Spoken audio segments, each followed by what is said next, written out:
Da da da da. Hello everybody, welcome back to True Crime Metrics for another fabulous episode of True Crime Metrics with your host, True Crime Metrics. That's me. Heading down to Tallahassee. Tallahassee. That's another thing we can do in Tallahassee when we get there. We can go and pay our respects to Mike Williams. There he is there on the left. Isn't he great? Fantastic. Yeah, we're going to be looking at the case of Denise Williams tonight. Well, it's a joint case, really. Two co-conspirators, Denise Williams and Brian Winchester. Where do we start this one off? I know the full story pretty well. I don't have any notes, because why would I? Because I'm True Crime Metrics, and I don't have notes. Well, it's dark in here anyway. But where are we starting off? Let's welcome everybody in the chat. Let's just take our time here. Slow down, everybody. Slow down, Metrics. Hey, look at that. A super chat already. Fantastic. Hit like and eat cake. Yeah, I just noticed they had this new button in the chat. It said, add your goal. And I just put it on the default settings. But when it came to the I don't know what to call it, a reward for when we achieve our goal, it was all saying things like, I will host a Q&A. Which I'd be happy to do, but does anyone really want that? What would that look like? We already talk all the time in Discord. We've been talking all day on Discord. Making up for lost time. Where are we going to start this one off? I'm sure a lot of people know Denise Williams' case, Michael Williams' case, Brian Winchester case, because it's all the same case. Now, the interesting thing is that it's in Tallahassee. When it finally gets to court, after 12 years, I think it was, of being a cold case. Colder than Lake Seminole in a winter month, which is pretty cold. So cold that alligators refuse to eat. Hunger strike alligators on tonight's show, guys. So, what can we say? Welcome, everybody in the chat. Yeah, let's cover up Denise's ugly face. Actually, she looks pretty good there on the left. But the years of deception, deceit, and conspiracy have really given her this hard look on the right, huh? All the pictures of her later in life. Look, the picture of innocence in her wedding day there, getting married, soft beauty. She looks like she could be friends with Georgia Cappleman. I wonder if they knew each other. They could have gone to school together. Imagine that. Yeah, so the decedent in the case, obviously, is Michael Williams. But where do we start this off? Well, I guess we start off with Brian, right? I was trying to find this picture of Brian. There's a really, really young picture because Brian and Mike knew each other from, like, way back. You know, like Sigfredo Garcia and Luis Rivera. They were in the sandbox together in preschool.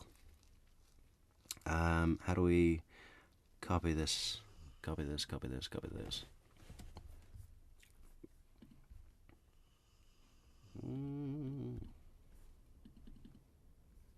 Nope.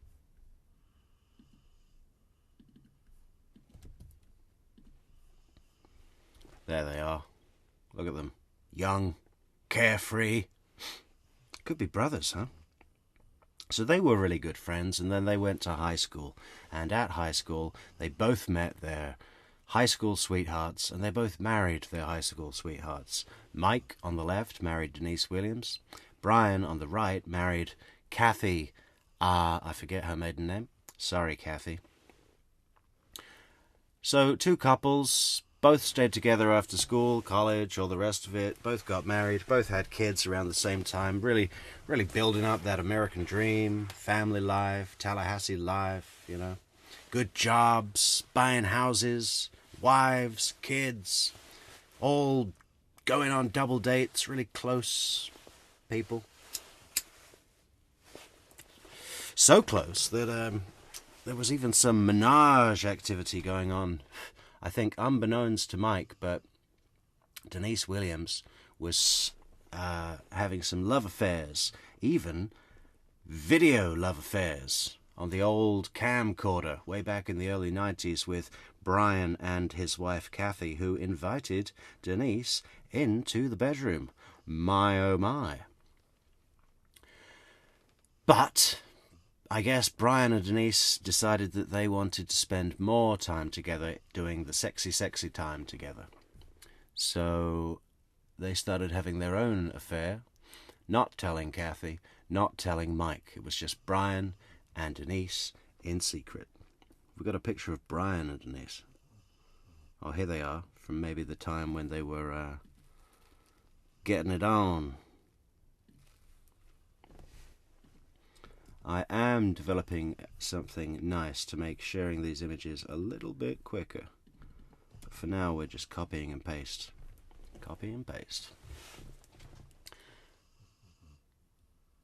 And I think Mike Williams didn't want to be, he sensed something was wrong. I don't think he was getting any sex in the marriage. He was always not involved, and she was having a love affair, and she'd kind of moved on already, and Mike was frustrated. Denise didn't want to be in the marriage, but if you don't want to be in your marriage and you want to be with someone else, usually I think what people do is they get divorced, right? Or they split up, or they whatever it is, right? But Denise couldn't do that. That wasn't good enough for Denise, because Denise was very concerned with how she was perceived in the public, to her family, her friends, her colleagues, and all the rest of it. Christian values, Christian morals, did not want to get divorced and live with that stain. So instead of getting divorced, she opted to murder her husband and conspire with her lover to have him be the trigger man.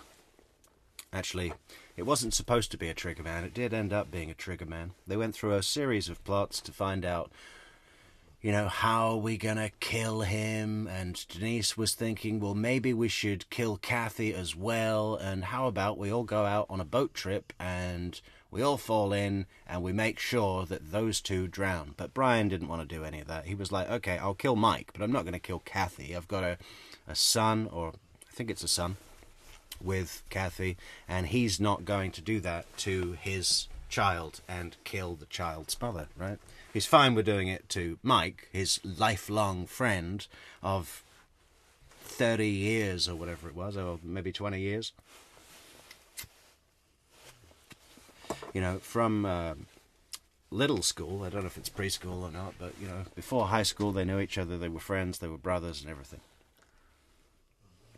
So the new plan was that that Brian was going to take Mike. They were both into duck hunting, good old Tallahassee duck hunting. And they'd actually been up on a hunting mission, I think it was into Arkansas. And outside of the murder plot, I don't even know if it had been developed or schemed on yet, but I think this is where they got the idea, because they were on a hunting trip and they were alone, and Mike had an accident, and basically Brian ended up saving his life. That's exactly the opposite of trying to kill him. I bet Denise was really happy about that. But anyway, it did bear fruit, because it gave Denise the idea, aha, what if you go on a hunting trip with Mike alone, and you orchestrate a deadly accident to happen?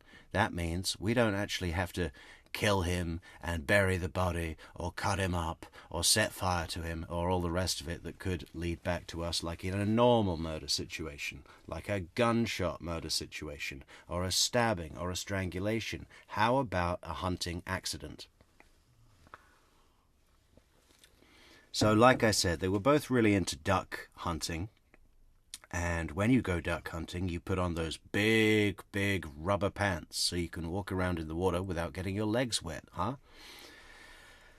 But the thing is, when you wear those big rubber pants, waders, I think they're called, you're not supposed to put them on while you're in a boat that's, in water that's too deep to stand up in. Because if you wear them in water that's too deep to stand up in. All the water goes into the waders, gets stuck in the waders, and weighs you down, drags you down, and you drown, right? And Mike was very, very cautious about this. He never put his waders on before he got to the shallow water where he was going to walk around and do the duck hunting. But Brian convinced him to put the waders on in the boat because they were in a hurry or something. He was going to take him to this special spot, hunting spot. And so he got Mike to put on the waders, and when they got out into the deep water, he pushed his best friend into the water. Now, he was hoping that Mike would just instantly have his waders fill up with water, be dragged down and drown. But Mike, who's lived in Florida his whole life, just easily, it's not that difficult actually. You got these kind of dungarees suspenders on, and you just slip those off and the waders fall off. Right? So he just gets the waders off, and he's now thinking, what the fuck? Why have you just pushed me in? Oh my God, you're trying to kill me. You must be sleeping with my wife. I knew it was you. I knew something was going on. And Brian is still in the boat, right? Brian's still in the boat thinking, okay, well now what? Now he knows that I'm trying to kill him, knows that I'm sleeping with his wife, and I'm going to have to blow him away with my shotgun. So he loads up his gun. He does a couple of laps around him in the boat, trying to get an angle. Mike's in the water, freaking out. Florida lake, swamp, Lake Seminole. There's all these stumps of old trees sticking up out of the water. He's grabbed hold of a stump, so now he's not even, he's literally not going to drown at all. He's got support from the stump. Brian has to blow him away. He does a couple of laps around him in the boat, loads up the shotgun and just shoots him in the face. Yeah, which is kind of funny because this whole accident thing, Denise, how she got this to work into her Christian values was like, well, we're not killing him. We'll make sure he has the accident, but if he does drown, it won't be us that did it. It will be God's choice. God is the killer. But obviously when Brian had to load up that shotgun and shoot his best friend in the face, we kind of left God out of it there, didn't we, Brian? We took matters into our own hands there, didn't we, Brian? Yes. So now Brian has got a dead body to deal with. And this whole thing also has been set up. Brian has gotten his wife, Kathy, drunk the night before, and I think maybe slipped some medication into her drink to make sure she has an extra long sleep the next day. So she's like not going to know where he is. It's really early in the morning, and I think they left at 6 in the morning. So Kathy's asleep at home, and Brian also has a further alibi. No one else knew that they were going on this trip. It was a spur-of-the-moment thing. Brian called him up. He said, let's go duck hunting right now. It has to be now. The ducks are all there now. Let's go now. But Brian was going to quickly get this done, push him in with the waders, have him drown, leave the area, go back home, where he had arranged to go, I think it was on another hunting trip. These guys, they love to hunt, huh? With Kathy's father, his father-in-law. So if anyone asks, hey, Brian, your best friend, your buddy, he's gone missing. Have you seen him? No. Okay, but where were you on this morning? Well, I was at home, and then I went straight to a prearranged hunting trip with my father-in-law, so nice little alibi there, right? But now, that would have been all well and good if he didn't have a body that's got a face blown off to deal with soaking wet. But plans change. So Brian has to load up the body into the boat, bring it back to shore, put it in his truck, drive it back to his house, soaking wet. I mean, just from his clothes alone, shirt, jeans, socks, shoes, that's going to be carrying a shitload of water. That's like putting a giant sponge in your truck, okay? Plus the blood. Well, I guess the blood would have largely... Well, actually, the blood did come up later. But the blood would have got a lot washed off, and obviously after you're dead, your heart stops pumping, you don't bleed anymore. But there was still some coming out. Anyway, he drives the truck back with the dead body in it. That's great. That's got to be... Imagine getting stopped by the police when you've got your best friend with a face blown off, soaking wet, covered in blood in the back of your truck.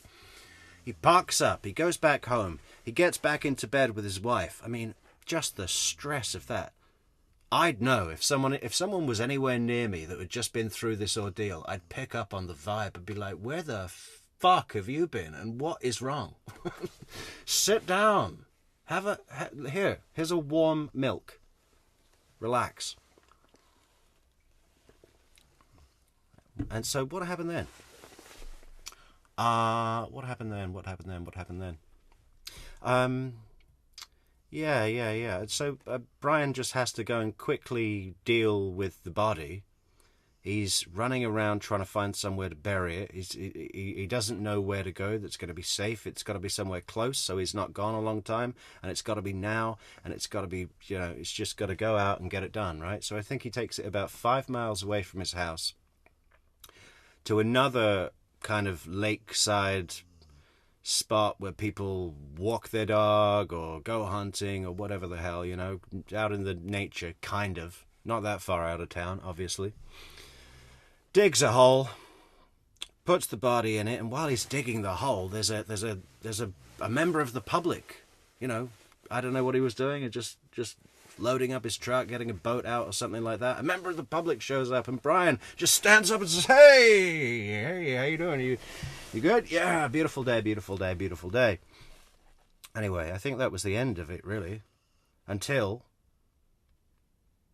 and there was a bunch of stuff with the insurance, wasn't there? The insurance... Because Brian was an insurance salesman.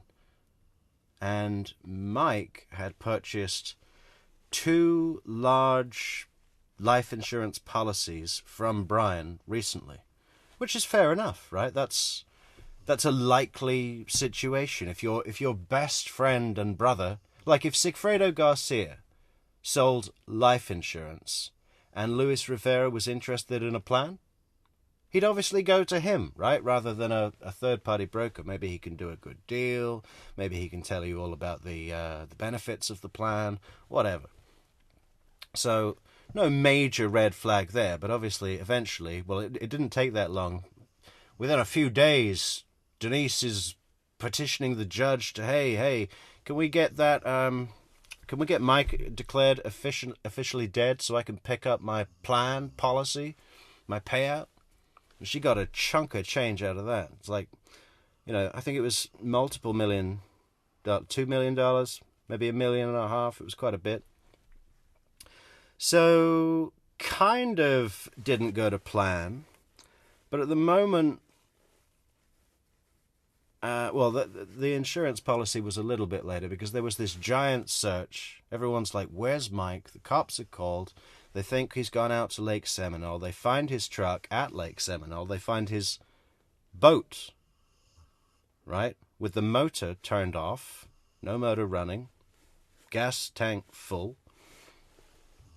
And they're thinking, well, if he went out on the boat and fell in, probably the motor would have been running and would have eventually, the boat would have either gone in circles until it ran out of gas or gone to the shore. Just something didn't add up there, right? And there's all these people on the lake going around in their boats, and, looking for Mike, and they can't find any sign. They find nothing, no sign, no hat or gun or anything, right? There's nothing there. Obviously, because Brian's taken him all away and buried him somewhere else. But, so what happened then?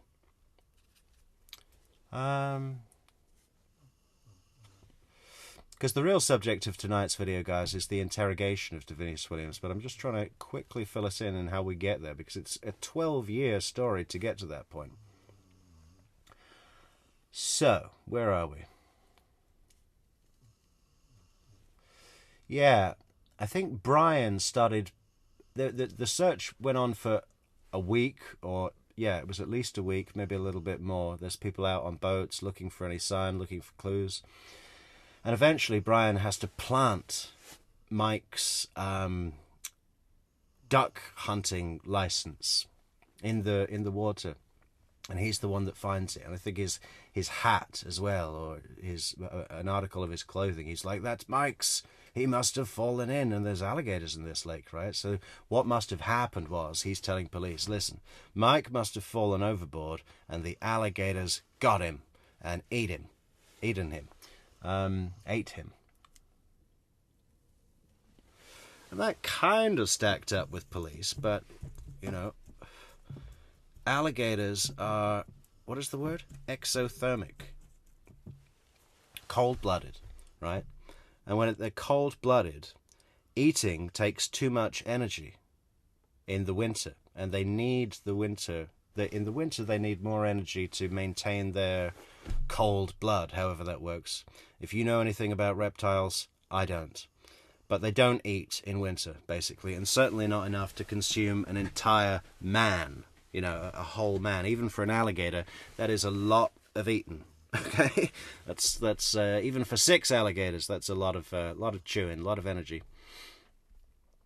So that didn't really stack up, but as far as the police were concerned, they were satisfied with that, enough for the judge to declare him dead and to give Denise her payout. Now, obviously, Brian is still married to Kathy, and even if he wasn't, if Denise's husband died and instantly she got with Brian, that would be suspicious. So they played it cool, and I think they kept their kind of affair going for a while, but very secret. They don't want that to come out at any point.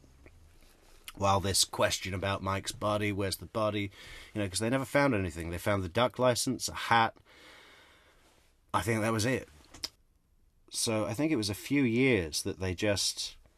Uh-oh. We are dropping frames. Where's that cell phone?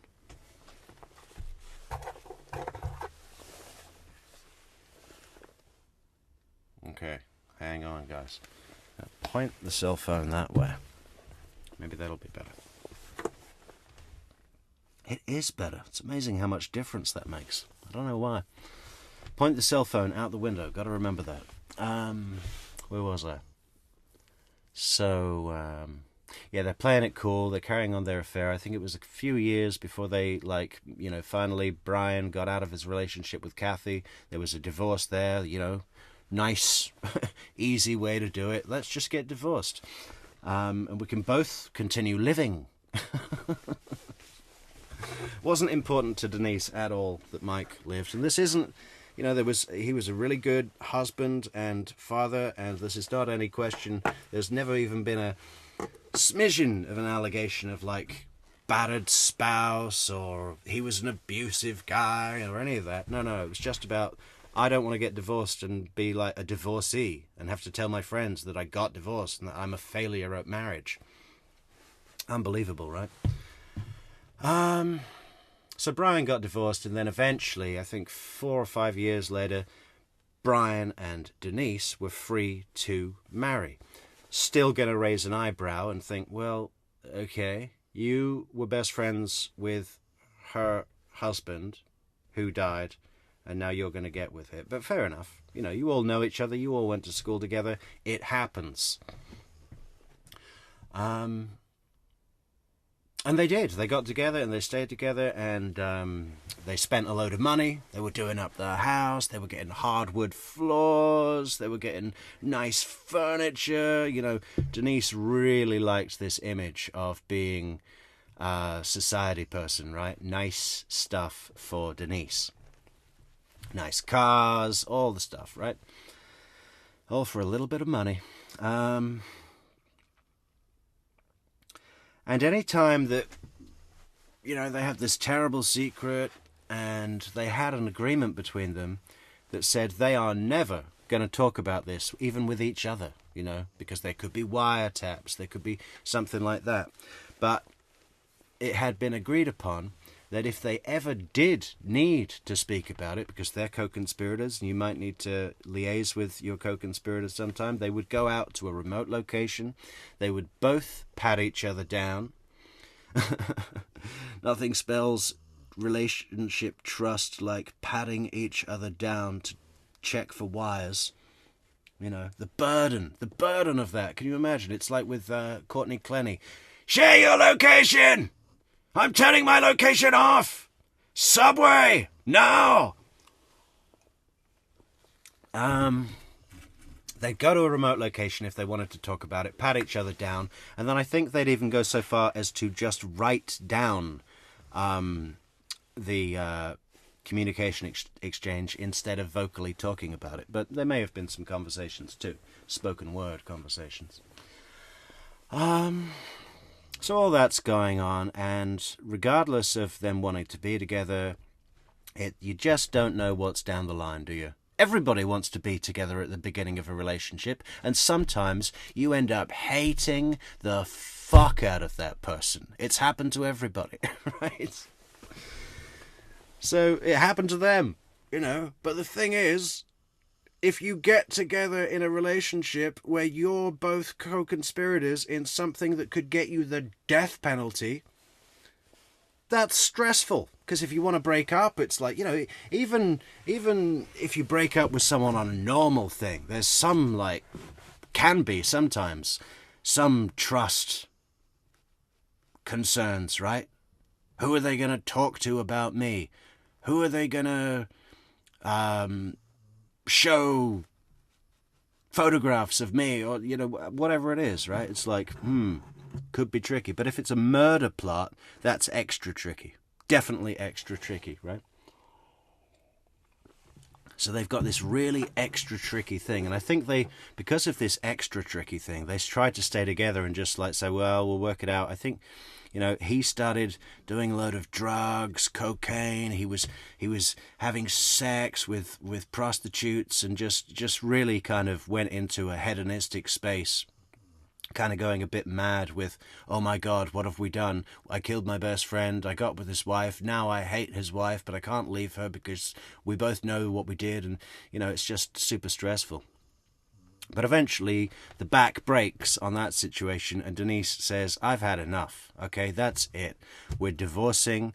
It's over. About the Mike thing, whatever. We're just not going to tell anyone, and no one has said anything. This is like 12 years later. Or maybe their Brian and Denise's divorce was a little earlier than that.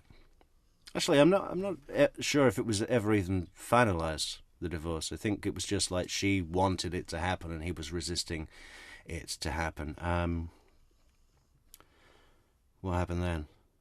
You know, and Denise is getting with other guys. There was this guy called Chuck, and Brian didn't like Chuck at all. You know, Denise went on a trip away with Chuck, where they're obviously going to be fucking at a nice hotel in Atlanta. And Brian got a gun and drove up to Atlanta and was waiting in the foyer of the hotel and said, you, get rid of Chuck, you know, and all of this stuff, you know. And Denise, who is a real hard soul, was just like, listen, it's over, and you need to deal with it. But he wasn't going to deal with it. So what Brian did on this fateful day that would change the fates of both their lives forever, bad move, Brian. Could have come up with something better than this, Brian. If this was your move, then, you know,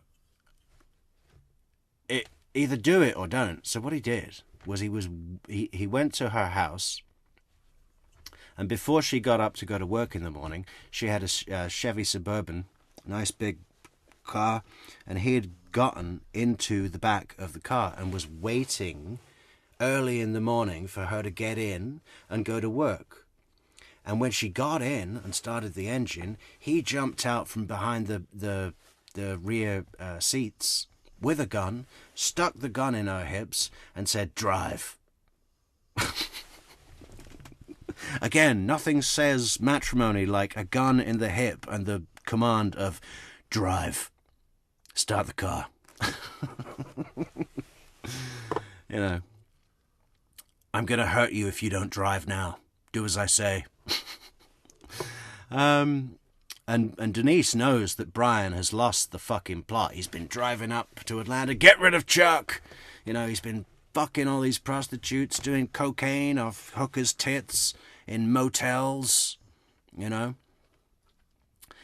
Denise has also been, like, getting Brian's son to, like, find, maybe check his emails, stuff like that, you know. So she's kind of poisoning the well with his son, making him look bad in front of his son. Your father is sleeping with large Chinese hookers and doing blow off their tits, you know. So, anyway, Brian has got the gun. He's jumped out the back of the Chevy Suburban. He's got the gun. Drive! And he's directing her where to go from her house. She's not going to work anymore. He's like, turn left here. Turn right here. At the next roundabout, take third exit. And Denise, who shows an amazing amount of... is courage the right word? Defiance might be better. She does strike me as more defiant than courageous, does old Denise. She's really not a pleasant person to look at or hear or anything. I can just imagine how I would feel about meeting this woman in the real life. Denise has not followed Brian's commands. Now, you can imagine, can't you? If you've got a gun in your hip and someone is telling you where to go, it would be a good bet to say that you're in danger, right? To say that, where is he directing me? Well, maybe he's going to take me to a remote location and kill me. And maybe he's going to take me to wherever he buried Mike and bury me with him. But it's easy to imagine, even with that foreknowledge, that someone in Denise's position would just say, okay, you want me to take a left turn? Okay, just don't pull the gun. Don't shoot me. You know, just comply. Denise doesn't do that at all. She's defiant. He says turn left, she takes a right. He says straight on, she's like doing a U-turn. You know, where does she go? She goes to a CVS pharmacy and parks right outside the front door. She knows that there's 100 fucking security cameras. Well, maybe not that many, but, you know, it's covered, right? There's cameras, there's people, there's witnesses. And she knows that she's going to be safe there. I mean, great move. Great survival tactic move. And they're talking in the car, and she's trying to, you know, he's now obviously can't do anything if that was his intention. He possibly just did want to talk to her. We don't really know. But, we'll get to that.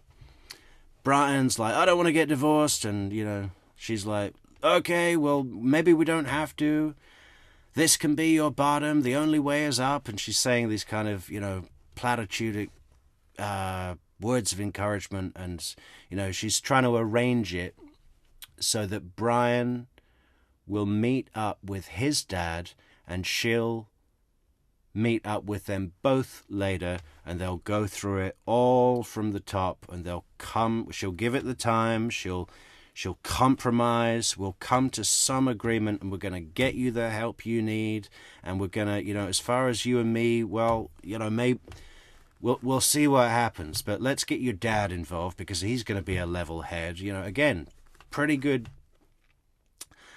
tactics. So Brian believes that. Denise swears that she's not going to report him to the police for this incident, which is a fucking serious incident, especially in Florida. Kidnapping with a deadly weapon. I think it's a 30-year sentence for that, just like, you know, by default. Which is amazing, isn't it? I mean, Florida is a really strict state. Everyone goes on about Texas being like totally strict. I think Florida's way more like no nonsense. I could be wrong. I haven't followed many cases from Texas. A few. So Brian gets out of the car and Denise says, I've got to go to work now. I'll call you later in the afternoon or whatever. But she doesn't go to work. Oh, that's the other thing. Brian gets out of the car and he's got all this stuff in the back. Plastic sheeting, bleach, stuff to wipe stuff down. Looks very much like some kind of murder cleanup kit. That, coupled with the gun, possibly really hit it home how close Denise came to losing her life. So she's absolutely like, freaked to see that, and goes straight into the police station to report her co-conspirator in the cold case against Mike Williams, her former husband, to get the police involved in this dispute between them. And Denise has been avoiding going anywhere near. At the original investigation, she was so unhelpful. It was like, yeah, I will meet with police and talk with police, but I want 15 lawyers present, and we're going to do it at my lawyer's office and no FBI, or whatever it was. She just had these really, she's been real careful about not being anywhere near the police. The last place Denise Williams wants to be, especially talking about anything to do with Brian or Mike, is Tallahassee Police Department. Right? But now, after having her life threatened, what are you going to do? You're just going to wait and hope that he doesn't try and kill you again? She's scared. She's probably angry, vengeful, and is going in to report him for this crime that she probably has a very good idea is going to be a 30-year sentence, and just hopeful that Brian doesn't want to get his own back and say, oh, okay, well, you want me to give me 30 years? Well, I'm going to tell you, we both killed Mike. And get her in trouble because she thinks if he blows the whistle, then, it's on him as well. So he'll go down with her, and she's just willing to gamble that Brian's not going to do that, which he may not have done. He may have just taken the 30 years and not wanted to say anything about Mike. But the thing that Denise did not count on was that for many years now, Tallahassee Police Department, and I don't know if the FBI are involved. I guess they wouldn't be. But no, it's the Florida Department of Law Enforcement. FDLE. They're the other law enforcement agency that's been on this case, and they've been doing surveillance, they've been monitoring their purchases, they've been looking at their bank records, and all sorts of stuff like that. Now, Denise just thought it was a cold case, like they've all forgotten about it, they moved on. Mike got eaten by alligators. That was 12 fucking years ago, okay? It's done. They've moved on. They're going to start looking into friggin' Professor Markell soon. I think this is a couple of years before 2014. It's 2012, I think. So, General Isom's getting all warmed up for Wendy Adelson's interview. Where is he? He's in the back room finishing the mud pie. He's got 2 years to finish that mud pie, and then it's straight into Wendy Adelson. And he still wasn't finished by that time, was he? Always popping out of the interrogation room to go and have another big slurp. Anyway, so Denise goes in thinking that Brian's not going to say anything. Even if he gets his 30 years, he's not going to want to grass us up to the police because he's going to go down for it as well. The cops have forgotten about it. They don't give a fuck about Mike. And it was 12 years ago, and they know nothing, and we've gotten away with it, and this is my perfect way to get rid of my co-conspirator, keep all my money, keep the house, keep the hardwood floor, keep my Chevy Suburban, and keep all my nice furniture and all the stuff, yeah? And then she can have nice trips away with Chuck and other men, and, just keep living this seemingly clean life. But, yeah, the law enforcement are so excited that Denise Williams, they can't fucking believe their luck. They've been thinking, how can we get to talk to Denise without making it seem like we're investigating Mike? And she, You know, because if they say anything like, hey, can we talk about your husband? They know that she's going to instantly lawyer up and they're not going to get anything out of it. But in this scenario, Denise has voluntarily walked into Tallahassee Police Department and has come to speak to them. And they say, yeah, you want to make a report? You feel in danger? Step right this way. We're going to get a victim advocate over here for you. She's going to make you feel real nice. What is it with Tallahassee Police Department? They just have a huge floor full of victim advocates ready to go. That's their main thing, right? Now, they start off talking to Denise thinking, yeah, let's take your report. So when was the last time you said blah, blah, blah, blah, blah. We're going to get a restraining order set up. We're going to get a judge to sign that. So you and your daughter, you're going to be safe. And But then slowly, they start to move the conversation on and say, hey, do you think Brian had anything to do with Mike? The disappearance of Mike? Were you sleeping with Brian before Mike went away? Because we think Brian might have done something with Mike. Now they're all thinking, they're not confronting her. Again, this is great tactic on their part, is they're not confronting her at all.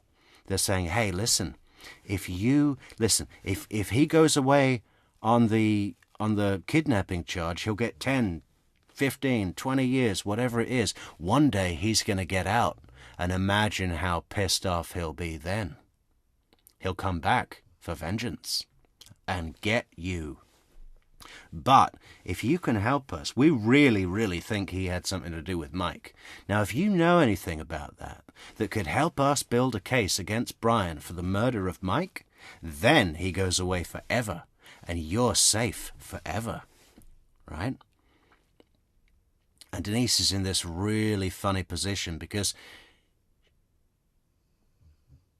she may have been okay with telling the cops that he kidnapped her because that's nothing to do with the murder, and he would get out eventually. So he's not going to want to bring up the subject of Mike himself, even if he wants to get her in trouble, because that would also give him a life sentence. But if she's the one that's giving information about the murder and he gets a life sentence, he's got nothing left to lose, and he's going to tell the cops about her involvement. So she can't do that. It's so funny, because on the one hand, she's like, I need to be safe. No, I don't think he had anything to do with it. He's crazy. He had a gun. He's a killer. No, he wouldn't have killed Mike. He was a Christian back then. You know, before the fat Chinese hookers and doing coke off their tits, he was a Christian back then. But now he's a killer. So it's just this really weird thing. And what happens eventually is she finally gets out of there after being stressed. Bet she really regretted going in there with this onslaught of questioning. And then Brian's arrested. And they say, listen, buddy, you're looking at 30 years for the kidnapping charge. Now, if you want to do a deal, you tell us everything about the murder, and we'll not charge you for the murder. We'll give you immunity for the murder. We want Denise. And as far as this kidnapping charge, part of the deal is we're going to give you 20 years. You know, you'll serve 17 or whatever it is, you know? And no, you won't have any consequences for the murder, but you got to tell us everything. And if one thing is wrong or shown to be false by other evidence, then you get life for the murder. So they got a really good insurance policy. And he sells insurance. Now the cops have got their own insurance policy to get a really reliable confession and information from Brian, because he does not want that life. All right, you got 17 years. Well, I think he was only about 40 at the time. It's a drag to do 17 years at 40 years old, but if you get out at 57, hey, you know, that's enough time. You're just about young enough that you can have a whole new situation, a whole new life, and, you know, before you die, you'll have had many good times again. outside in the real world. So it's a drag, you got to do the 17 years, but it's a damn fuckload better than a life sentence. So he tells all. Denise is arrested, denies everything, goes to trial in Leon County Courthouse with Judge Hankinson from KD1, Sigfredo Garcia trial with Katie Magbanowa trial, in the same courtroom, which is really cool, in the same witness box. He's exactly where Katie Magbanowa sat and where Junum Chinder sat. We'll see that. Well, I think we're going to do the interrogation and then go to his testimony in the court, because it's pretty amazing. He breaks down when he tells all about how he killed Mike, his best friend, and about how the relationship went with Denise, and everything about the kidnapping day and so on. It's quite emotionally impactful. So is that enough of an introduction? That was almost an hour. God. Sorry, I haven't kept up with these comments at all. And I know that we haven't had a video playing, but that's because I've been talking. So there's not a video of the murder. What do you want me to do? I just told you the story. Probably most of you already know it. But is that enough of an introduction? Let's go to the wiretaps.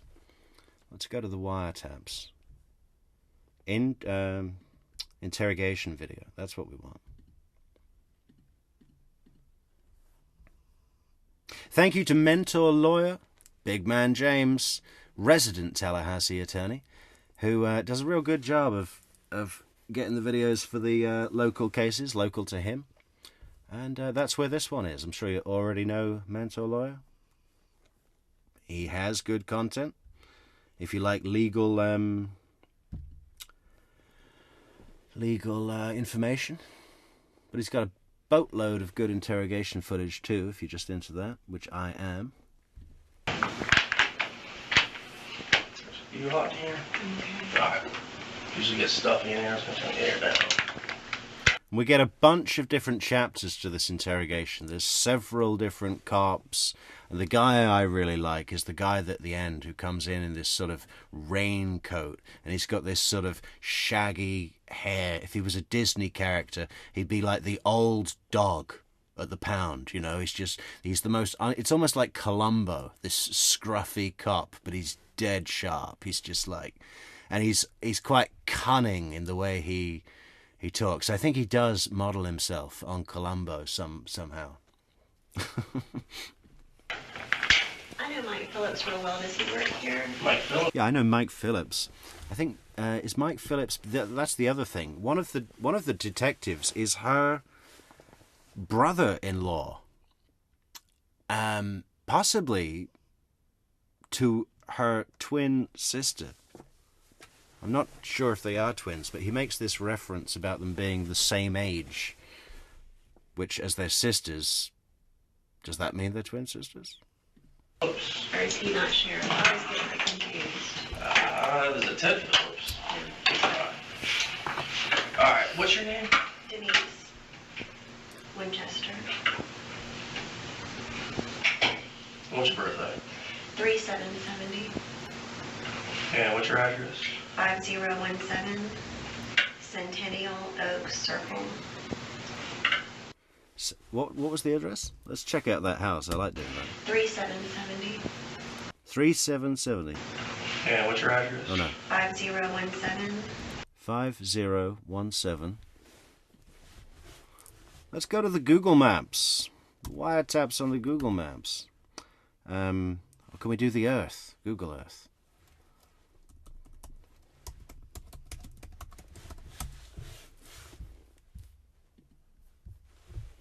What was it? 5017 Oak Springs Circle.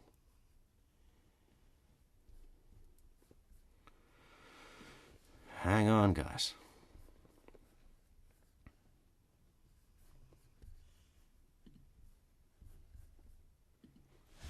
Five 017.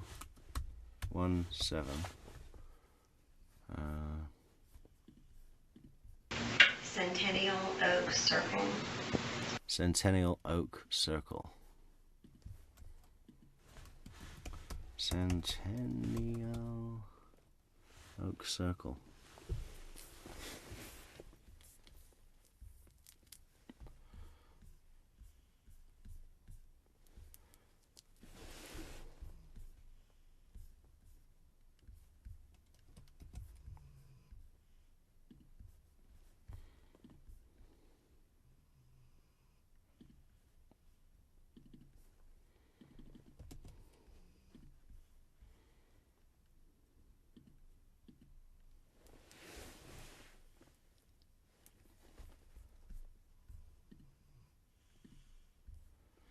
How is everybody doing in the chat? How many people have we got in the chat right now? We've got 40. Welcome, 40.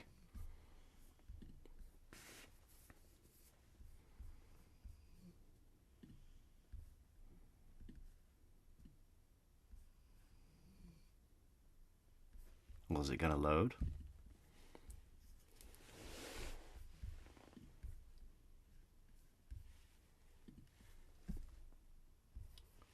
Why isn't it loading?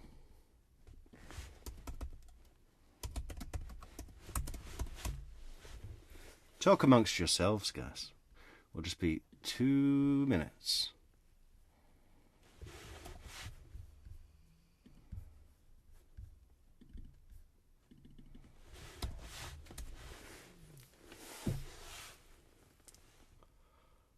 God damn it, Google Earth.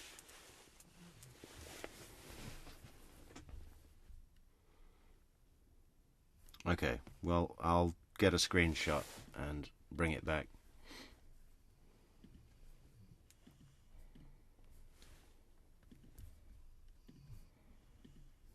Oh, wait. What's a good phone number for you? 850-509-5545. Alright, and what's your husband's name? Brian, B-R-I-A-N, Winchester. What's his birthday? 10/27/70. And where is he living now? He lives on Miller Landing Road, but I don't remember the number. Do you know his cell phone number? 850-509-0040. Whoa! Do you know what Check company it the out. cell phone provider? That's Brian. It's a big house. Alright, I know you talked a little bit to Deputy Hibbert. Just give me a rundown on what happened today. We're almost in the 4th year of our separation and divorce. Another divorce date is looming Wednesday. I'll just tell you about what happened today, okay? So I go out to my car to go to work. I work at FSU. I've turned out on Miccosukee Road. And this, From Centennial Oaks? Yeah. What kind of car do you have? It's a Suburban. What color? Gold. It's like 2002. So I walked out of my house about... Have a look at her house, man. Oh, God damn it.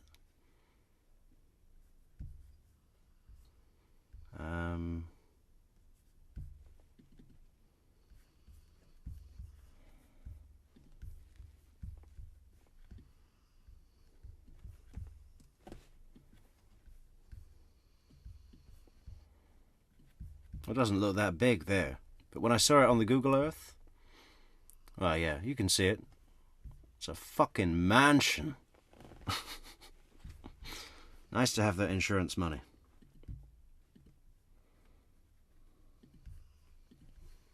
$9.10.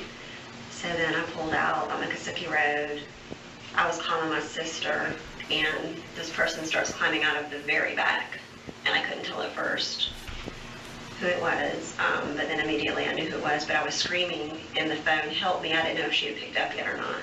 So I was screaming, help me, and then he grabbed the phone. So I don't know if he turned it off. I don't know how. I never saw the phone again. But he was up and grabbing me, and he pulled my face pretty hard, and he goes, he's cussing, you will turn here, you will turn here, blah, blah, blah, and I kept going straight down Miccosukee, and I didn't do what he told me to do. So So then he goes, I'm going to effing hurt you if you don't, you turn here. And I kept going straight in. And I turned around and I go, what do you mean hurt me? And he pulled out a gun, like a gun, not a hunting gun, but like a gun that he would kill someone with. And he put it right here in my ribs. He put it right here. And he goes, with this. And he pressed it in there. You will turn. Well, I kept, in my head, I was like, I'm making it to CVS because that's our CVS. And I was just like, I'm making it to CVS. So he put it right there. He was screaming, and so I didn't know if I should go in the ditch. Like, I didn't know what to do. And but I kept driving. So anyway. Where was he when this happened? Where was he? Did he climb? Yeah, he was over me. Yeah, he climbed out from the back. It's two, and then a back, and then the seat, and then a back. So he was in the back, I guess, hiding. And then when he came out, he came up to right behind me. So like I'm driving, and he's right here, and then the gun's right here. So he's right here. Did you see what the gun looked like? Like what color it was, or? I mean, it was dark. But it was like a handgun, I guess. Okay. But it was, I mean, no, it was dark. Dark colored? Yeah. But he, but anyway, so then I pulled into CVS, and he was like, turn here, because CVS has like back parking, and he took the wheel and was trying to force it to turn, and I don't know how, but I just like took the wheel back. I mean, and for us, the fact that we didn't wreck was unbelievable, and I took it back, and I parked right at the front door in the spot that was right against the grass, so like the camera's right there, like I knew, because I go there all the time, that there are cameras there. So I parked right there at the front. And this is the one on Capitol Circle in Miccosukee? Right, so we were probably there at like 9:17 or so, I would, you know, because probably. And so we pulled in, and he said, and he kept saying, I just want to talk to you, because he's been emailing me, you know, texting me. I blocked him off everything, trying to get me to stop the divorce. Mm-hmm. I just want to talk to you. And I turned around and I go, I will talk to you from right here, because he was trying to get me to move the car. I will talk to you from right here, and that's it. So he wanted you to get in the back with him? Yeah, so then he wanted me to get in the back, and I said, no, I'll sit in this seat, and I was in the driver's seat the whole time. And so he was mad, but he held on to the seatbelt, because I had already buckled myself in from the beginning. And so he held on to the red buckle right here. So he's like in this seat, but he's leaned forward, holding the seatbelt together so I can't get out, because I pictured that I was going to just get out and go running, screaming into CVS. That's what I thought in my head. But he held me, and I couldn't. I'm not sure where the gun was at that point, but he was holding it tight. And then he locked the doors. And then I said, I'll talk to you from right here. Well, he held the seatbelt for quite a while as he's screaming, and I'm just like shaking, and he's telling me to stop crying, that people are going to notice, because people were coming in and out the whole time. Mm-hmm. And one lady, she looked at me, and I was just like, I was going to say help, but then I was too scared. So he kept holding it.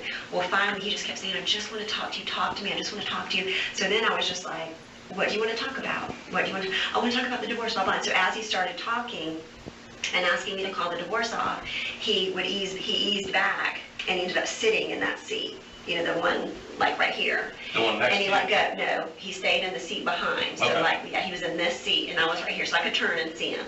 And he held the gun the whole time. So he was on the passenger side? Okay. The back passenger, and he held the gun between his legs the whole time. So that's why I didn't want to yell to the lady or anything, because it was right there. So the gun stayed there the whole time. He finally had let go of the seat, so I was still buckled in, but I was turning, and I was like, what do you want to talk about? So then he was like, you won't answer my text, I had to do this because you won't answer my text or my calls. Please just call the divorce off. I've lost everything, you know, blah, blah, blah. So I ended up... Absolutely, Udi. The murder was 100% her idea. Brian was just this, like, you know, just was really into her. Just wanted to be with her and would do anything. I mean... He was planning it along with her. He tells us about that in his testimony, how it was like he wasn't just being told, he was coming up with schemes, but, you know, it was her image consciousness that prevented her from having a divorce. But murder's fine, you know. We were probably there, I mean, for like... It felt, you know, maybe 45 minutes to an hour. So if their cameras do work, I mean, they'll see the whole thing. I would cry some and cry not. It was raining, people would come and go.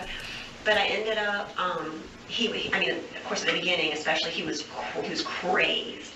And then as we were talking, I was just kind of agreeing with whatever he was saying. And I was like, I know that you love me. And he's recently lost his son.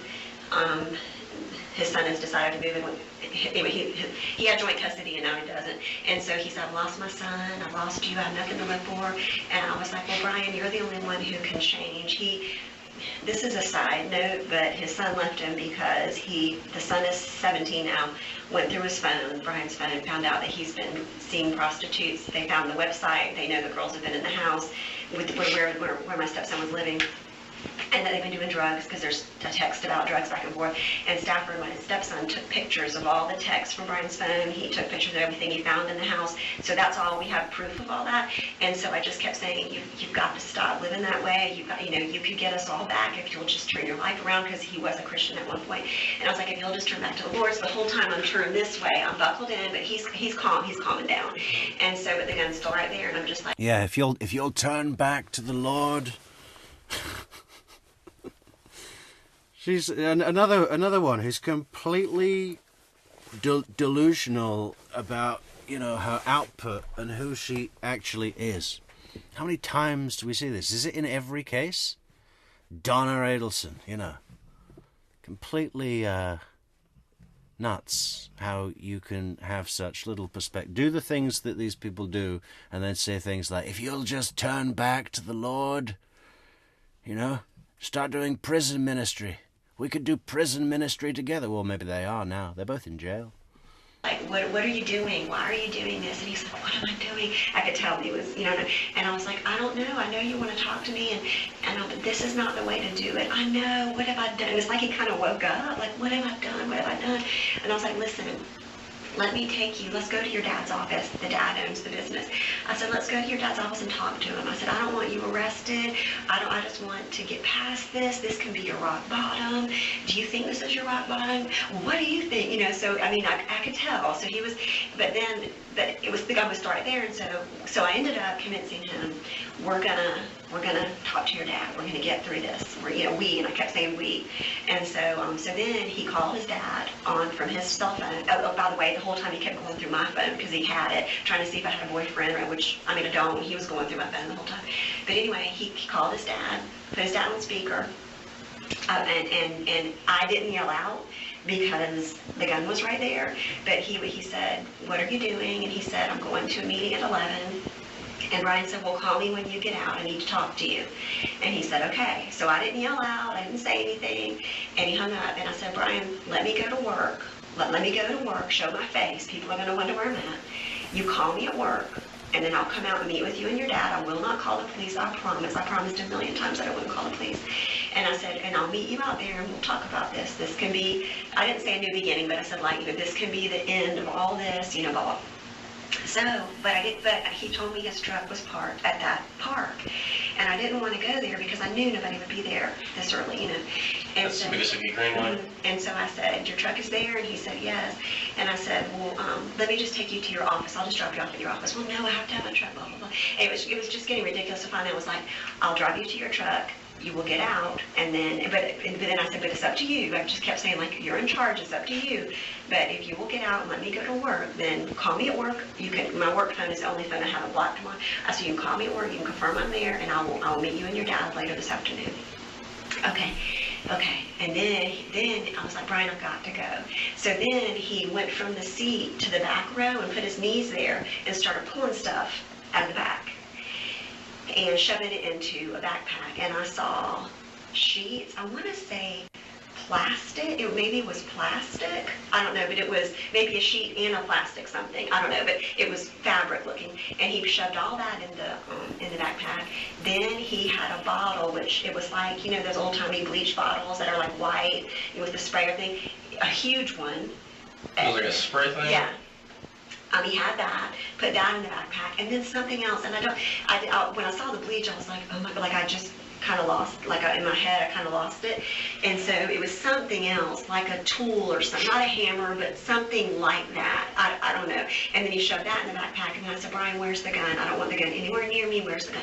It's right here. It was on the floor at that point, I guess because he knocked it or something, I don't know. But he picked it up, and he put it in the backpack, and he zipped the backpack up.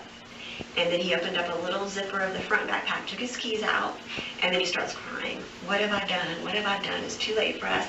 And I know it's not. I'll just let me go to work and I'll meet you later.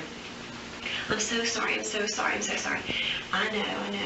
And then he opened the door himself, and I never turned the car off or anything when we read that part. And he got out and he shut the door, and then I drove off. I went down Miccosukee just like I would go to work. He pulled up next to me at the light at Capitol Circle, rolled his window down, and he said, I'm so sorry, and was crying.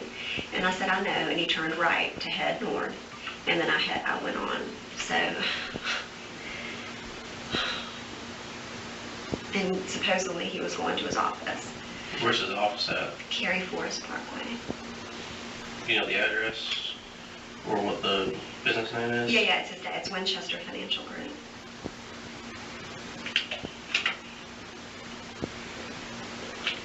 And the whole time I was just praying. But all he wanted was to talk to me, for me to call the divorce off. And intermittently he would say he was going to kill himself. A lot he said that. Because I was like, are you planning on ending both of our lives? Like as he got calmer at CVS, I said, are you planning on, ending both of our lives today? Well, mine. I'm planning on.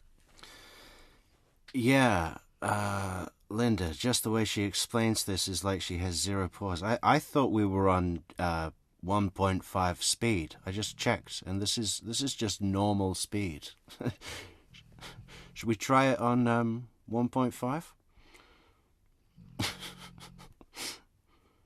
Where's the speed?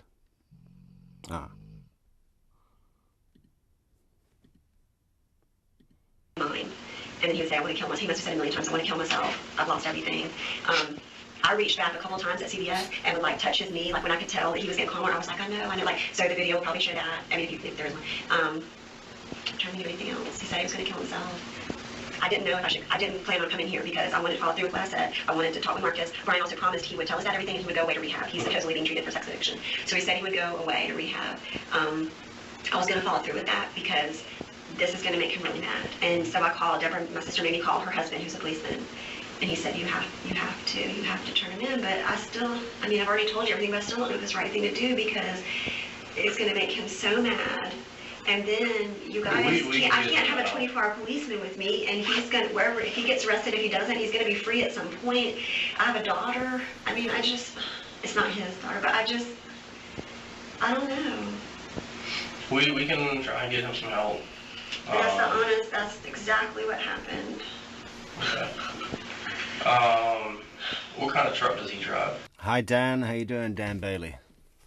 My daughter actually had the exact whatever and gave it to the man downstairs. It's a GMC Sierra. It's a 2015. It's huge. It's extended cab. It's a huge truck. Oh, hang on. This is 2016, not 2012. So this is 2 years post Dan Markel's murder, not 2 years prior. So at this point, in the Adelson case, this is August 5th, is it? Or is it May 8th? I never remember if on COP time codes, I think it's May. I think on COP time codes, the date's the other way around. So Katie is just about to be arrested in a month or two, right? And it's like a dark gray. Well, no, I think it was August she was arrested. Well, it's this year coming. They're coming for Katie right now. Gray, brown, it's a weird color. Almost like... General Isom's still working on that mud pie in the other room. In the mud, he's got his own mud pie quarters of the TPD. Almost like your shirt, yeah. And that backpack is in his truck, I know, because he threw it in when he got in. What did the backpack look like? How great would it be if General Isom came into this room right now? I really want to see him on another case, Like, he's about to retire. I think he retired in 2017. Just one final case, General. Come on. Burst into the room with your little notepad. How do you spell Monroe? It was black. Any other colors on it? It had some white, maybe like a, whatever the emblem was or the name brand might have been in white, but and it had an out zipper because that's where he kept his keys. What was he wearing? He was wearing shorts and a shirt, a collared shirt, and both the shorts were navy blue, Bermuda, like, longer shorts. I want to say the shirt was maybe a burgundy. I think it was darker color too, maybe like a burgundy. I didn't even think about that when I was in there. No hat. He didn't have a hat on. He didn't have sunglasses. He had tennis shoes on. Does he have facial hair? No. Do you think he went back to his office? Supposedly. And then he was going to call me to set up this meeting, and I'm not there, and that's going to make him mad, so that's going to send him to FSU looking for me. Because the last time we had a court date, yeah. Which was And she's working at FSU, right? I mean, isn't this crazy? Everybody in Tallahassee works at FSU, so she probably... She's certainly acquainted with the Professor Markel case, and perhaps even knew him. I think she's in accounts or something, like bursar at the Florida State, something like that. It comes up later. About 3 weeks ago, he showed up. Where'd you work at FSU? At FSU in the stadium, and I pulled up to my normal spot. What do you do? A CPA controller's office. Is it just one office? No, it's the 5th floor of Building A in the stadium. And he knows where I work. He's in my office. But last time there was a court date, he showed up in the parking lot, and he wanted to talk to me, and I wouldn't, so I just kept driving around. He kept following me. My boss ended up coming out, so he left. Or I called my boss, and so he left. That was the only time he showed up at work, unannounced. Okay. Alright, give me 1 second to step out and just see if I need anything else. Do you need anything right now, or? No, I'm thinking no, if there's anything else. He was very, very suicidal, but towards the end, he was calm. Okay. Calmer. Alright, well, give me just 1 minute, I'll be right back. Okay, cop's gonna step out. I know she's motor-mouthing the fuck out of this interview at the moment, but I think that's a pretty good tactic. It certainly doesn't convey the idea that she is being, what is the word? Directive or misleading. She's just spilling the beans, right, in this kind of panic-stricken, motor mouth, I'm in shock, I'm in danger kind of way. If it wasn't for the fact that they've been surveilling her and monitoring her and have been suspicious of her and Brian for years about the murder of Mike, then this would be going pretty well for Denise right now, I think, with her performance so far. So she's an operator, she is a cold fucking operator. But not a bad job so far, Denise. It's just a shame that you didn't know that, they're all looking at you anyway.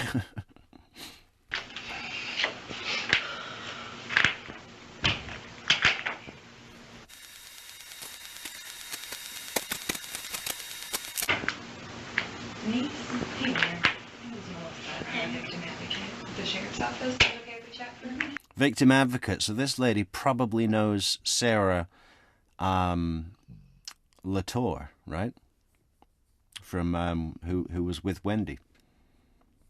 Paul's up there talking with the sergeant and everything. I've been in there and listening in on the interview and everything that's been going on. And I'll just start by saying I'm really glad you're here and you're safe. Okay, and so I want to work with you and see what I can do to help you to continue to stay safe, given everything that's been going on. So I know it's a lot to process. You want me to grab some tissues for you? Me too. Nothing says you're not in any trouble like a victim advocate coming in and saying, I'm so happy you're safe, and I'm going to do everything I can, everything in my power, to make you stay safe.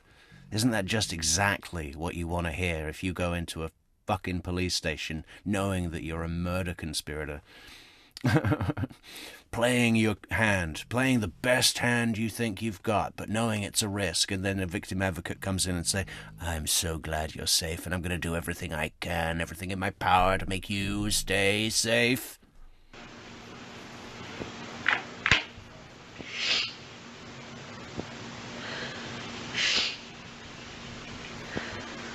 I think you can put voice clips on Dan Bailey. Dan Bailey's had a rotten time at the pub, everybody. And now he's back. And he wants to put a voice clip on it. Put it on Discord, man. We want to know what happened at the pub, okay? Did they run out of Sambuca?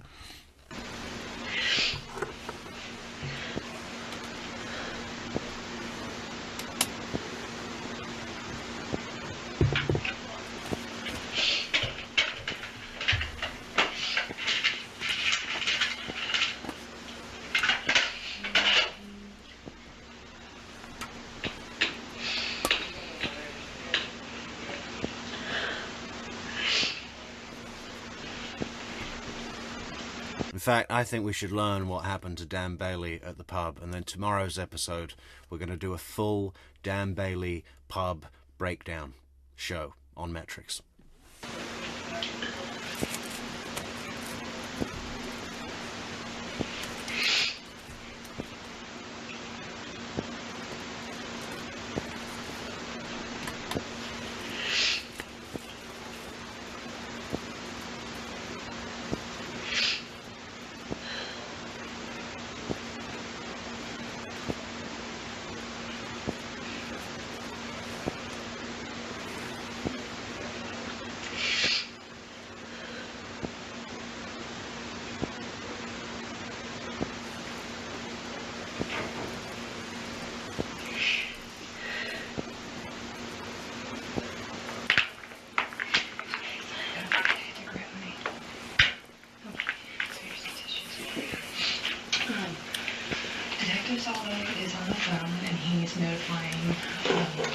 Your workplace of the situation, so I don't know if they're aware of anything that's been going on. My boss is. Okay. It's always good when you have someone in the workplace that you can trust and that you're comfortable letting know when there's things like this going on. But just because of the nature of everything that's happened, they are going to just make a phone call over there to kind of be on alert and put Can I give them my boss's name? Do they need that? Or would you like me to? Yeah, that? yeah. Sure.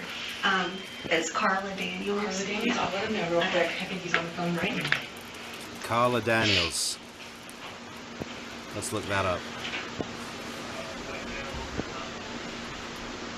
Remember, guys, there's some great ways to support the channel, the Metrics channel, in the description for the video. We've got buymeacoffee.com/True Crime Metrics. We've got Patreon memberships. We've got super chats, super stickers, super likes, super thanks, super subscribes, super YouTubes. Everybody hit that button, click that like, support the channel on buymeacoffee.com. Add us on social networks, Facebook, Twitter, fucking Instagram, Discord, merch. Let's go. Coffees, bosh.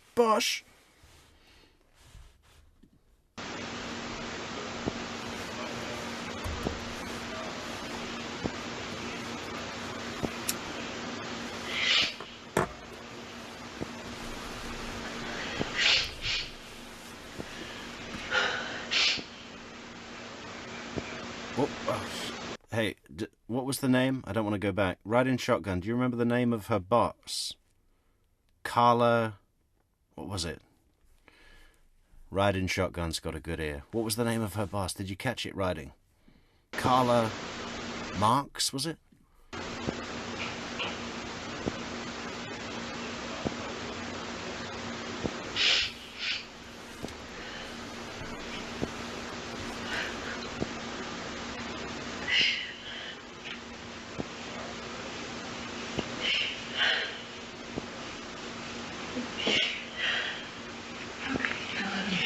I'm very worried because I promised him, I got out of it because I promised him that I would not come to the police, and I promised him that I would go straight to work, and I blocked him from all my other stuff, but he can still call my work phone, so he was going to call me, to make sure I was there. So obviously I'm not there, which means if he called me and I wasn't there, then he's going to start looking. He's looking for me right now. I know it. And which means he's going to FSU. He's going to look through the parking lot for my car because he knows where, and he's going to see that I'm not there. And so he's going to start to get really mad again. When I left him, he wasn't crazy and mad. He was weeping and apologizing. But it's going to set him off again. That's why I didn't even know if coming here was the right. I still don't know if coming here was the right thing to do. It's the right thing, Denise. You've done the right thing. There's nothing easy about this, but you've done the right thing. But y'all can't live with us. He's on the phone with FSU right now, letting them know and making them aware, okay, and giving them a heads up. So we're going to take care of that and make sure that they stay as safe as they can and let them know what's going on. And you said that Carla already knows what the history and everything, so he's on the phone with them right now. Carla Daniels. Thank you, Barbara O'Keefe. On the phone with them, telling them, giving a description, everything like that. So I want to focus on you. And you said you have a daughter. How old is she? 17. 17? Okay. Is it just you and your daughter? Okay, well, let's focus on you and your daughter right now. What's her name? Ainsley. Ainsley. That's a beautiful name. But I don't know how we're going to be safe. That is quite a nice name, isn't it? Ainsley. Well, that's why I'm here. Like Ainsley Harriet. Right, Dan? Dan knows who Ainsley Harriet is. Help you with that. Okay. My first suggestion, one of the things that comes to mind right now is when... I don't think he ever really made it to the fucking America, right, Dan? What was it? Ready, Steady, Cook. Or was it Can't Cook, Won't Cook? One of those shows. One of those terrible cooking competition shows from the early 90s. When we finish here, there's still some things that have to be done. File for an injunction. I'll accompany you. We'll go to the courthouse and you can file for an injunction. Okay? I'm just going to make notes in my phone. Absolutely. Here, if you want, I can, whichever you prefer. So most people use their phones nowadays, but sometimes it's helpful to write it down and if you want a piece of paper. What does that mean, file an injunction? An injunction is an order of protection. It's like a restraining order, and it's going to prohibit him from having any contact. Okay, Carla Daniels is a... Oh, no. Hang on. Where's Carla Daniels? There she is. There she is. You want to see a picture of Carla Daniels?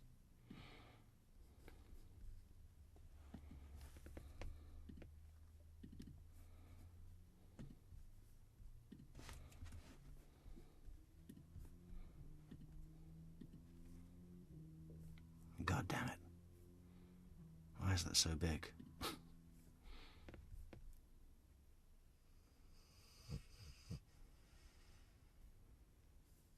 Well, there's the top of her head. I don't know how to make it smaller. God damn it. Still getting used to this software, guys. But that's okay. And she is the associate controller at FSU. Financial systems.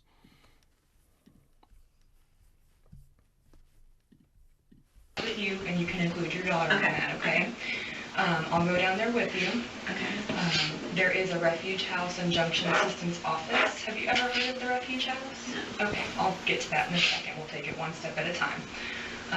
The injunction assistance office is there. They're staffed with advocates just like me who can help you, and we can go there together and get this filed, okay? Oh yeah, yeah. The murder happened back in like 2000, I think. So it's 16 years she's been out, getting away with it, buying hardwood floor, buying nice furniture. What's going to happen is it's free, there's no fee or anything. You fill out the paperwork, you'll put down your information, your daughter's information, places that he's going to be prohibited from, locations or workplace. If she's in school, we put that on there, things like that, so we can talk about it when we get there. And then a judge will review it, and at 4 o'clock today, you'll know whether the injunction, the judge will grant either a temporary injunction. No, Dan, that was Lenny Henry.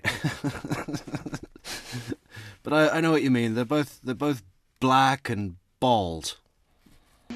Or dismiss it. Okay. It would be pretty wild. I can't guarantee anything, but it would be pretty wild for it to be dismissed given the circumstances as you described them. So I'm going to say let's file for the injunction.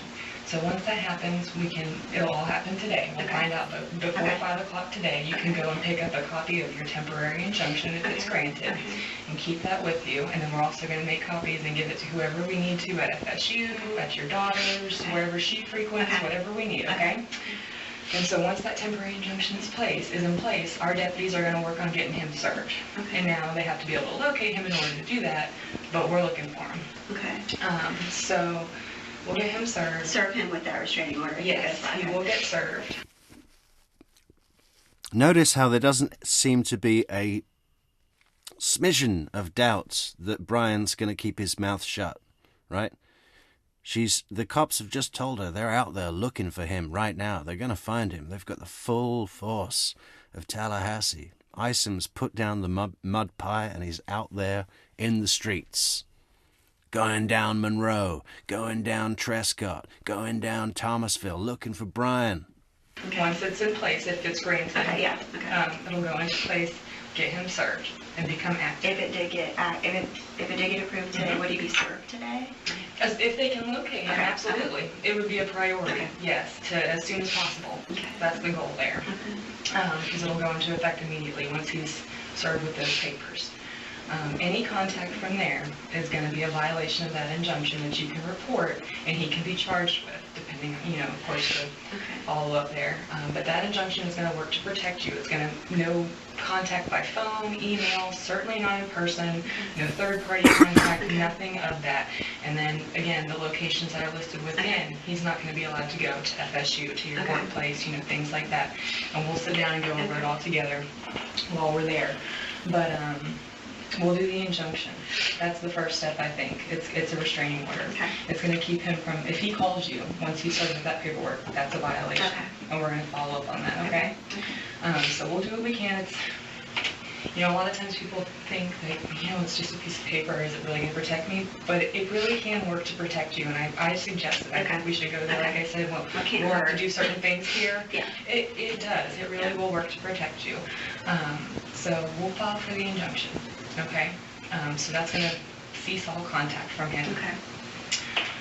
After that, we'll have to think about a safe place for you to stay. Well, I think my sister's husband's a policeman at TPD, so she said I could stay with them. Okay. Do you think does he know that location? No, I don't think so, because it's in Monticello. I don't think he even knows where they live. Okay, so he wouldn't even know where to find you or anything? I can't imagine, because I don't even think his address is published. I don't think they don't publish TPD office, so I don't think he would know. Okay, well, he's that's never been there. Okay, all right, and that's fine, and I think that's a good option, especially since he's law enforcement, and you said your sister's and her... It's my sister's husband who's a TPD. Okay, well, that's... And he has his car parked out, it's that TPD car. Absolutely. And I don't know if there's any way, any little thing we can do. It sounds like he obviously knows what vehicle you drive. When you're there, if you could maybe put your car in the garage and hide it, kind of thing.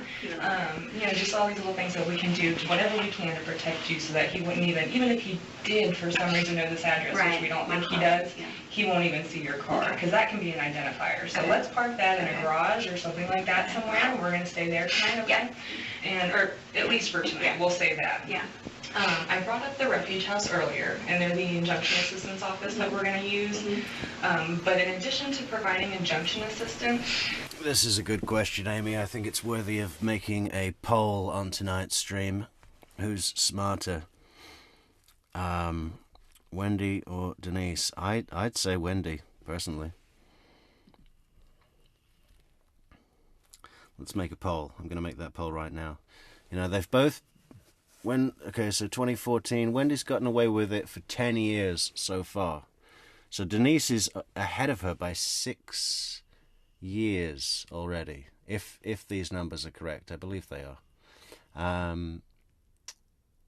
But Wendy's been through 3 trials already. She had an immediate interview where she was the prime suspect. It was an obvious murder, assassination. There was a contentious divorce. There was so much more against Wendy than there was Denise. From Denise's, there was basically no suspicion on her at all.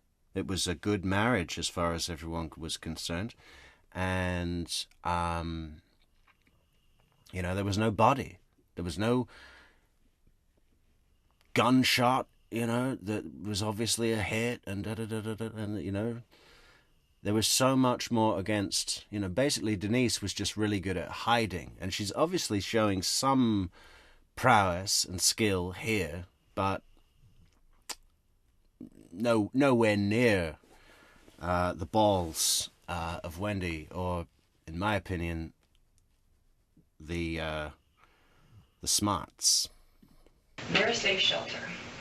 You have somewhere to go, but I want you to be aware that in the event of an emergency, there is a shelter here by the name of Refuge House, okay? And if it came down to it, you can have it. It's strictly confidential. It's a safe place for you to go. It's a 24/7 operation, okay?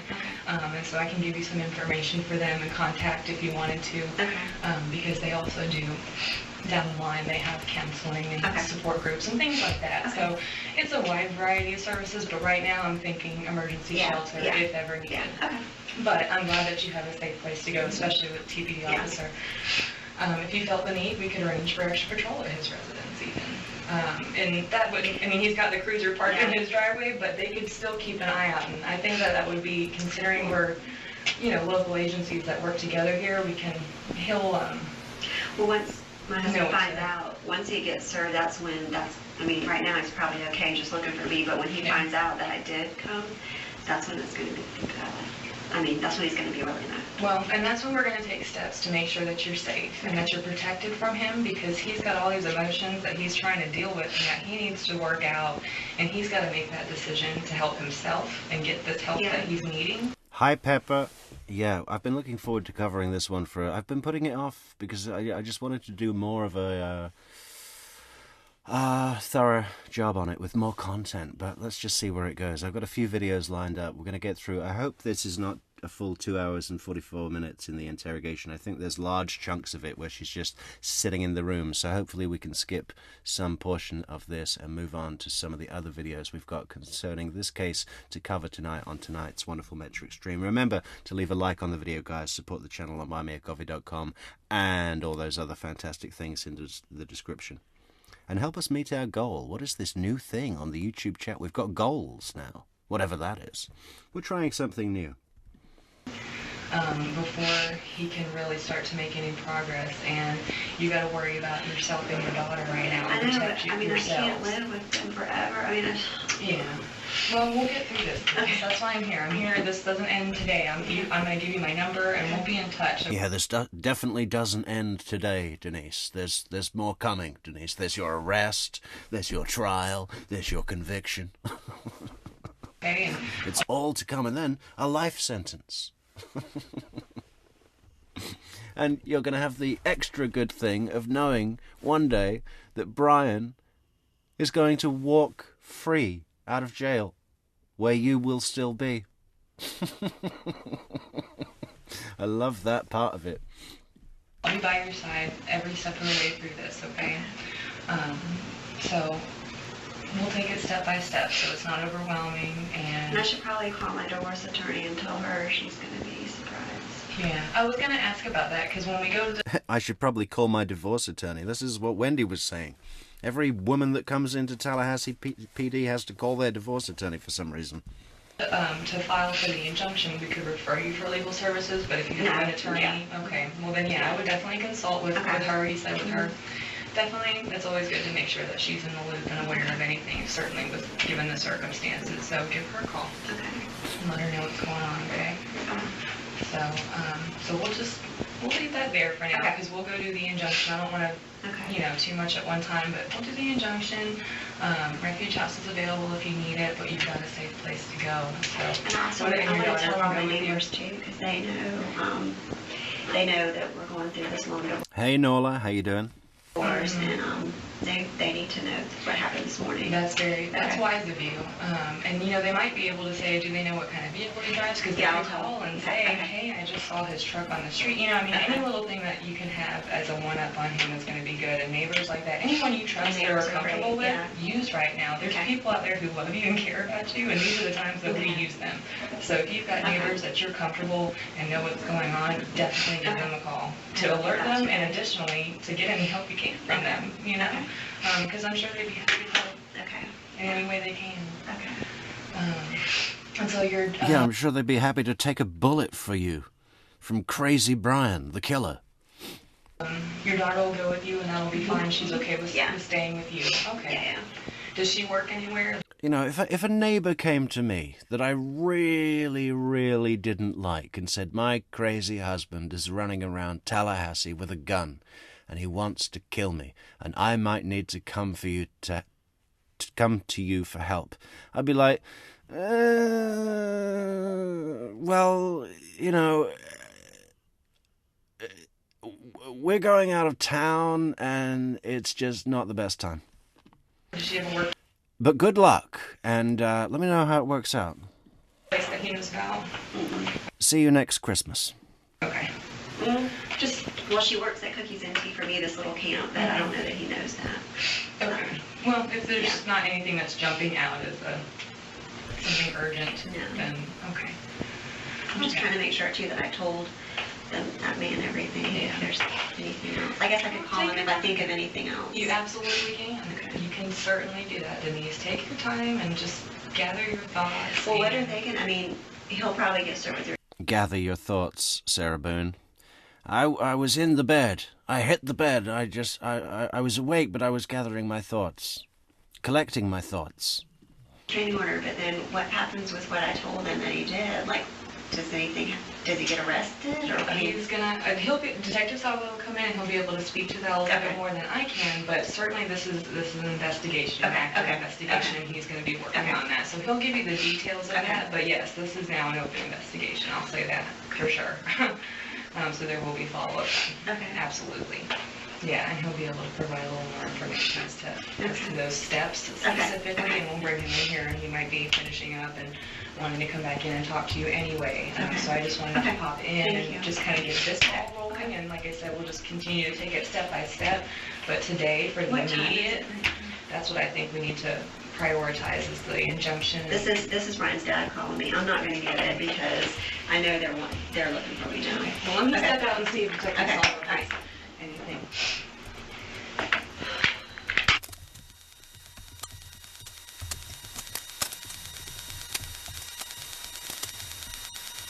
Oh, robot sound.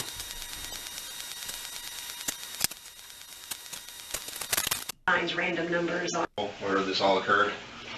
What does that mean? That evidence where, you know, I love this thing where they do the revolving door of different cops coming in. I think they're doing it specifically to keep her, you know, they want to keep her in the room for as long as possible, right?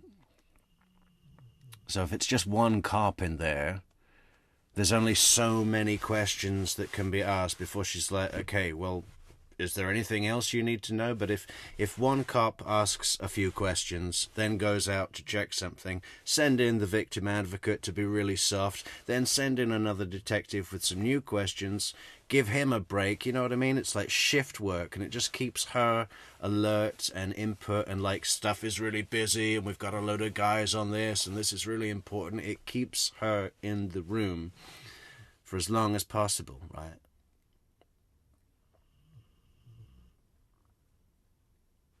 For what's coming, which is a kind of soft / hard confrontation, right? Especially when the Mac Daddy gets in at the end, the guy from FDLE. He's like the final boss of the interrogation. You know, she cuts through the cops, she cuts through the victim advocate, even her brother-in-law cop. He's going to come in and be pretty rough. Even with her, but in this kind of weird, we know but we don't know. And she cuts through! And then they send in the final boss, the little Disney shaggy dog from the pound with the hard questions. And then she gets nervous. Then he's like saying things like, I know everything about you.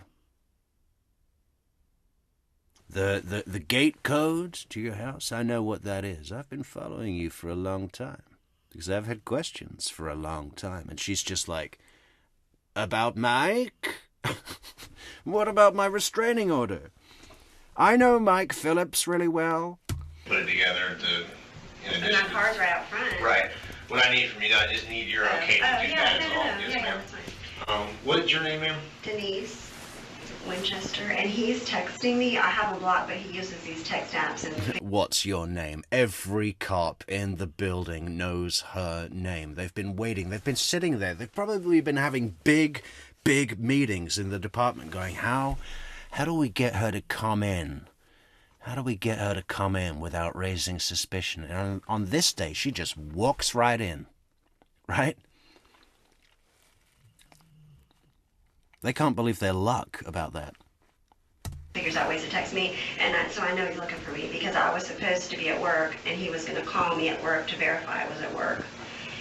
And I'm not at work. Okay. I just What's he want to with? mention that in case he's, I don't know. But anyway, yeah, for sure, you can go in my car. And if those cameras were working at CVS, I mean, that should have the whole thing.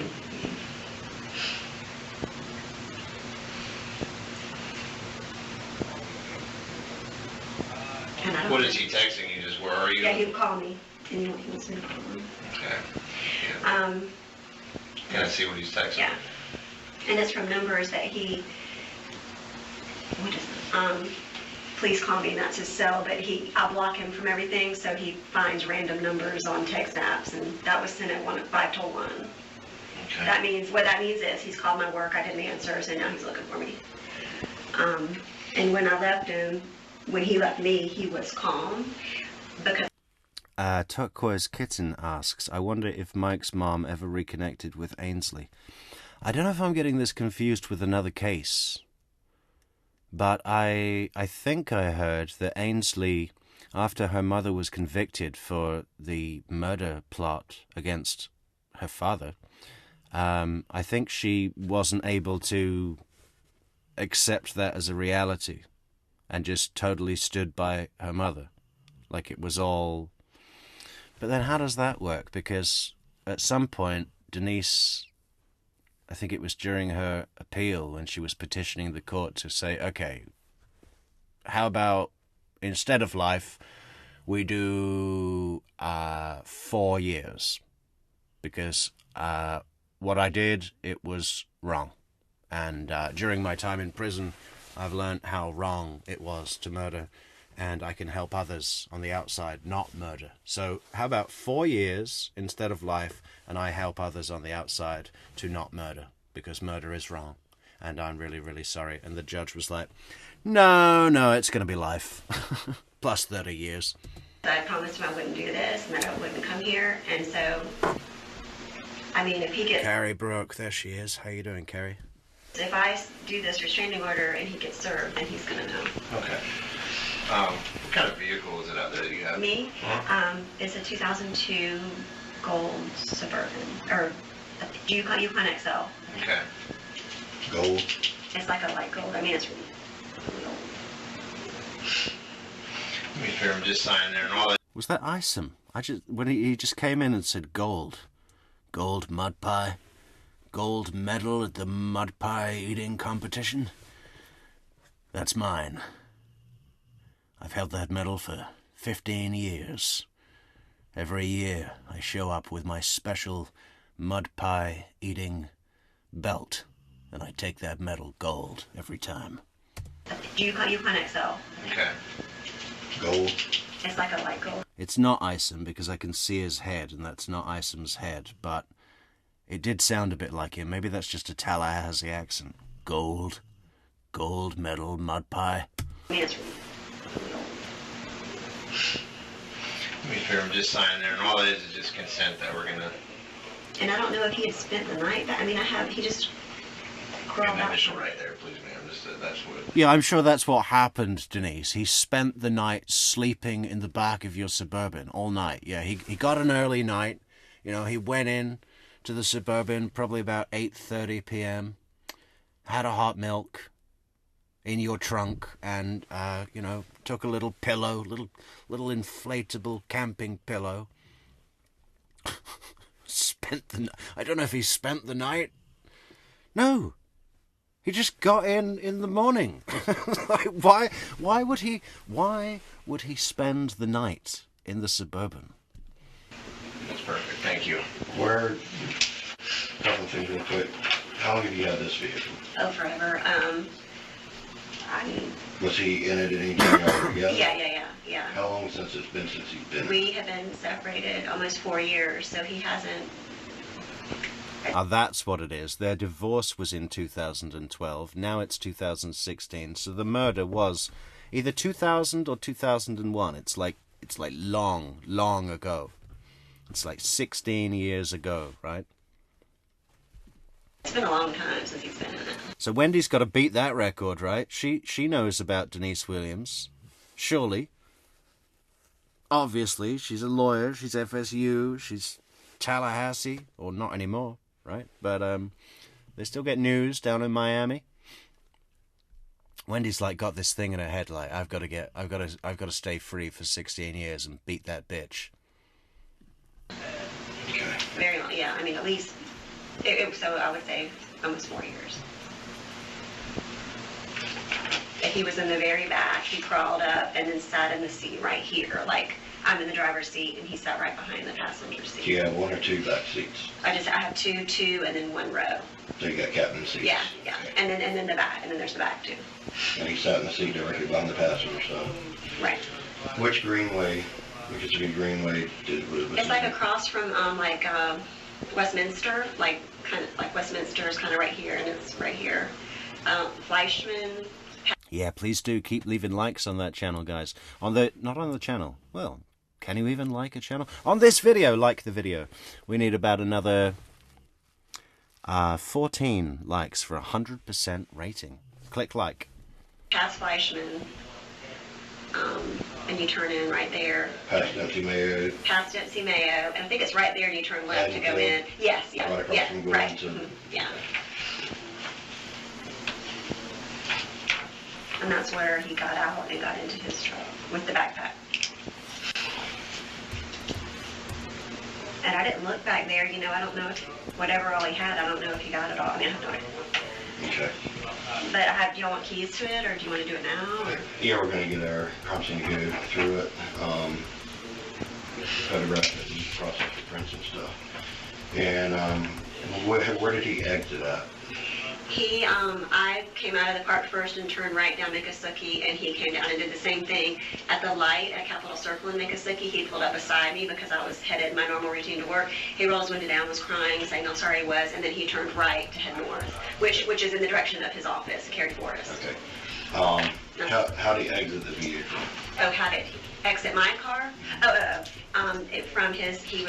He was in that seat behind the passenger seat.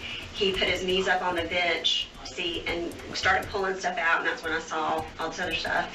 He shoved it in the backpack, got back to his seat where he had been, opened that door, and and to say that he would have ever been in that seat opening that door, even when we were together, he never sat back there. So I don't think he ever would have touched that door from the inside that I know of. It's a 4-door he went out of Yeah. the bottom of the seat he went up. Mm-hmm. If you'll be in there, she's got the keys. Where are you parked at the front? Oh, just right when you go out, it's just like right there. Do you need my keys? Yes, ma'am, please. And I don't know how. Yeah, if you don't mind us doing it, we can get it done while you're up here instead of you having to be done. Okay. You downstairs. Where? I was in such a. Oh, you know what? I was in such a state when I got here. It might be in there. Let me make sure.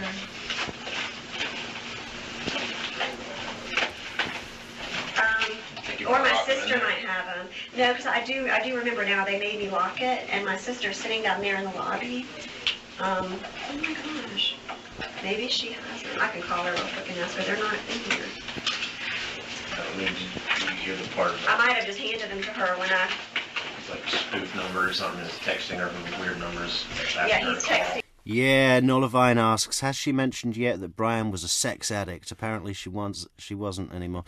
Yeah, no, she mentioned that his son took it upon himself to go into his emails and find pictures of these prostitutes that have been in the house, and that he was so disappointed, and he collected evidence. But I think, you know, she told the son about that and said, hey, listen, you've got to go into his account and get proof. So, you know, she's just a nasty piece of work. She's spiteful, you know. She's trying to ruin his relationship with the son. It's just a power game with this woman. She's just a nasty woman. I just can't stand her. Venom. Me now, wanting to know where. No, I mean, just asking me to call. Let me call my sister and see if she's got my keys downstairs. Sorry about this.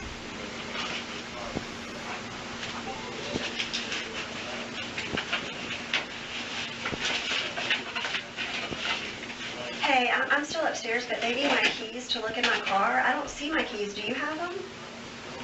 I mean, but remember when oh, you know what? I might have left them down there when we first met the guy downstairs. Might be in the studio. I'll go down there. It's a clicker. They're going to come down and see if they're down there. But I know, I mean, they're either in the car or I thought I locked the car. I don't know. No, don't walk out. Don't walk out there. I don't know. They just want to look at it, so. I don't have them. I don't have it. Yeah. I don't know, but there's a good chance I left them in there. I was so messed up when I got here. Will you run out there and just see? Yeah. Thank you. I'll stay on the phone with you. Yeah, look, we've got Dan Bailey in Discord now, guys. Forever. Captive.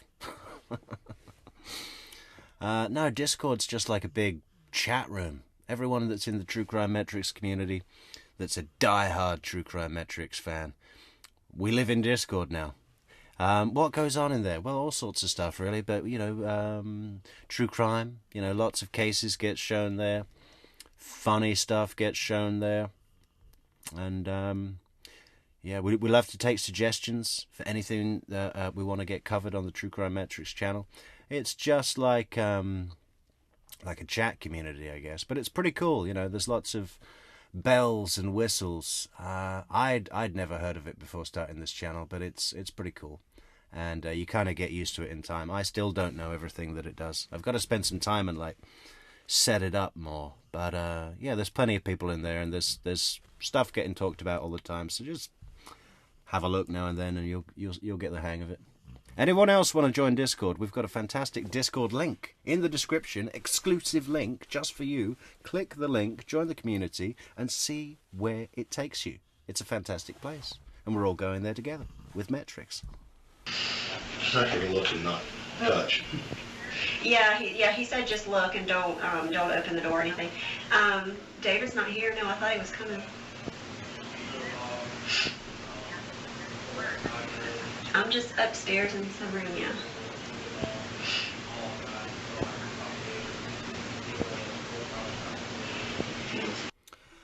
I don't know, Pepper. I never see a YouTube ad commercial at all anymore, because premium, $8 a month, no ads. It's fantastic. But I'm on YouTube all the time, you know. Are you getting ads on this video? Commercials, whatever you want to call them. I thought when we walked in, somebody said lock the car. Oh my gosh. Yes. Can you call Ansley and see? And I could have left him on that guy's desk down there.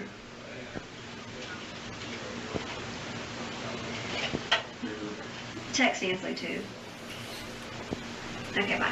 She's gonna... Pepper, how often do the commercials come on? She's gonna ask the guy downstairs if I left him down there. She didn't touch the door of the car, but she didn't look in. She didn't see him when she looked in. So that's not good. But it could be unlocked, you know. I don't know. I don't have one.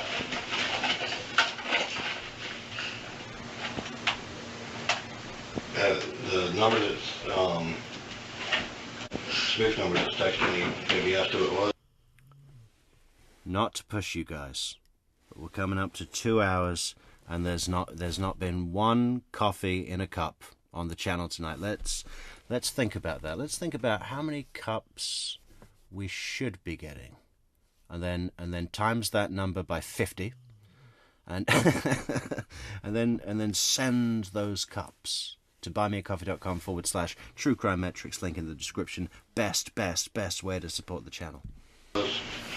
No, he put his cell phone number, because I block him for everything, so he uses these text apps, and so it just says, please call me, and it's his cell number. Okay. So that's how I know.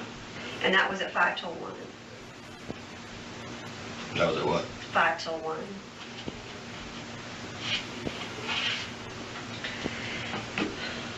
I hope it's not wrong. Okay, thank you. Hey, Keith's back. What's Keith got to say? Nola, good point. Explains her stress, non-logic. What did Nola say? Hang on, guys. Her voice is gravel Gertie. Brian killed in order to wake up to that every morning. Horrible, isn't it? Everything about this woman is just sharp and jagged and just, ugh.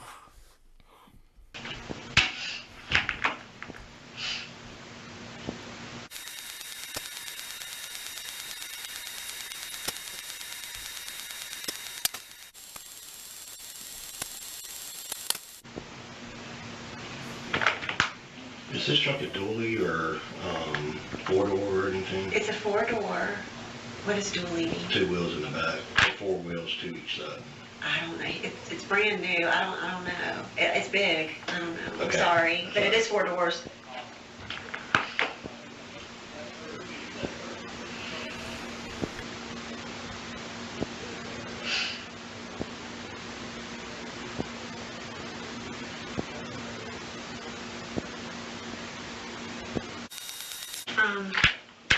My daughter just sent me a more description of his truck. If I need it, she said, I didn't know it was diesel. Is it diesel? What did she put? Just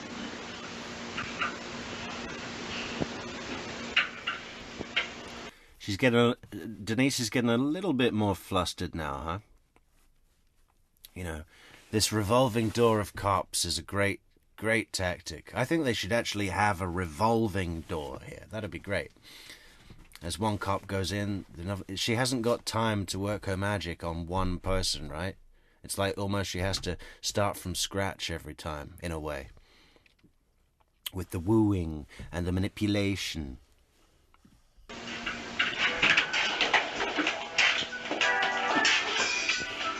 Hello? Hey. Who? It probably does. Hang on. I'll be right back. Hang on one second.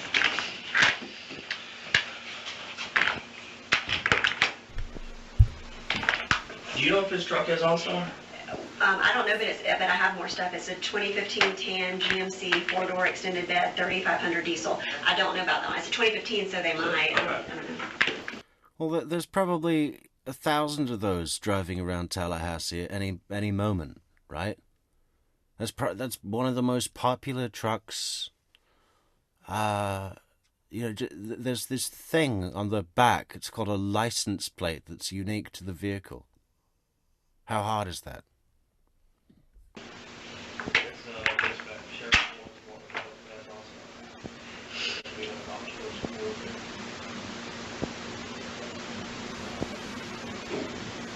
We don't know right now. All right.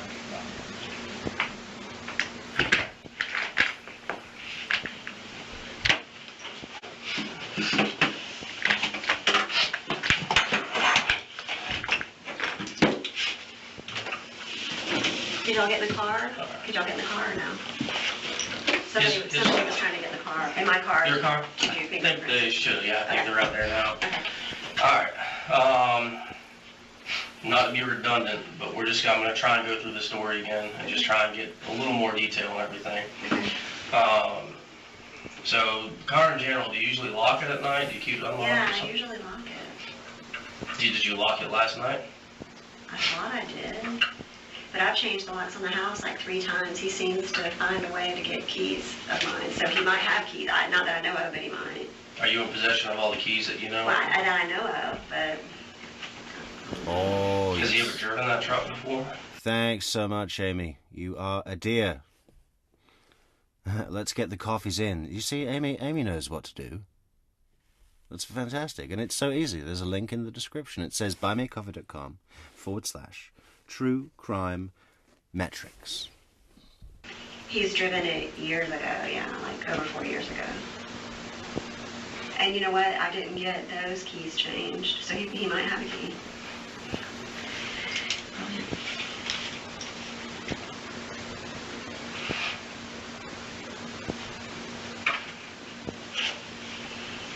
All right. Did you notice anything that was different with your truck when you got into that? No, not at all.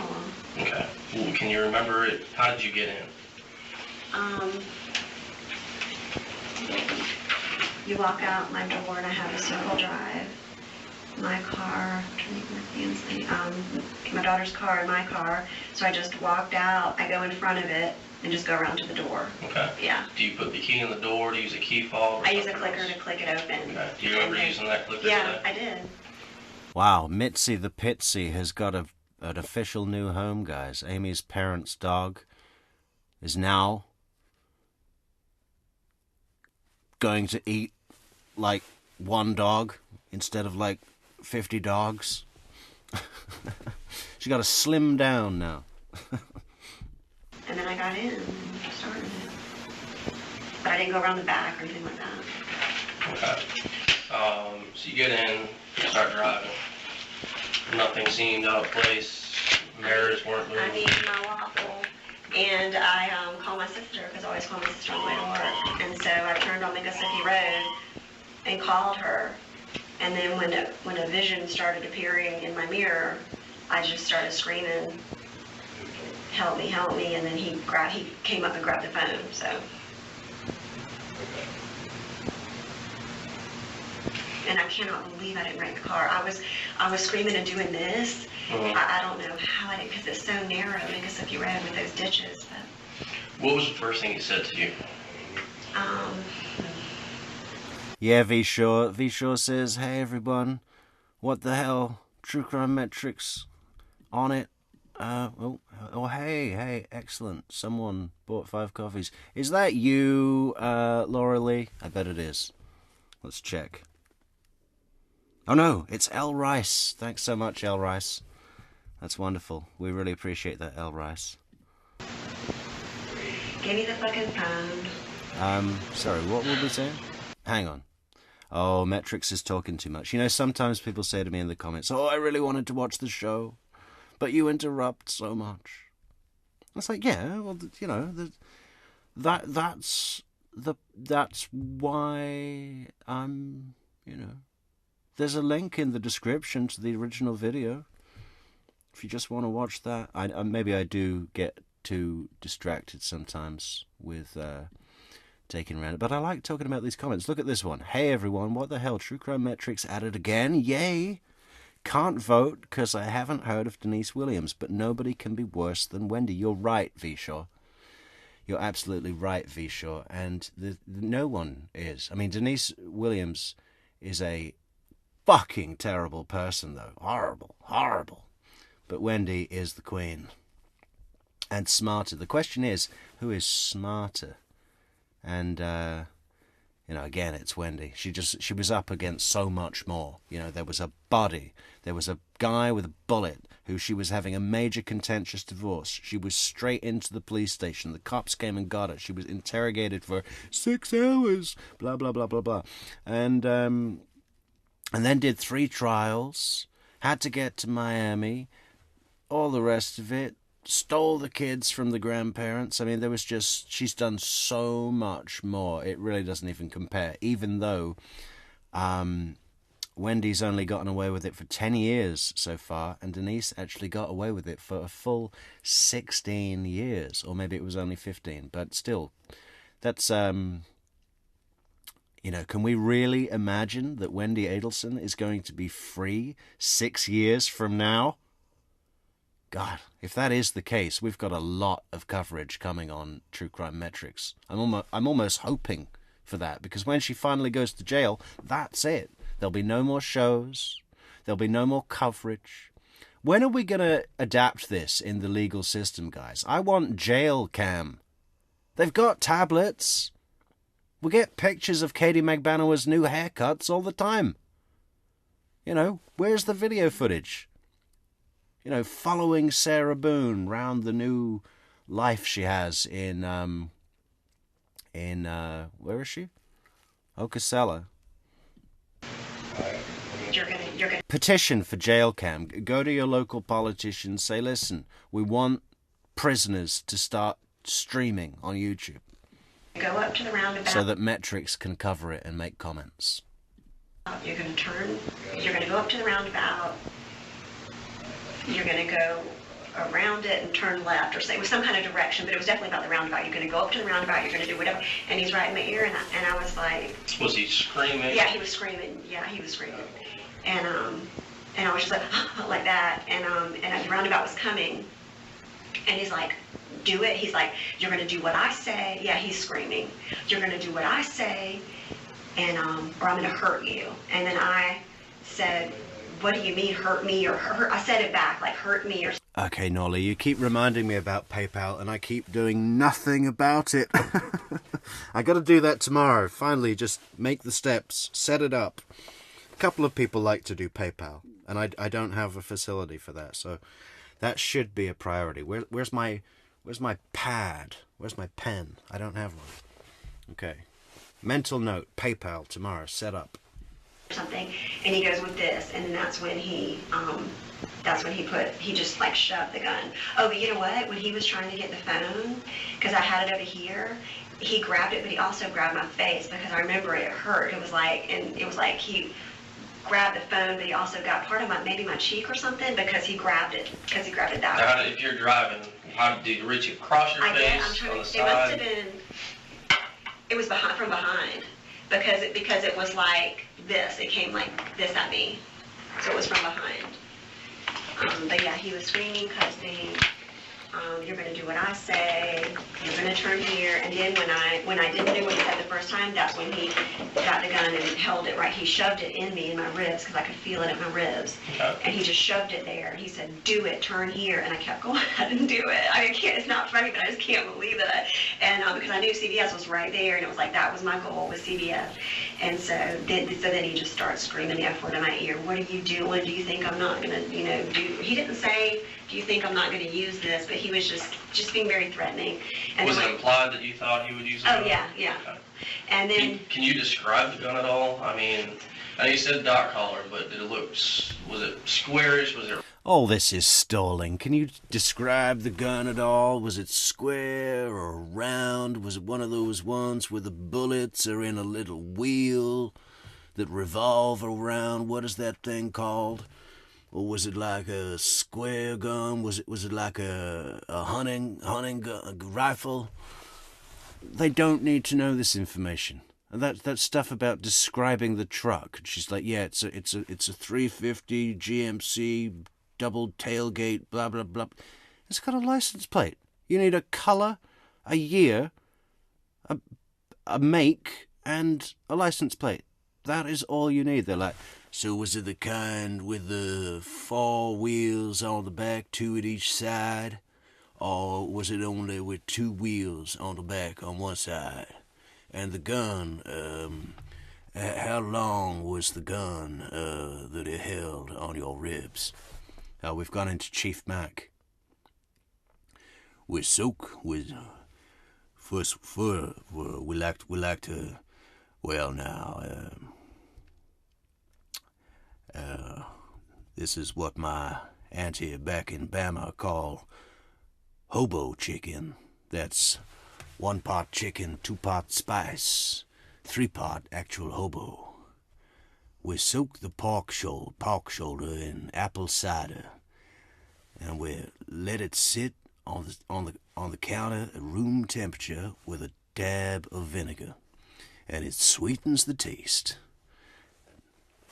No, round the end of it, like where I guess the bullet would come out, was real tiny, and it was a circle. And then, I mean, it's not how all guns are, I don't know. But then if you kind of went back from it, then it was flat in a circle. But I mean, I don't know. But I just remember seeing the hole, I guess, of where the bullet would come out, and it was real small. The hole was real small. And then, You know what I've just realized? When we get to Tallahassee food trucks, I know exactly where to find Chief Mac when he's off duty for an exclusive Metrics interview. You know, we're just going to spring it on him. We're going to go to every barbecue place in town. Or we'll go on fucking TripAdvisor and we'll check out which is the best barbecue place in town. And that's where Chief Mac will be, right? Or maybe Tallahassee food trucks. We go down to Tallahassee food trucks. We'll find General Isom in the mud pie eating competition. And Chief Mac will be manning the grill every Sunday. and How long, do you know how long ago it was? It was like because he put it all right. It looked to me like just like a handgun. Do you know the difference between a revolver and a semi-automatic pistol? No. Okay. If you show me pictures, I might tell you more. Do you know how long it was?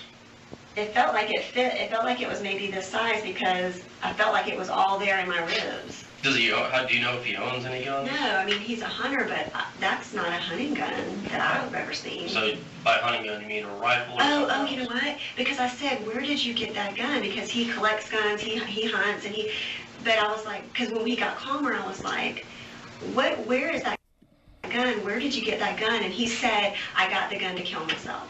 That's exactly what he said. But I don't know when or how or, I don't know. I've never seen it before. Okay, this is a semi-automatic that he's talking about. No, it wasn't that one for sure. Leslie, are you planning to come back down to Tallahassee for June? For Donna's trial? I know you were planning in September. Are we going to see you there, Leslie? Again, that's just general. I mean, everything. Yeah, but it definitely wasn't that. It didn't have that spin thing. Okay. It was closer to this, but it was fatter. Like this part was fatter. Okay. Yeah, I mean, there's a whole bunch of different variations. It was just fat, like, but it definitely. No, they don't arrest her. I think why they're stalling.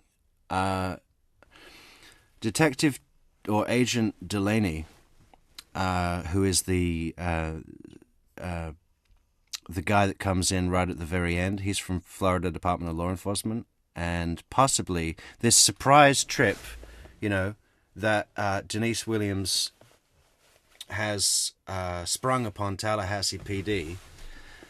They didn't know she was coming in. Perhaps they're waiting for Delaney to get down, because he's the guy that does the big confrontation, kind of soft, kind of hard confrontation, but you can tell he's got the facts, and he doesn't come in to the end. So maybe they're stalling until he gets here, Leslie.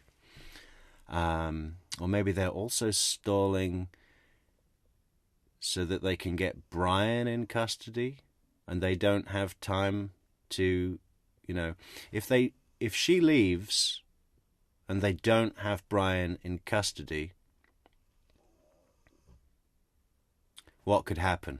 They could conspire, or he could kill her, and then they might not get justice, right? So I think it's both of those things, Leslie. They don't arrest her here. She's arrested not long after. I think it's a few days later, at her work. We've got that video coming of her arrest, of her being dragged out of image-conscious Denise Williams, who couldn't get divorced because of what her friends, family, and colleagues would think of her social Christian image. So murder was better. Yes, image-conscious Denise is going to be hauled out of FSU in cuffs in front of everybody. But yeah, why are they stalling? I think they want to get fucking that shaggy dog detective Delaney down here, and they want to get Brian in custody, because if they don't have Brian in custody and Denise leaves, it's like a wild card, right? It's out of their control. Things could happen. They could conspire. He could kill her, and they just, you know, stalling is control right now. That's why they're doing it. It wasn't that silver kind. There was no silver on it. Yeah, and I'm just color-wise, I mean, there's... It was more, none of that, but it was kind of more that, it was more kind of like that. The part that I guess you would hold was pretty thick, because I could feel it. I don't know. So but he said I got it to kill myself, so maybe he bought it recently? I have no idea. You said he showed it to your side. Do you have any injuries that you know of? My ribs are right here, and I felt it in my ribs, but it doesn't hurt when I do that, so I'm sure, that there wouldn't be any marks, I guess. Okay, before we leave, I want you to check that. Okay, I will. And the only other place he grabbed me, I told him, was when he reached behind me to get the phone out of my hand. He pulled right here, but it hurt at the time, but it doesn't hurt. Okay, so you get to the CVS. Yes, and when we pull in, you're kind of you go down this little hill to go around to the front, and when we got right here, he goes, turn, and he took the wheel, because he took the wheel and tried to get me to turn right there where just the trees are, and I don't know how I did it, but I was I guess because I was down here, and I just did it back. Would it be inappropriate for us to build a papier-mâché effigy of Wendy's severed head, but the size of a small compact car, huge thing, bloody severed head of Wendy Adelson with really authentic hair? Maybe we could make that out of a what could we make it out of? Just some sort of, and just either put it outside the courthouse, or maybe in the big what do you call it, atrium of FSU. A large subcompact size papier-mâché effigy of Wendy Adelson's severed head. Hashtag justice for Dan Markel. Hashtag justice is coming. And just that, doesn't that fall under the right to protest? Or she'd call it a hate crime. Well, what the fuck do you think hiring an assassin is? And again, the fact that there were no cars coming or going was a miracle, but I just did it back. And I knew, because I knew in my head I was going to that spot. And so when I did that, and then I pulled up and I just parked and turned it off. No, Pepper. Venmo is strictly for American citizens, which I am not. I had a look into that. And the same with Cash App, I think. So, no luck. But we do take contributions to the channel on buymeacoffee.com, super chats and super stickers on the lives, super thanks on the on-demands, Patreon memberships, YouTube, blah, blah, blah, blah. It's all in the description. Thank you so much, everybody. I knew, I go there all the time, and it says cameras, whatever, and he's like, there's cameras here, you are going to back up, and you're going to, and before he kept saying, he's screaming, I just want to talk to you, I just want to talk to you, and so I turned around and I said, I will talk to you from right here, this is the only place I'll talk to you from, and I screamed it at him. So where were you parked? It was right, the front, the door's right here. We'll call it, this is CVS. Mm-hmm. If I recall correctly. Mary says, when they arrest Wendy, I'm going to do something I've never done, just not sure what that is yet. I thought we had this down, Mary. We've got a poster. It says, what does it say? When Wendy is arrested, eat a taco. We're just going to taco it up. Taco week. Fuck Tuesday. All week. Tacos. Justice tacos. Mm-hmm. And then, like you said, the driveway comes in like this and goes around. Mm-hmm. And he tried to get me to go in here to park.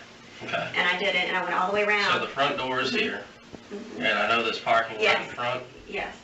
And there's grass right here, and I was in this spot, the first spot, right there. Okay, so you were right there. Right up against the store, the walkway to the store, I guess. Mm-hmm. On the corner of the building? Mm-hmm. Right there, and the door's right there. So really there's only probably 2 spots, and then the front door. So people were coming and going, and he kept telling me to stop crying that people were, but it was raining too, so it wasn't people didn't have a clear view. At one point, a lady pulled in right here, and she looked at me, and I almost said help me, but at that point the gun was between his legs, like right there, so I didn't do anything. Okay. But yeah, I was right there the whole time, and it was a good 45 minutes at least, where we just talked. Was he screaming the whole time? No, I mean, well, the first half, because he was so mad that I did that, he kind of was, I don't know if he was on his knees or what, but he held the seatbelt together where I couldn't, where the red thing is, he just held it. So I couldn't move because I was going to get out and run in, but I couldn't do that. And yeah, he was just screaming. I was shaking, but I was trying to act like I wasn't.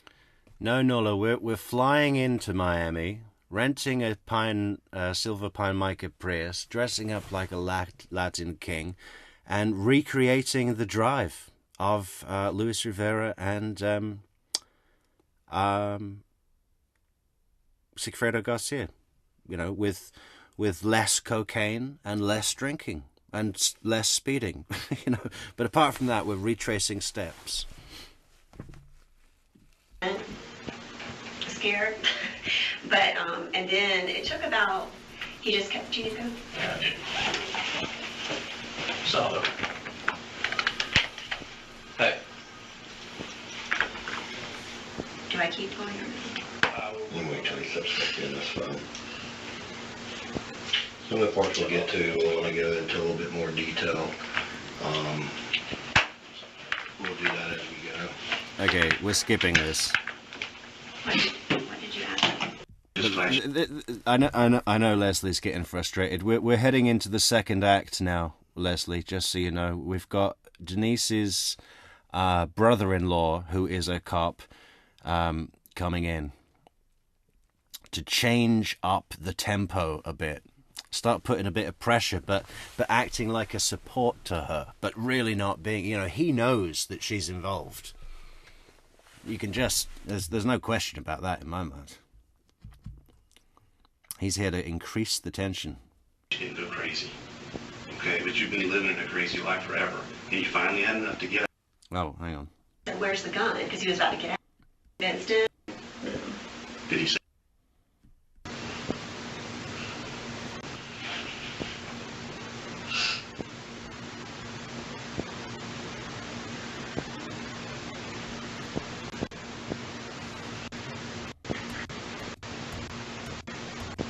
Told the story a million times. Yeah, we know. We've been listening. I've told the story a million times. Yeah, we're sick of it as well. Let's hear it one more time, but in a different way. Are they going through my car now? They were supposed to. Deanna went to get the keys from Ansley. Ansley is at Justin's house. So, but Brian would never know what that is, right? No. I'm assuming Brian's at work. He's calling me. His dad has called me. Did you answer the phone or text me? No. Did he say where his phone? What did he say? What did Brian say? He has to use apps, text apps on his phone because I blocked so many numbers from him. So this must be another text app number, and he sent this, and that's his cell. And that was around 1. You think that's him? That is him because he's telling me it's him. Even though I wouldn't recognize his number. But I think you'll find his truck at work. Yeah, I don't know. He's probably. But Marcus said please call me at 1:30, but I don't want to call him. I don't know why he's calling me. I don't know if... Marcus, you think he talked to Marcus? Well, Brian said I convinced him, like, that someone had to know what he had done and for us to tell Marcus because he wouldn't turn him in, but at least someone else would know. And, but he said, I don't want to tell him about the gun. I'll just tell him that I hit rock bottom. Like, he didn't want to tell him the details that I wanted him to tell him. So the fact that he's calling me, Brian might have said something, but I know he didn't tell him the details. He wouldn't unless I was there and I made him. But Kathy mentioned, should I tell Marcus? Let me ask Kathy real quick. No, don't touch her. Don't find that. They have not found Brian yet. Oh, they haven't? What time is it? I sent John Barron's over to your mom's. I think they told Johnny just a little bit. I know. If you didn't show up at work like you're supposed to and he knows you're not there, Right. where's he going to go? Yeah. The only place I knew that he knows in common would be Johnny's. So John Barron's is there, so no one can get to Johnny. We try to get her to leave and go over to your grandparents to stay there, but she won't leave the house. I think he's probably driving around looking for me because he thinks I'm supposed to be at work. Because I told him I was going straight to work. He could call me on the work phone to confirm it, and then I would meet him and Marcus later today at his office. That's how we left it. The Carrie Forest office. Now Marcus doesn't work anymore, does he? Mm-hmm. He does. And he said that we would talk to his dad together. That's how we left it.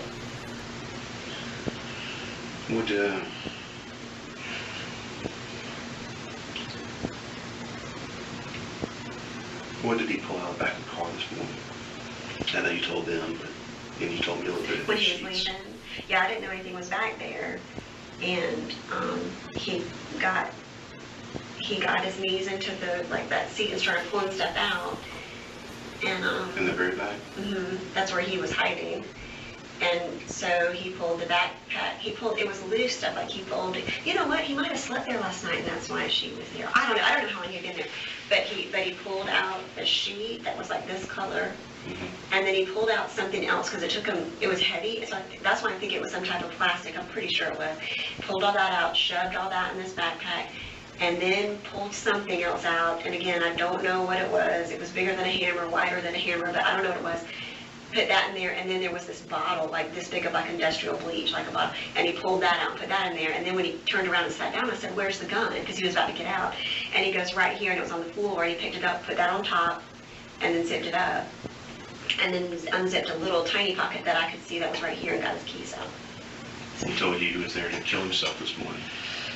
He told me that he had nothing else to live for and that he wanted to kill himself. He told me that many times. He told me he bought the gun to kill himself because I said, "Where did you get this gun?" Because I've never seen a gun that you would kill people with. You know, he's just got the hunting guns. And he said, "I bought it to kill myself." What do you think he brought all the other stuff on? I have no idea. Because at one point I asked him, I said, "Did you really plan on today being the day that you would both die?" And he said, "Well, me." But then when I saw that other stuff, that doesn't make sense. So I don't know. That's what he said. Denise, he was going to kill you, and for whatever reason he didn't go through with it. He brought that stuff because it would cover his tracks. And I'm sorry, you know that I love you, and I would never let anything happen to you. But I'm not going to sit here and sugarcoat stuff. You did the right thing by calling me, but Denise, he was going to kill you. Well, then when he finds out after 4 o'clock that there's a restraining order, he's going to know that I told, and he's going to come for me. Well, hopefully he'll kill himself. We won't have to worry about it, okay? He's had control over you for years and years and years. He has ruined your life. You and Deborah are the same age, but y'all sure don't look it. It has eaten at you and eaten at you. And I couldn't say anything. I talked to Warren one time and said, "We need to talk to Denise," and he wouldn't do it. He said, "I'm just glad she didn't go crazy." You and Deborah, was it? Were the same age, but you sure don't look it. So he's got a big fear up thing going on here with the he was going to kill you. Today was going to be your last day.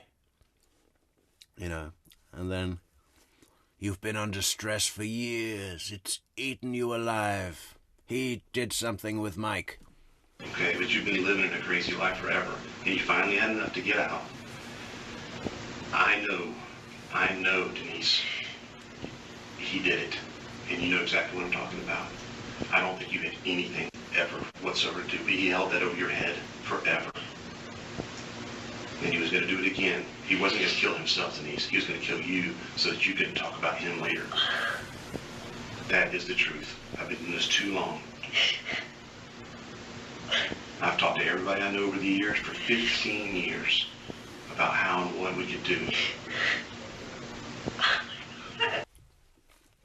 You see, this cop, her brother-in-law, knows that Denise and Brian conspired and are involved together with the murder of Mike. But he's framing it like, "I know you weren't involved, but he told you. He did something, didn't he? That's why you look so much older than your twin sister now, because it's eaten you for years. The weight of what he told you he did without your knowledge. So you're not guilty of anything. Because he wants her to take that bait and say, indicate Brian, because he hopes that she's all freaked out with him saying he was going to kill you and just goes for it, knowing that if Brian does get the ultimate punishment, he'll have nothing left to lose and spill all on her. It's the perfect trap. It's like absolutely cornered in a web in a corner, you know?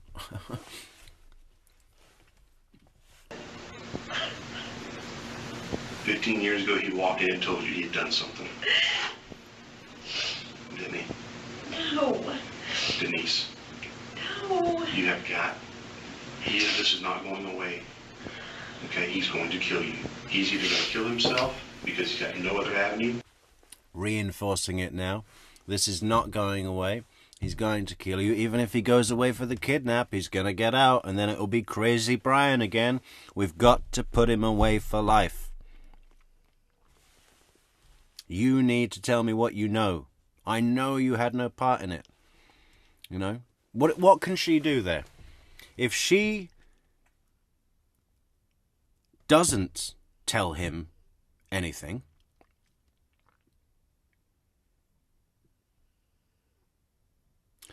then she has to be aware that and go with the story that she's willing to be in danger. If she does tell him something, you know, she's got nowhere to go here. This is a checkmate move, almost. Not quite yet. That comes pretty soon, later. But he's going to try and control you. He's going to try to stop people from talking about what he did. You say no. I don't. Would he go get Ansley and hold Ansley and call you and say, do what I say? Would he kill Ansley? Would he? I don't think he would Yes, kill he would. me. The only person that's important to him is him. Yep. Now the daughter's in danger. Danger, danger, danger. Reinforce, reinforce, reinforce. He didn't bring that crap to kill himself and bury himself. He brought it to kill you and bury you. Yeah, he brought the folding shovel and the bleach so that when he shot himself in the head, he could clean the scene and cover himself in earth in a shallow grave. What? He didn't give her the problem because he knows he's got a problem. He didn't say any of that. Hi, Brian Faircloth. This is not And Albert. Good to see you guys. how divorces go. What did he ever say to you back then Back then about Mike, about mine? I never had any reason to believe that he would do that. I never would have believed. Knowing what do you remember the time you went to Atlanta when you had a boyfriend up there and he showed up with a gun? Yeah. What makes you think he wouldn't do something like that? I guess because Get rid of Chuck. Is that Chuck? Is that him? Get rid of Chuck. I have a gun. He's sitting in the foyer of the hotel in Atlanta waiting for her to come down with Chuck. Get rid of him now. not now, but and obviously he loves the Lord. He was a Christian. That's why I married him. He was doing prison ministry. I was doing prison ministry. I had no reason. After the murder, we both did prison ministry because we're Christians. He loved the Lord, and that's why I married him. And I've never seen him like this. I've never seen him like You this. saw him this way 14 years ago in Atlanta. Not like this. I This was understand. different. This was very different. All right. This took it to No. a whole nother. 14 years ago? So that would have been in 2002. Mike got shot in 2001. I didn't even think they got together until...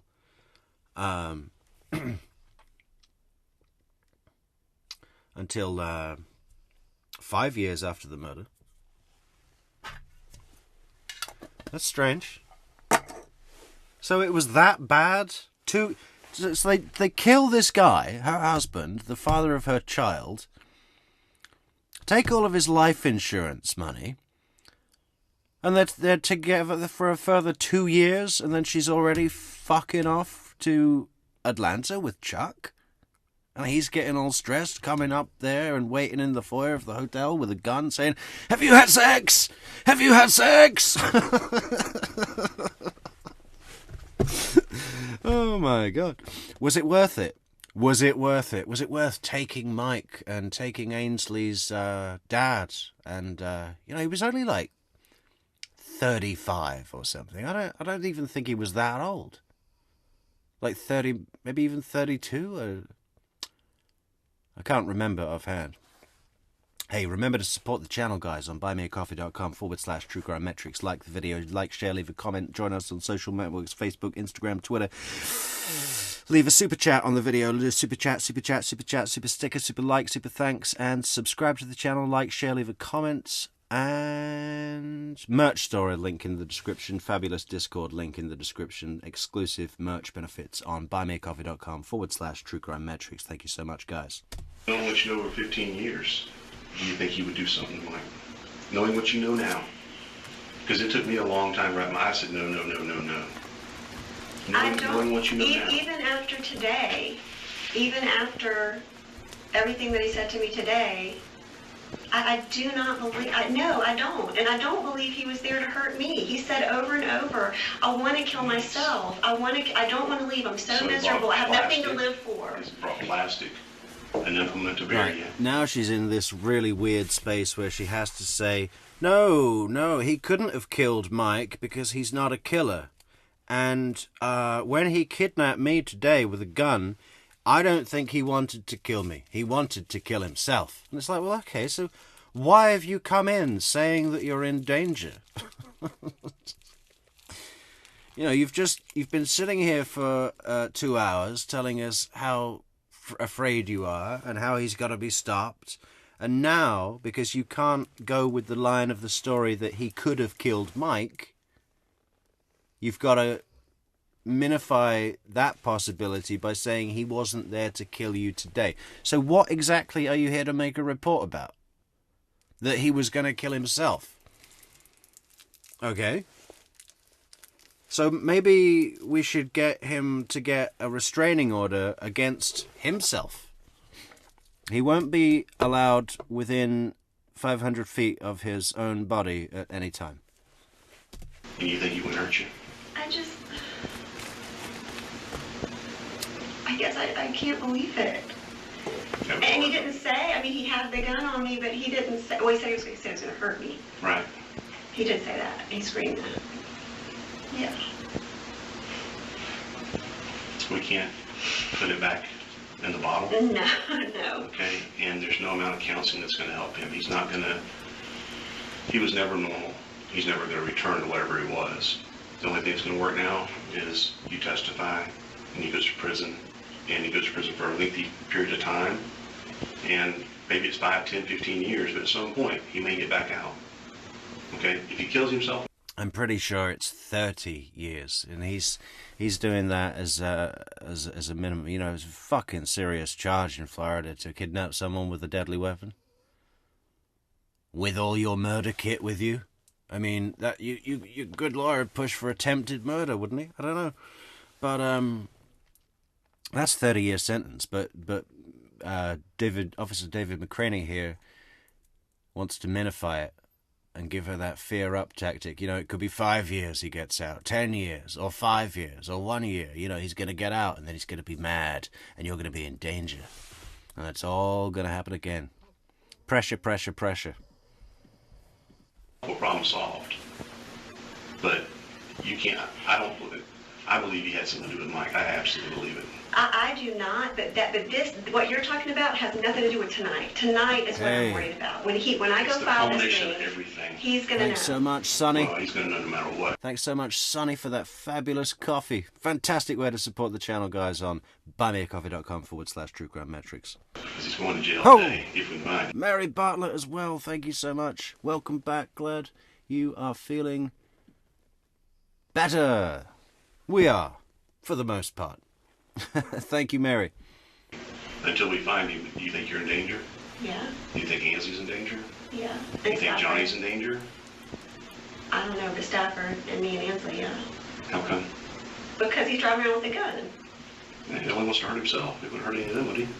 He wants me to stop the divorce. That's what he kept saying. I have nothing to live for if you fall through with this. I have nothing to live for. But it's not like you're going to get back together. Well, that's what he wants, and that's pretty much what I had to. I didn't say that, but I pretty much had to say, we'll meet with Marcus. This could. I didn't say at the beginning. I said this could be your rock bottom. This could be, all that. I said all that. I didn't say I would call it the divorce. Do you think he would really kill himself? Yeah. He's threatened it so many times to me.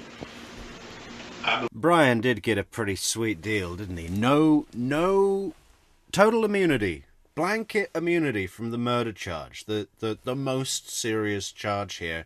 But you got to do 19 or 20, it was 20 years, wasn't it, on the kidnapping charge.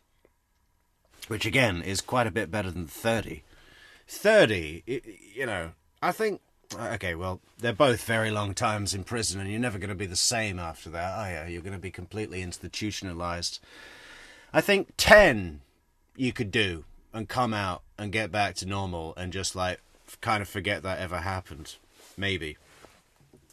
20 years, you're never going to be the same. 30's a nightmare. That's almost not even worth coming out. You won't even remember what it's like to be outside after 30 years in jail. Ah, man, that's too much. That's too much. Yeah, he got a sweet deal.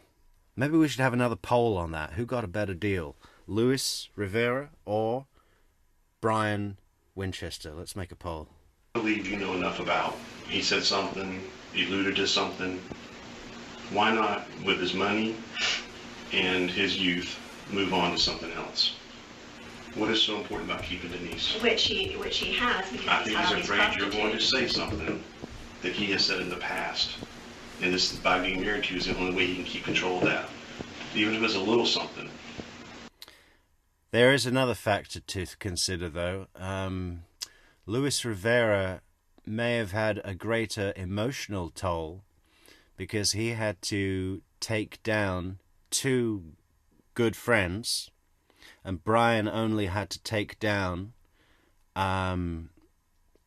this crazy bitch ex-wife that was trying to get him sent away for life anyway. That was justice payback as far as who he had to spill on to put away. I don't imagine he's got any guilt about that. I mean, he's probably sad that it happened because,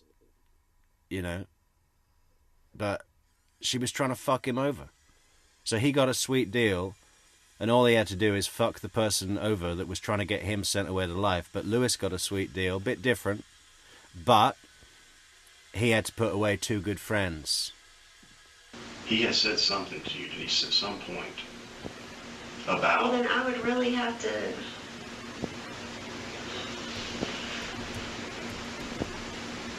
think about it, because I don't... He's sleeping with all the prostitutes. He is doing all that. I've always thought that he wanted to stay with me because of money. Because he can do his hunting leases and live his life large because of money. And honestly, this divorce, and he said it today, it's going to bury him. And it is, because he's going to lose the office building that we own together, and he's going to lose his home.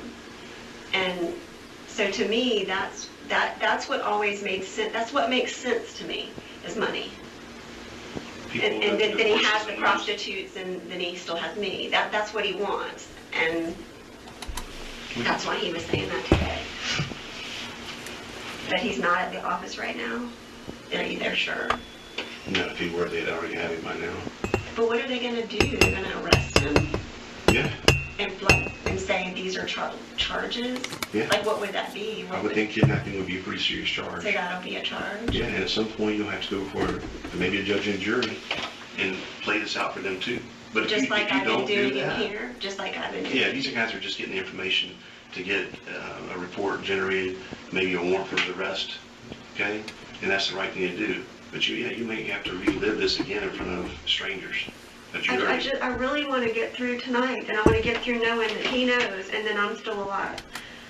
Well, we're going to keep you alive, not let anything But happen I to you. can't live with you forever. That's true. You have to live with me until you're either in jail or Please, God, no. You're not living with me forever. One night will be enough. Then it's Motel 6. He is threatened. I stayed with him so long before we separated because he would threaten suicide all the time, and he knew that would get me, and it got me every time. So he's been threatening suicide for over 5 years. I think people that threaten suicide don't do it. So I don't think he's going to do it. If he would have done it today, if he was. Well, that's not true. Lots of people threaten and commit suicide. What are you talking about? I mean, I know what she means, you know. But that is definitely not true. There to kill himself today. Denise. I can't accept Ainsley would that. have had no mother and no father. I just can't. What do you think he was there to do?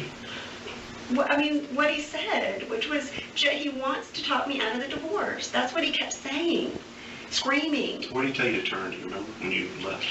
Well, he kept saying, you're going to go to the roundabout, and you're going to, and I think he said, I think he kept saying turn left, and I never would. At the roundabout?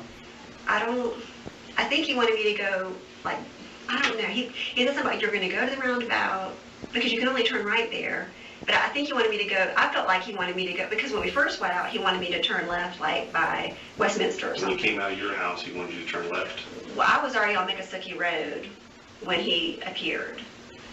And so I was probably halfway to the roundabout. Right. And then he kept wanting me to turn left, and I wouldn't. And then he said, and that's when he put the gun to me. He said, you're going to go to the roundabout, and you're going to, I think he wanted me to take it, and then, I don't know, maybe he said right at that point, but he wanted me to get off of that road and go this way.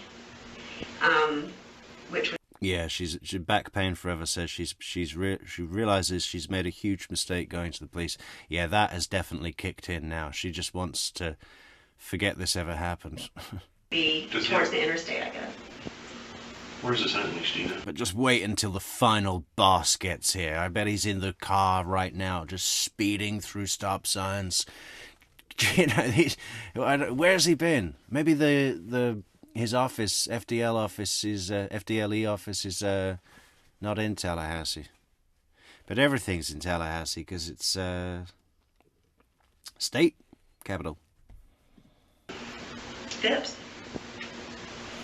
And that's up. Highway 12. Maybe he was on vacation by the pool and he got the call and he's just like running through the hotel, pushing past waiters who are dropping huge trays of dishes on the floor, but he doesn't care. He's still in his fucking Speedos, jumps into his car, and he's just hauling ass to get to Denise.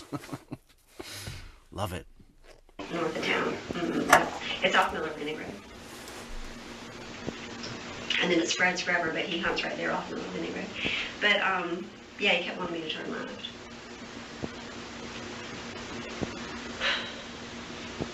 But he'd been in my house because he said things that he wouldn't have known without him being in my house. And I have changed those locks 3 times. I've changed them 3 times. And it doesn't matter. Still easy to get in. And I just feel like this restraining order is not going to stop him. An alarm system at my house isn't going to stop him. What's going to stop him? Well, I guess if he kills himself, then I don't have to worry. That's a good one. But I just don't think he's going to. All this stuff. We don't often see this in interrogations, do we? It's the second time he's been like, yeah, hopefully he just kills himself and it won't be a problem. You know, he's a cop. What happened to protect and serve, eh? What happened to that? Jail or doing nothing, which is going to stop him? Well, I'm here trying to do something, but I still don't feel right about it. Why don't you feel right about it? Because I know what's going to happen when he finds out. He's going to be mad. And when he left me, he was calm. He was crying. He was sorry. I can deal with that. I can't deal with the other. And it's worse. I've never seen him like this. Never. He was off. I mean, he was crazy. I've never seen him like this. I'm sure it's different now than it was, but go back to Atlanta. Yeah. But when I think about that now compared to this. That was what, that was the first 2 years of my disappearance? Probably 2 to 3, I would say. I'm not positive, but I would say probably 3. But yeah, but this doesn't hold a candle. But driving all the way to Atlanta because you're hanging out with some guy. Mhm. And then he confronted that guy with the gun, right? Well, he always said he had one. No one ever saw it, but I didn't like show it to me. I mean, I never saw it, and the guy, we never saw it, but that's what, yeah, he threatened that over and over. I mean, that was... But this was different, and I've never seen a gun like that. I've never... Okay, Christina's got a good point here. Louis had the benefit of shared guilt amongst numerous more guilty people. Brian's deal was sweet because he was the trigger man and he only had Denise Williams in on it. Okay. Louis had the benefit of shared guilt amongst numerous more guilty people.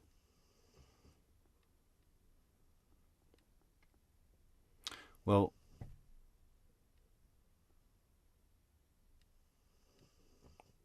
I'm not sure I get the first bit. What's the difference? I mean, they're both groups of conspirators. Are you saying Brian's deal was better because he only had to turn one person in? I think it's more a case of that one person was trying to fuck him over. You know, Sigfredo wasn't trying to fuck over Louis. Katie wasn't trying to fuck over Louis. You know, and they didn't expect him to turn on them.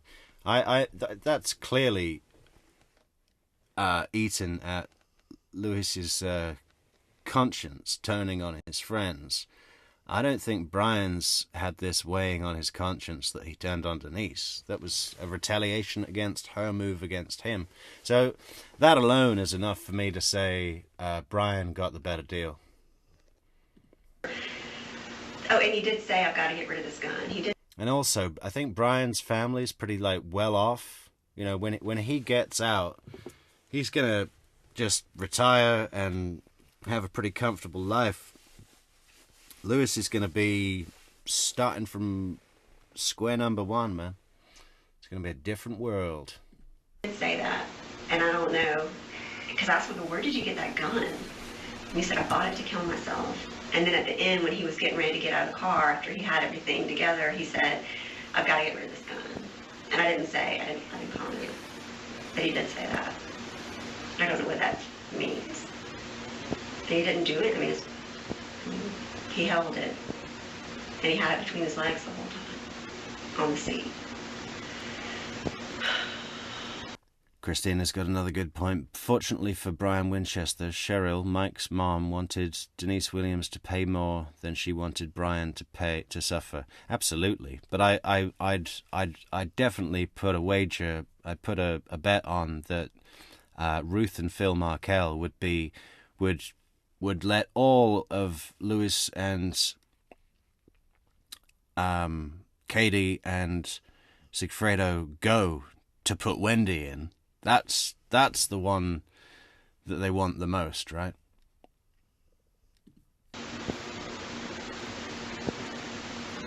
Wonder what's that? If Deborah were sitting here and you were sitting here and she told you that I had done all this, what would you tell Deborah? To run. Would you tell her to don't worry about it? No. I'm not going to go forward. I feel bad. You shouldn't do anything. He'll get better. No. No. Because it's not how rational people act, and those people do not get better. And if she sat there and told you that he brought Miss Queen and... This is crazy. Okay. Queen. It's crazy. But you need to understand. It's crazy. You got to be able to see it from out here. But I mean... He was not there to kill himself. The threat to kill myself was to get you to do what he wanted you to do.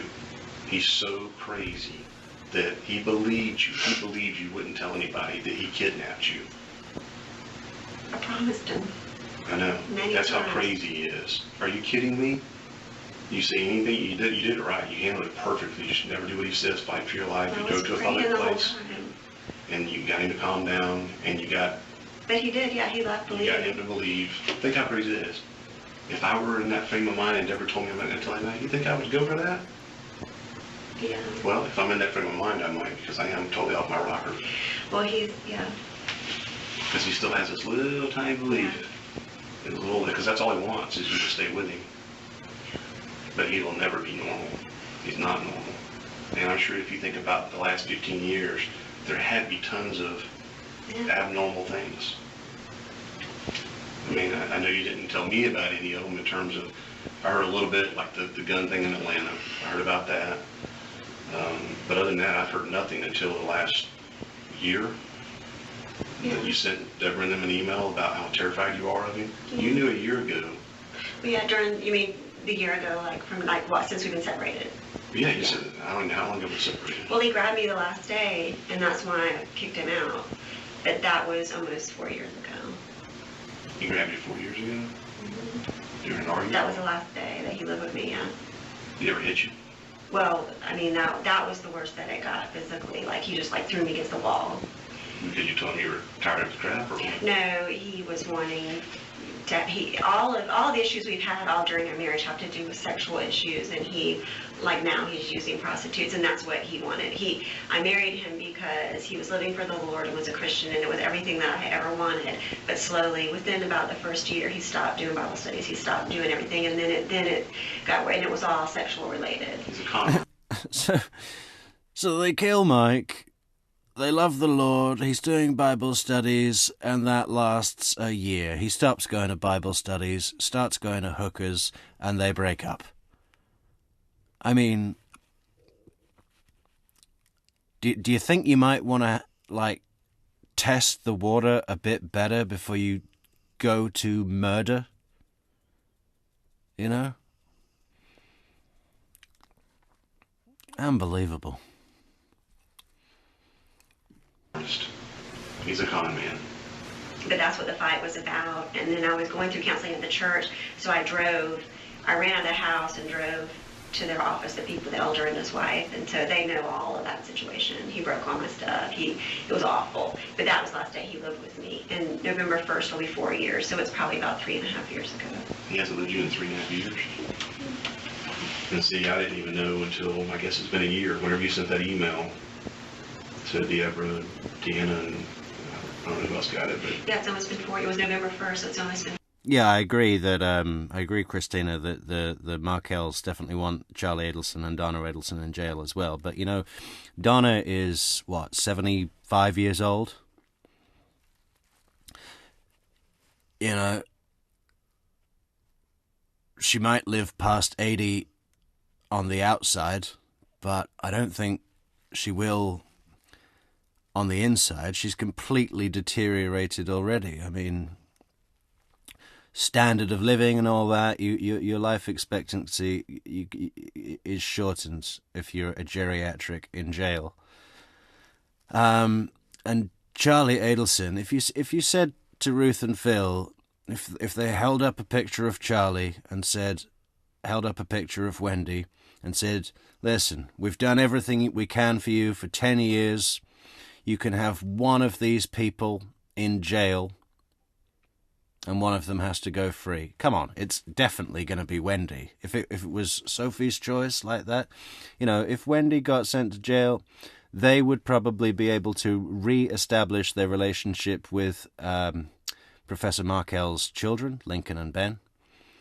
That would mean the world to them. Plus, Wendy is the most culpable and the one that made Dan suffer the most. None of this would have happened without Wendy.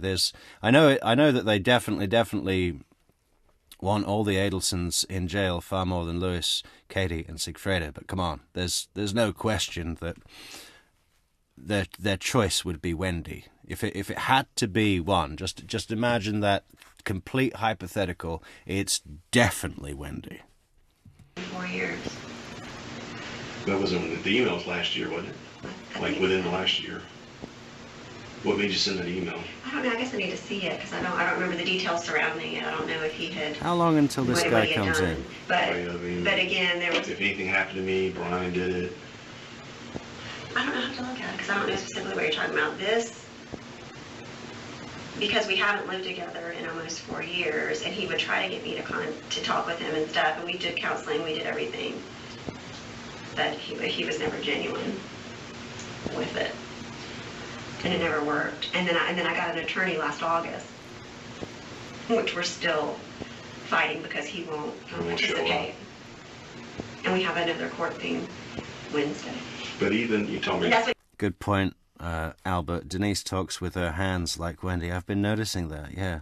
This flappy wing flap. Maybe it's an FSU thing. He's trying to talk me out of the Wednesday thing because it's a new deadline that he's not going to make. God, it's uncanny. Did you see that movement there? That was so Wendy. And we have another court thing Wednesday. But even, you told me... And that's what he was trying to talk me out of, the Wednesday thing, because it's a new deadline that he's not... That's exactly what she does. ...going to make. What makes it... Why would he be so financially destitute? I mean, Marcus would take care of him. You're not Yeah, letting him... but Marcus is taking care of Jennifer and all 4 of her kids because her husband left. So he's doing the mortgage. He's doing everything for her. He's at an age where he should be retired. But his wife found out this month that she has severe cancer, so he's dealing with that. I mean, he basically would just throw money at Brian all these years, but now and lately... Hey Phoenix Meridian, how you doing? What is this? This interrogation has one of the best burns I've ever heard in true crime. What burn is that? I'm just looking forward to when the final boss comes in. Delaney, I think his name is. The guy who's speeding here in his trunks. Still wet from the pool. Smelling of coconut oil. I get the impression that has been cut off, especially since when Stafford found all this information out about what he was doing with the prostitutes and drugs. We believe that Marcus cut him off at that point. So I think there's a lot of, and he kept saying that in the car today, financial pressures. He kept talking about, I'm losing, he said I owe people money all over town. He did say that, I just remember that. And that might have to do with the drugs. That might have to do with the prostitutes and the drugs.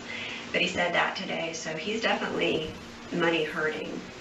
But once y'all were divorced, like the office building, y'all had it appraised. It'll either be bought by one or the other, but either way, half the proceeds to each. That doesn't sound like I'm financially destitute. You ought to be getting at least something out of that. Yeah, and then the house. What did it appraise at? Well, I don't know. They're doing the data appraisal now. The home appraisal that he lives in is both of our home, but he refuses to let them do the appraisal, so that hasn't been done yet.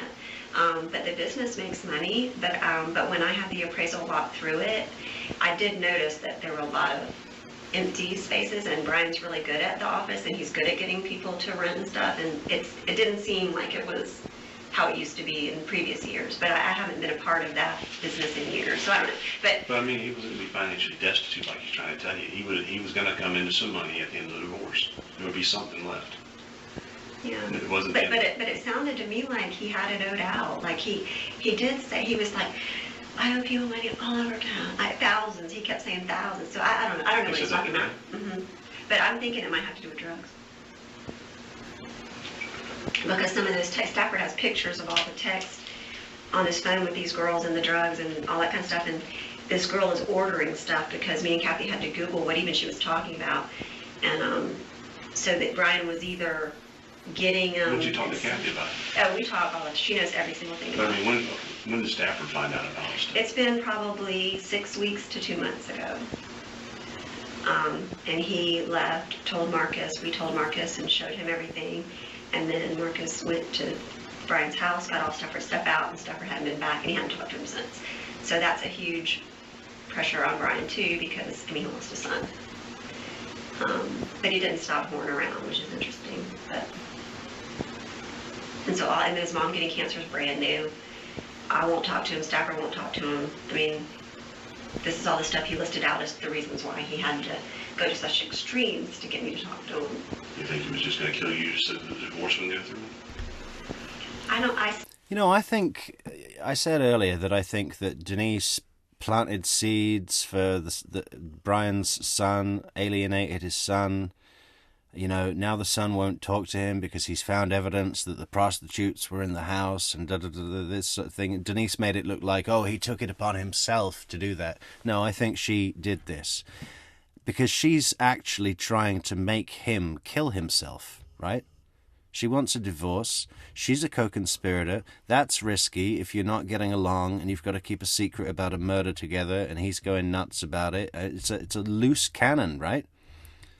If Brian killed himself, she would be over the fucking moon. That'd be like home clear.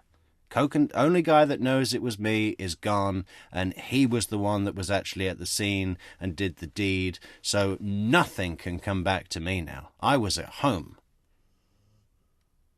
Which she was. I mean, that would be the perfect scenario. I've never noticed that before. I've never put that piece together before, but I've just sold it to myself. Does anybody else agree? Denise was trying to get Brian to kill himself by alienating his son from him. Brian saying, I've lost everything. I've lost my son. I've lost you. I'm dealing with all the guilt, dealing with the prostitutes, dealing with the drugs. You know, he's going fucking nuts, dealing with the stress of the secret and everything. That's what she was trying to do. She is that dark. Man. Never noticed that before. Still don't. I don't have my mind wrapped around the fact that he was going to kill me, so I can't really answer. I don't know.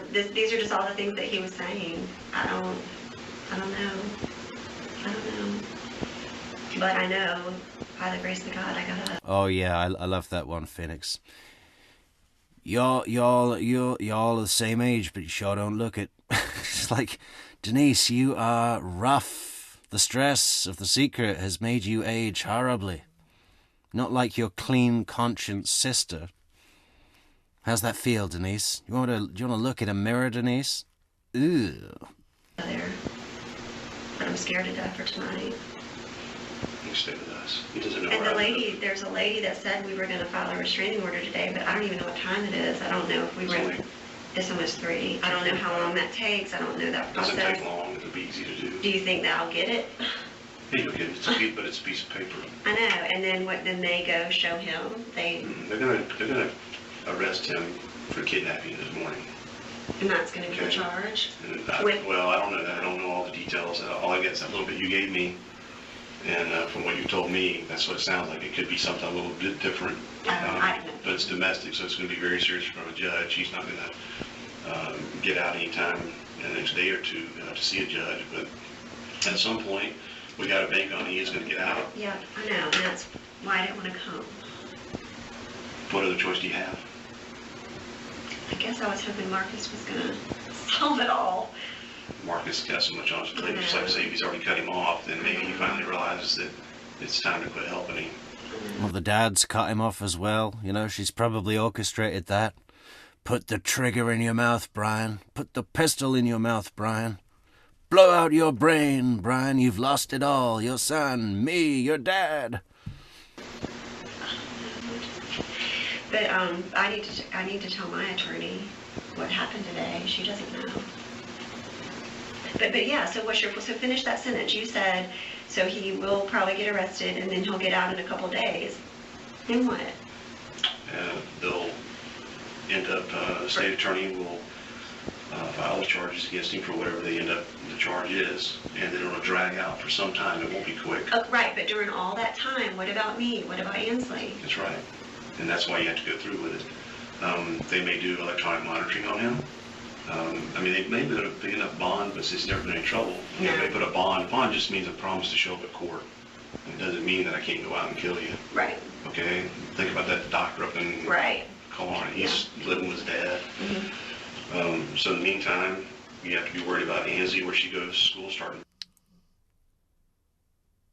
Doctor up in the east? What, northeast Tallahassee? That's not Professor Markell he's talking about, is it? And then it'll drag out for some time. It won't be quick. Oh, right. But during all that time, what about me? What about Ansley? That's right. And that's why you have to go through with it. They may do electronic monitoring on him. I mean, they may put a big enough bond, but he's never been in trouble. You know, they put a bond. Bond just means a promise to show up at court. It doesn't mean that I can't go out. How old is Denise here? I think she's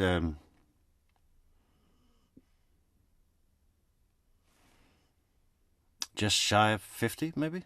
Kill you. Right. Okay? Think about that doctor up in Colorado. He's living with his dad. Mm-hmm. So in the meantime, you have to be worried about Ansley, where she goes to school starting back. You got to tell the school what's going on. so that they can watch out for her and make sure that she's always got somebody around and that she's never going home alone. You may have to find something to rent, or you have to stay with the Endeavor. There's plenty of room. We can work around it. He doesn't know where I live. Could he find out? Absolutely. I know all the places that he's going to come to. Nowhere's perfectly safe, but it's probably the safest that I can think of. At least there's always someone there. And Denise, now I'm bringing my family into it. Parker and Deborah. Oh, more danger, Denise. I'm bringing my family into it, danger. My kids, Harper and Deborah. Do you want Harper to take a bullet, Denise? We gotta put this guy away. Now, Denise is being guilt-tripped, right? I'm putting my family on the line to save you, Denise, because you won't tell us what we need to know, Denise. Why are you doing that to Harper and Deborah, Denise? We love you. I don't want anything to happen to you, honestly. All right, so I'm willing to accept that risk. And it's more real to me than anybody, because we see it all the time. It's happened here in Tallahassee. This is not how a human being who loves people, who cares about people, react or behave. This is about power. This is about money. And Denise, you've got to get in your head that, see, because he didn't hurt you, well, you think, well, there's some good. Brian Faircloth, yeah. It's a bad one for you tonight, Brian. There's not. For whatever reason, he backed off today, okay? And Ansley would have had no mother and no father. And I think he did because I told him pretty much what he wanted to hear. That's the only, I don't know how you talked your way out of it. Well, it's not going to work again. The fact that you listened or didn't listen to him and drove to the CVS probably saved your life. If you'd gone where you wanted to go and there was no one around, I don't think you could have talked him out of it. It was just in my head. Shot you and buried you somewhere, and you would have never been found. It was just in my head to get to CVS. It was like, I had to get to CVS. It was so weird. To me, him bringing those things, hiding in the car, directing you, he had it thought out. Obviously. Okay, and I know I keep telling you about it, but I'm telling you, he killed Mike. And he did it for you because he wanted you. And I know that's hard, and I know it hurts. But by God, I'm telling you, that's what happened. How old was Ansley then? Baby. Huh? A baby. Not even a year. He didn't care. I saw, Deborah and I saw Mike the night before with Ansley at the mall. And that's the last time I ever saw him. He didn't care about you. He didn't care about Ansley. He only cares about himself. He made Mike disappear, and he was going to make you disappear today. And you've got to get that in your head. You don't ever have to tell me or anybody else about it. We are really tight on this poll, guys. Who, what is the poll? Who got a better deal for cooperating with the state? It is 52% Lewis, 48% Brian Winchester. Based on 23 votes. We got 56 people in the stream, so get your votes in. I want to see where this goes. We can't leave it that tight. Please do go and vote on that poll. Who got the better deal for cooperating with the state, Luis Rivera or Brian Winchester? Vote but now. At some point it needs to come out because he did it. I am telling you. I don't think you had anything to do with it, but he held that over you, and I'm sure at some point he told you something. And I'm not trying to get you in trouble because I don't think you did anything, Denise. But I'm telling you, he killed Mike, and he was going to kill you and make you go away. You need to hear that, and you need to hear it a lot. You were going to die today. You got lucky. Okay? Next time, it might be he catches Ansley and you, and he kills Ansley in front of you just to hurt you. And if you think he's not capable of that, think about the man who brought something to bury you with, who brought plastic, who brought bleach to cover his tracks. Why doesn't it make sense? He's nuts. He killed your husband. But if he is nuts, that crazy, then again, I can't have an officer live with me 24/7. I can't. I'm not safe. He goes to prison for murder. You'll never see him again. Oh, checkmate. And he buried Mike. She tried to do an emotional appeal and it backfired. If he's this crazy, if he's this nuts and deranged, I'm not safe. I can't have an officer live with me 24 hours a day. I'm not safe. Well, if he goes to jail for murder, like what you know he did, then you'll never see him again. What can you say to that? What does she say to that? Let's have a look what she says to that. Don't ever find him. That is the truth. I'm wondering if you're thinking to the same place today that he buried Mike, because he's done it before. You have to wrap your mind around it, Denise. That is what he has done, and he's willing to do it again. He is going to kill you. Think about it. He slept in your car and waited for you. But I don't think he slept. I think he knew a time he was watching you. That's just not to be. He watched Mike. I watched Mike stay in that office every night till 11 o'clock at night. All the time. Mike was so predictable. Every now and then I'd talk to him, and then I wouldn't get to talk to him.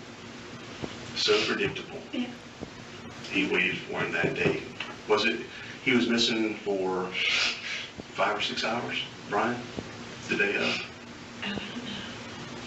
Well, a lot of people know. Missing? Yeah.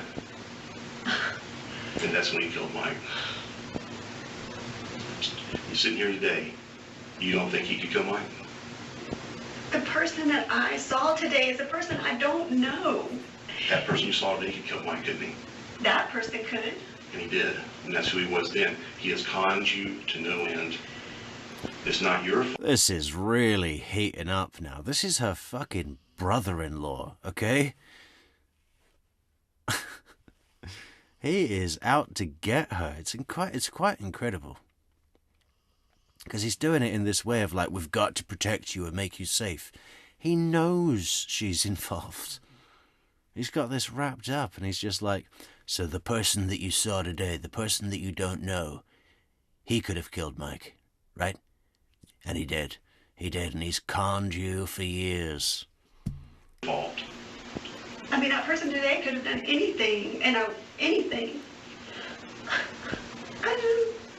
This is not the person that I married. It's not the person that I knew. It's not.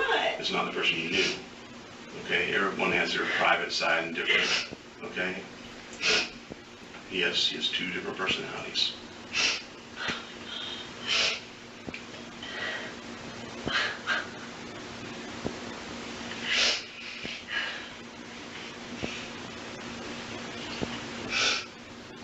But yeah, this person today could have done anything. And still could, I guess. Because he's going to be so mad about this. The person you saw today could kill Mike. He could kill anyone. And he could have killed me. Because the person you saw today is the same person you married. It's just there's 2 different people in him. When he's getting what he wants, he's all nice. Yeah. Yeah. And I don't know if he... What we're talking about, Denise, I would never tell Deborah or your mom or anybody. This is just me and you. I swear I would never tell them. But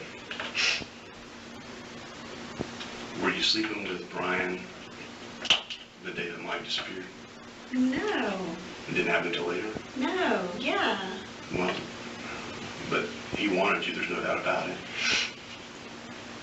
Bearing in mind, the cops have already seen the video of the threesome with Brian and Kathy and Denise. I just can't. I can't even imagine. And I've never seen it. Which was from before Mike was killed, by the way. Like this today. You saw him in Atlanta. He's Aversion. against the wall. Aversion. Right. Yeah, aversion. That was pretty You're early right. on. You're right. And this is why I didn't want to do it this way. This is why. 50-50 on the poll, guys, with 28 votes. Keep them coming. We've got to break this tie. That's amazing. I can't believe it. I mean, it is kind of close. I think we've collectively decided that Brian got the better deal because of the person he had to turn on. Right? But then again, also, the personal guilt of who Brian killed, which shouldn't matter. Dan Markel's life was just as important. to his kids and family, whether you knew him or not. But Mike was Brian's best friend from childhood. The couples were like double dating. That's who... So the personal guilt of the actual murder event would be worse for Brian, because he had to put a shotgun in his face of his best friend from childhood. And that level of personal deception and betrayal would eat at Brian more than Lewis's guilt of killing Professor Markel. I'm sure Lewis has some guilt for killing Professor Markel and being involved because of learning of the circumstances behind it post-murder, but not like, you know, it's different when you really know the person yourself and you've betrayed them. I mean, but then again, Brian, the person he had to turn on to get the deal, Denise, was the one that was horrible to him, trying to make him kill himself, turning his family, his son, his dad against him, forcing him into these prostitutes, these whorehouses to do cocaine off the tits of hookers.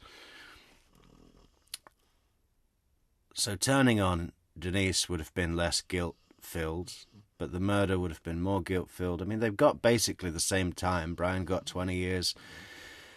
Lewis got 19. Don't forget, Lewis can do 12 of those in federal prison, which supposedly is a little bit better than state. Brian's going straight to state. He's doing the full amount in state. It's kind of a good comparison, isn't it? It's like, it's every time you think you've got it worked out, there's something more where you go, which one of those would I prefer if it were me? And it just kind of goes back and forth.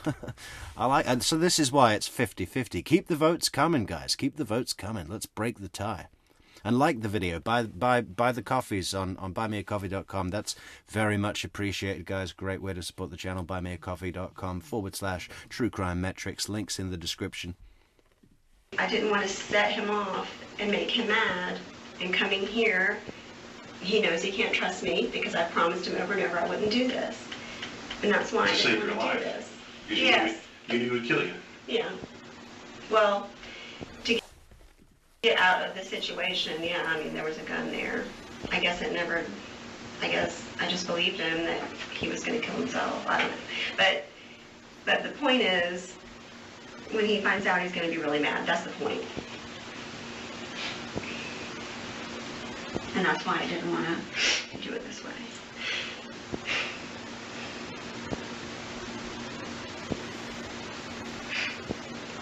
What do you think he's going to say when they find you? I don't know. If he has the stuff still, then there's really nothing he can say. Well, he put the backpack in the truck, then he got in the truck. But I don't know. He mentioned getting rid of the gun so he could get rid of everything. I don't know. But if the CBS cameras were working, I was right there. I mean, they can see what all happened. A couple times I reached over and would like touch his knee. Like, I mean, I was really like, I promise you I will not. Like, I really wanted, which he did. I mean, I wanted him to believe me. Well, and he wants to believe you. He wants it to be like it was. And I'm sure at some point, was that part of the conversation was, let's just make it like it was? No, he just wanted me to call it a war zone. And the deadline's coming. And the last time the deadline came, he showed up at my office and just kind of like followed me around the parking lot, yelling out the window that he wanted to talk, and I wouldn't. So. Like I said, I get a third person from Deborah 2 days after it's happened, and. Well, she didn't want to tell you about the prostitute stuff because she said you would have to report it or something. I don't know. But she didn't. I guess she didn't tell you about that. And the drugs, whatever that is. Well, that's not my problem. These people have to deal with that. This is my sister-in-law. I don't have to worry about this stuff. But do you, like, it's Friday, right? It is. So, if we do go to the restraining order and he does find out about it before, whatever they stop doing at 5 o'clock, then He's there's going Saturday, to get Sunday. arrested before the restraining order. Oh, yes. Okay, that's going to happen. As soon as they They're not. find him. Everybody is looking for him right now. You think I didn't call everybody I know? So when they Because- find him, they'll arrest him. Yes. Yes. And he's either going to break down and I'm an emotional wreck and I did it and I'm sorry, or the other side of him is going to come out and go, she's crazy. I never did such a thing. You're insane. I would never do such a thing. Over what? I've got plenty of money. How to get the new truck he's got? Yeah, that's always been interesting to me because we've Yeah, how did he get that new truck? Did he perhaps take that out of the life insurance that you got from Mike? always had older cars, always paid for them in cash, never had payments. I assumed it was part of his midlife crisis where he was doing these prostitutes and wants part of his image. But where he got the money from Hey, listen, lady, I don't know what planet you live on, but you don't need to impress a prostitute with a nice car. Okay? It's a money deal, okay? You pay. That's it. You don't need any car. me, the person that I knew, to get a mortgage for a car or whatever, would never do that. Like, so you had to have the cash. I'm thinking that Probably he $50,000, either he had the cash, I don't think he did, but that he $160,000. Is that how much it is for a fucking truck? he's now living this life where he has payments and stuff. Like, that's just not how he lived. He's doing these prostitutes and wants part of his image. But where he got the money from, for me, the person that I knew, to get a mortgage for a car or whatever, would never do that. Like, so you had to have the cash. I'm thinking that Probably he $50,000, either he had the 50,000, 60,000. Okay, well, I can see that. cash, I don't think he did, but that he's now living this life where he has payments and stuff. Like, that's just not how we lived. And so it's just a whole another area that's so different from how, because I'm assuming he has a monthly payment, which we would never have done. So that was just another way that he's just living this other lifestyle that Stafford ended up finding out about, thank goodness, because we would have never known. He says he's been doing it since I filed in August, and he said he started in September. And Stafford didn't find out until maybe 2 months ago, 6 weeks ago. Just randomly looked through his phone. He said he was acting really odd, and it had been for a while. And for some reason it was there, for some reason it was unlocked, and he went through it. And that's not Stafford's personality. Stafford took screenshots of everything. I mean, he was so smart. And you told Kathy about it. And he told Kathy about it. He waited 2 weeks, and every time Brian was gone, he would go through the house and take pictures of stuff he would find. And 2 weeks in, he told Kathy, I know something about Brian I need to tell you and Denise. And he told us. And we had no idea. And see, he doesn't even care about his own son And he didn't because he's stop. doing that stuff in his own And he didn't house. stop. I These know. people he owes money to, they call home invasions, but they come in and kick the door in. They'll shoot anybody over anything. Take Stafford hostage because he owes $2,000. It's like, I know, it's like he's lost his mind because they came to his house. Stafford had pictures of them in the house. Who? The prostitutes. Prostitutes in his house. From his phone? From Brian's phone? Yeah, Stafford's got it all. There's See? Kathy. I don't know, Mike Petty. It was a real flash truck, I think. Big GMC with all the extras, so real pimp mobile maybe. Denise, he just doesn't even care anymore. That I was- don't think ever has. One thing he told me today was he has nothing to lose. That's what he kept saying, I have nothing to lose. I have nothing to lose. But he calmed down, and when he left, he was crying. He said, I'm so sorry, I'm so sorry. Years ago when Mike Phillips and those guys at FDLE wanted to talk to you and Brian, y'all went and talked to him, why not? I talked to Mike. I talked to Mike. But they wanted you to come in and do an interview, and y'all didn't do it. We did 2 interviews. We did interviews with, like, not local people. It was, like, federal people. I did one, and he did Not little shitty local people like you, little local cop. It was federal, okay? FBI. one, and I think we did another one. But it was always in an attorney's office, and I don't remember. Mike Phillips came to my house one time and I talked with him there, but the official ones were with federal people, and it was more than one. With a lawyer. At an attorney's office, and they recorded it all, from what I remember. Your attorney or Brian's attorney? Well, I mean, he's an attorney who is friends with the Winchesters. Who set that up? Who set up the meeting? Well, who set up the lawyer? Oh, I would guess Marcus, because he's in that same little area where they all work together. I don't know, I don't really remember, but I do remember the location of the interviews were at the attorney's office, which is the same parking lot as Winchester Financial Group. Because I remember having to go there twice, I think, or 3 times. What all they asked you, do you remember? Did y'all talk to them? Yeah. We answered all these questions. I think there's a recording. I don't know. I don't remember. But I know it was definitely more than once. Because I think it was like me separate, him separate, and then us together. Maybe that was it. And I remember the location. But that's all I remember. And if Mike and them had contacted the attorney and asked him if we would meet with him, he might have said no. But I don't remember saying no to Mike, because I remember him coming to the house. You think the attorney said no, we're not going to talk to him? Well, I don't know. I'm just saying that could have happened because but Mike, I mean, would come to the house. So I don't know about that. All that I don't remember. But it should be recorded somewhere. I don't know.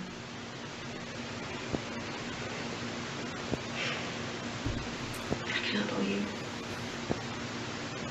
what's happening. Nan's so upset.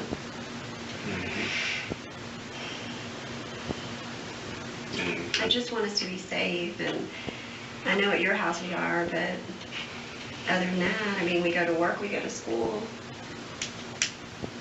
And a piece of paper, an injunction, or electronic monitoring doesn't stop me from sitting in a parking lot waiting for you to kill you.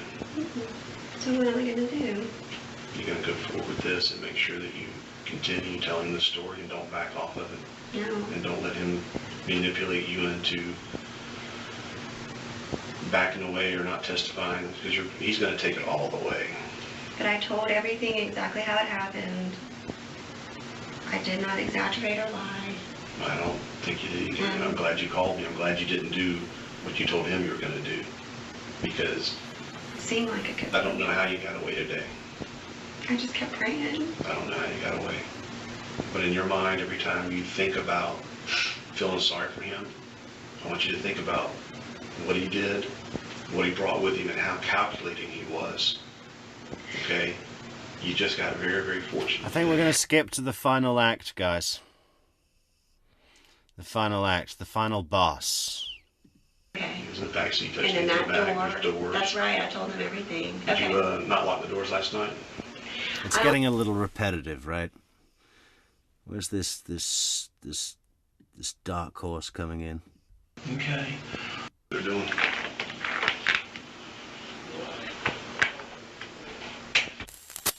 Here we go. This is about to get really uncomfortable to Denise. An FDLE investigator working on the murder of Mike Williams was watching and waiting for his moment. Damn hell yes he was. Hey, Hi. how you doing? Good, how are you? Fine. We have never met. My name is Mike Delaney. How you doing? Do you know that name at all? Delaney, is it? Okay. I'm with the Florida Department of Law Enforcement. Okay. Just the way, you know, where's our linguistics expert? Where's Mrs. D? Because I just love the way, what a way to introduce Denise to the next chapter and final boss of this experience that she's in, right? He comes in. We have never met. My name is Mike Delaney. Do you know that name? Can you imagine that there's something about the suggested premise of whatever is coming after that introduction that is terrifying, and I'm sure is to Denise. It's conveying familiarity. and an absurdity of how they have not met, as he is so familiar with her. It's like, we have never actually met, but I know everything about you, brackets, brackets, close brackets, parentheses. Parentheses? Let's do it again. How you doing? Hey, how you doing? Good, how are you? I love how slow moving he is as well. You know, the unsuspecting turtle detective is coming in his stupid raincoat and his stupid messy hair. There's no frills. Why? Because he's too busy working on the case. There's no time for grooming. He's dedicated. Hey, how you doing? Good, how are you? Fine. We have never met. My name is Mike Delaney. How you doing? Do you know that name at all? No. Okay. I'm with the Florida Department of Law Enforcement. Okay. I've literally known you and I've known your family for many, many, many, many years. Okay. I have literally known you, and I've known your family for many, many, many years. Okay. We have never met. I mean, can you imagine? What the hell does someone mean when they say that to you? It's basically, I've been watching you closely. You know, I've been monitoring you and your online activity, your calls, your banking, or whatever it is. I have known you and I've known your family for many, many, many years. 3 manys? How many is that? Just brilliant guy. Every so often you see a cop like this that's just got style, you know? The reason I say that is, you know, I've been looking into Mike's disappearance, okay?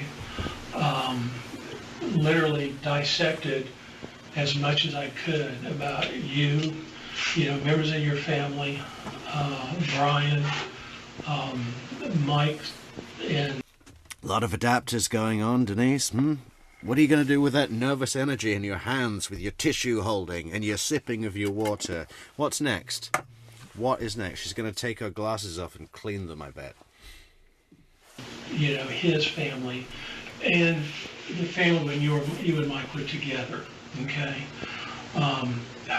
Worked with a lot of people, you know, trying to figure out the whole scenario of his disappearance, and had to go back and literally reinvestigate a lot of things that was investigated before, okay?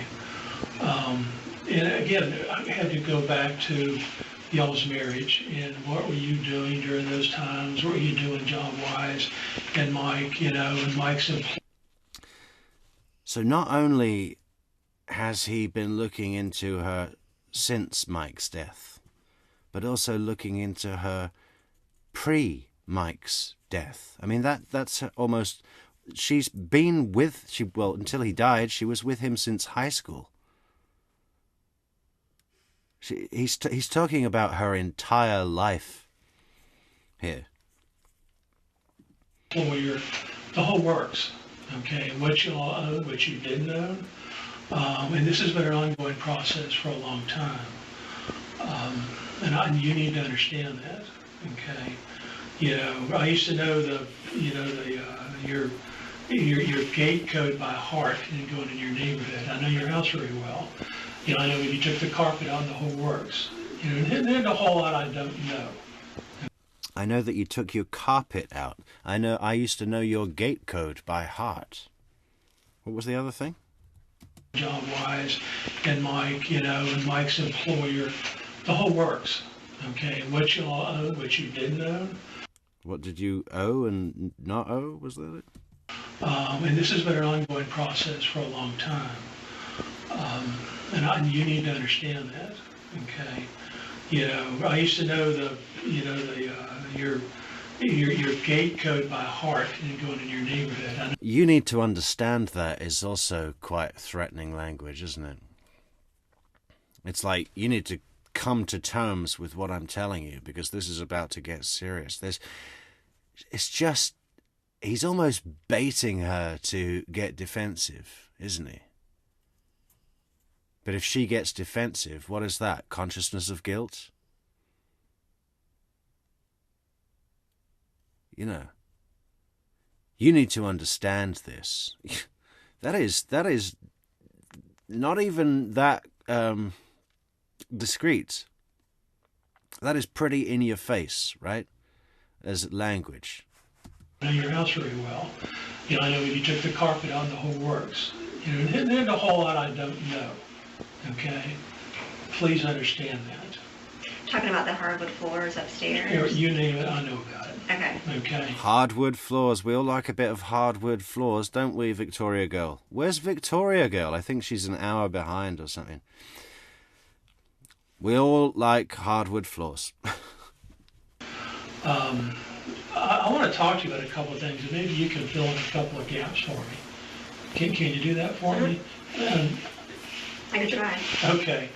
Obviously, the reason I'm here, I know about what happened today. Okay.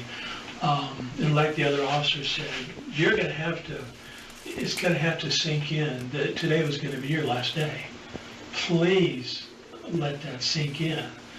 I mean, he didn't have sheets to sleep on, you know, tonight or the night before or the night after. He had plastic and he had some other object. And what was that other object he had? Could you tell? Can you describe it? It was, I mean, it was like maybe, it wasn't a hammer, but it was kind of that. Yeah. Where did this notion of Brian sleeping in her truck come from? She said that earlier. Maybe he spent the whole night in there and you know, was sleeping with a little camping pillow. I mean, if you're going on a kidnapping mission and probably planning the murder of your ex-spouse, and you're picking up your gun, you're picking up your bleach, you got your little folding shovel to dig a shallow grave. Maybe he had a grave already dug, right? If the next thing on your list of items to pack is some fucking bed sheets so you can sleep in the back of the Suburban that you're going to wait in for the evening, you need to stop your plan right now because you're doing it wrong. You're doing it so wrong. Packing sheets to take with you on a murder mission. What is going on? Size and maybe wider. I have no idea A small what it was. folding shovel? No, it wasn't a shovel. I mean, it was like it definitely wasn't a shovel. But it was about the length of like a hammer. Okay. But it seemed to be fatter the way that he grabbed it. But I have When y'all were going towards CVS, it's from what I can understand, he wanted to turn around and go the other way. He kept saying go to the roundabout, and I think he was wanting me to go back, but I Towards your wasn't house? really listening. I was really listening. I was just trying to get to CVS. Where do you think Mike's buried at? Oh, I have no idea Any speculation on that? on where he's buried. Buried. Brilliant, you know, I mean, the whole story for fucking almost 20 years has been that he fell in the water, and was eaten by crocodiles. Does that sound like that there's any burial involved?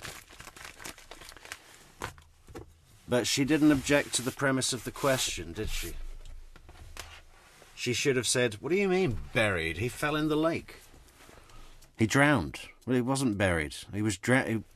We'd never found his body. He was eaten by crocodiles. It was proven by the judge. But she didn't contest the premise of that question, right? Because she knows that he actually was buried. And her conscious mind, you know, it just skipped over the story part and went to the real thing because she's so distracted. She's so distracted by this guy's attitude. And I believe that was planned. You know, he specifically came in here and used threatening language and, you know, antagonizing language, basically. He's basically saying, I've been following you around and knowing about your personal business and your gate code and your hardwood floors and when you took the carpet out and your finances, what you owed, what you earned, what you didn't earn. You know, I know it all, baby. So that her mind's going, what is going on? What is going on? What is going on? So when he asks one of those little trick questions that skips the premise of what she knows, doesn't know, didn't know, should know, she goes, where is he buried? I have no idea where he's buried. Oh, wait a minute. He fell in the lake. Can I retract that statement? Very clever. That was so planned. That was so planned. Love it, love it, love it, love it. I'm going to say it again. Just that little bit. He wanted to turn around and go the other way. He kept saying go to the roundabout, and I think he was wanting me to go back, but I Towards your wasn't house? really listening. I was, maybe, but I wasn't really listening. I was just trying to get Yeah. to CBS. Where do you think Mike's buried at? Oh, I have no idea. Any Oh, bad move, Denise. speculation on that?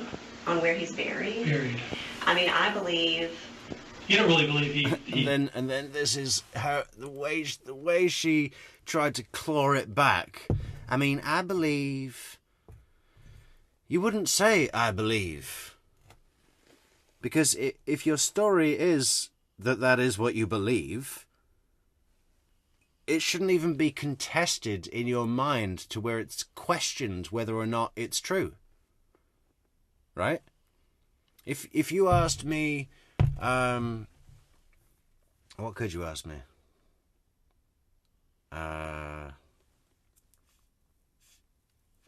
If you asked me metrics, did you go to the beach today? I'd say, did I go to the beach today? Well, I believe that I did. You know what I mean? If it's true, you don't just believe. It's just is what it is, right? And you say what it is. You only say I believe if there might be a chance that it's not. Right? Bad move, Denise. But again, she's got her fucking brain racing right now, going, who is this scruffy, threatening man who smells like coconut oil and chlorine from his hotel holiday that's taken him 2 hours to get back from? And why is he asking me these questions? Prick. the roundabout, and I think he was wanting me to go back, but Towards your house? it definitely wasn't a shovel. But it was about the length of like a hammer. But it seemed to be fatter the way that he grabbed it. But I have no. When y'all were going towards CVS, it's from what I can understand, he wanted to turn around and go the other way. He kept saying go to the roundabout, and I think he was wanting me to go back, but I Towards your wasn't house? really listening. I was maybe, but I wasn't really listening. I was just trying to get Yeah. to CVS. Where do you think Mike's buried at? And there's another part of his tactic there, because the question was just thrown in there, wasn't it? He's doing like, where did he take you? What were the directions? Where do you think Mike's buried at? No time to think, Denise, huh? No time to think. Oh, I have no idea Any speculation on that? on where he's buried. Buried. I mean, But again, you only need to think if you're lying, right? If you're shaping reality. She's totally failed. Now, what would Wendy Adelson have done?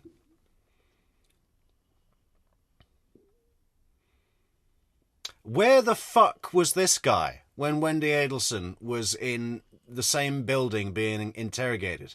Why didn't they get this guy to come down? Instead, we got Isom, fresh home from gold medalist winning mud pie eating competition. You know, licking chocolate mud off his fingers, sucking the taco stains out of his own tie.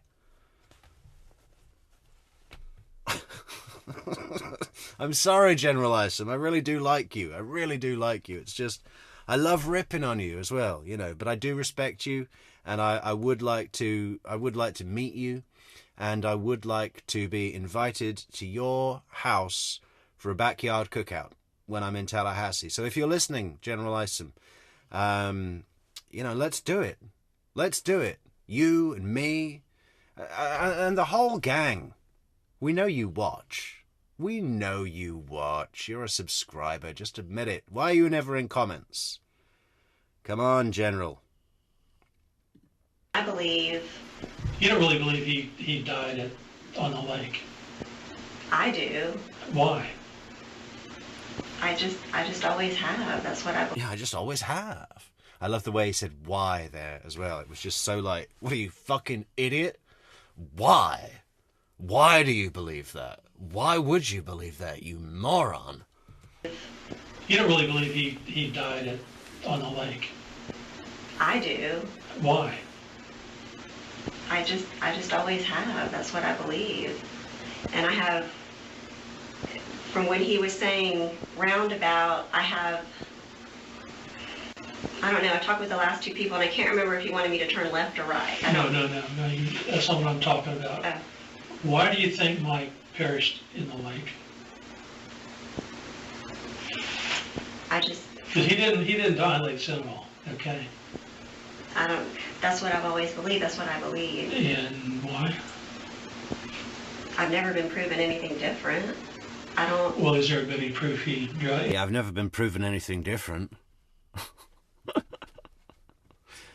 I never really thought about it. I never wanted to confirm because I didn't give a fuck that he died. And, you know, I was really more interested in the judge having him declared legally dead so I could collect the life insurance that he just took out from the guy I was having an affair with, which would later become my husband for about a year until he stopped going to Bible studies, started fucking whores, and we broke up. I mean, you know, oh, definitely riding shotgun. It is cold. It is really cold. You know what? The coldest part of my body right now is my feet. My feet are freezing. So we could definitely do with a few more cups of coffee. Let's all buy Metrics a coffee at buymeacoffee.com/True Crime Metrics. Support the channel on Patreon, Super Chat, Super Thanks, Super Like, Super Sticker. Subscribe to the channel, like, share, leave a comment. Join us on social networks, Facebook, Twitter, Instagram and Discord. And check out the merch in the merch store or under the video. Click the links. And definitely support the channel on Buy Me a Coffee. True Crime Metrics. Thank you so much, guys. You are all awesome. You know that? I mean, you really are. How many people have we got in live tonight? 61. Yeah. Well, it's quiet numbers. January numbers. And we're doing an old case, but we got some brand new cases coming out real soon, guys. Who did we do yesterday? I forget already. Oh, yeah, Courtney Clenny. Well, that trial's happening. Soon we're going to be having a look at the Ali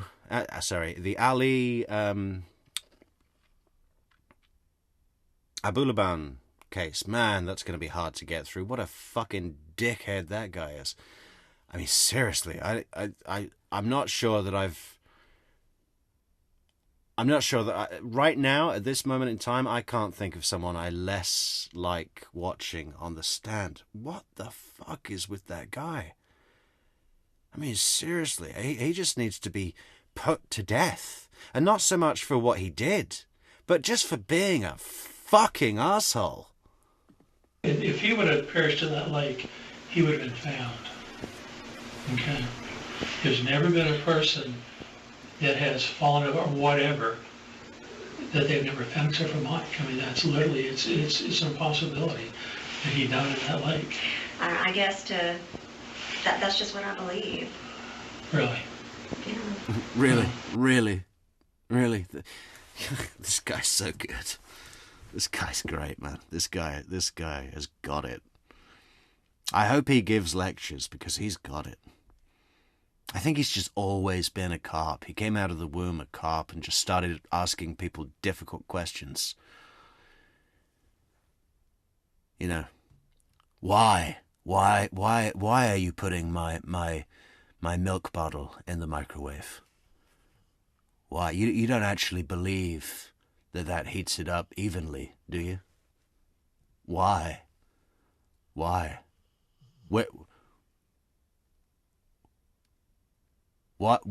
You know. I mean, you knew all the information about, what was recovered out there and all that, right? My dad would keep me updated. Yeah. You had this big monster search and none of that, and then later it just appears. I mean, that, that kind of led investigators going in different directions than what they initially thought. Okay. I mean, I was even curious. I mean, I recovered the car y'all used to have during that time. I got it from a junkyard in Alabama, brought it back here and tore it apart. The little boat that Mike had, little Ginu boat, I found it over in Monticello, brought it back. I just wanted to get a good look at it. There's a whole lot of stuff. You don't have a clue what we looked. What did he just say? He bought a what? And tore it apart? I mean, I was even, that kind of led investigators going in different directions than what they initially thought. Okay. I mean, I was even curious. I mean, I recovered the car y'all used to have during that time. I got it from a junkyard in Alabama. He recovered the car that they all used to have at that time. He got it from a junkyard in Alabama, and what? Brought it back here and tore it apart. The little Brought it back here, tore it apart. boat that Mike had, little Ginu boat, I found it over in Monticello, brought it back. I just wanted to get a good look at it. There's a whole lot of stuff. You don't have a clue what we've looked at. And we've So what he's basically saying here is, listen, lady, this has been a major... You thought it had all gone quiet and the judge declared him dead? We told the judge to declare him dead. We knew he was dead, and you rushing off to get your life insurance policy and marrying Brian a year later was exactly what we predicted. Okay? You've proven to us, and we've been working on this. You thought we'd given up and gone quiet and it was a cold case? This has been my only job. I went to Alabama, I recovered the car y'all used to have, and I tore it apart. I think he said something about the boat. Is it Monticello? Is that a boat? certainly come to the conclusion that Mike did not, again, perish or die on Lake Seminole. Okay? Please understand that. You know, we've kind of tracked what's been going on in y'all's lives, again, before Mike disappeared. You know, beforehand with the Detective McCraney, her brother-in-law, his big point was, listen, we know you had nothing to do with it, but he came back and told you something about it, didn't he? He told you what he did, and that's weighed on you, Denise, and now you need to tell us what he told you so we can put him away. Detective Delaney hasn't given one little comforting, reassuring gesture that, hey, listen, we know it wasn't you. It's quite the opposite, isn't it? It's like, listen, we've had a major investigation going on, and, you know, you're involved too, and we're just about to start proving it and putting it all together. All the pieces that we've been working on for the last 16 years are coming together, okay? So get ready. Wait till now. Okay, we knew about the divorce stuff. You know, we knew about people living in different places and the whole works. Talked to Kathy, she probably didn't tell you that. Or she may have, I don't know. Yeah. Okay, all right.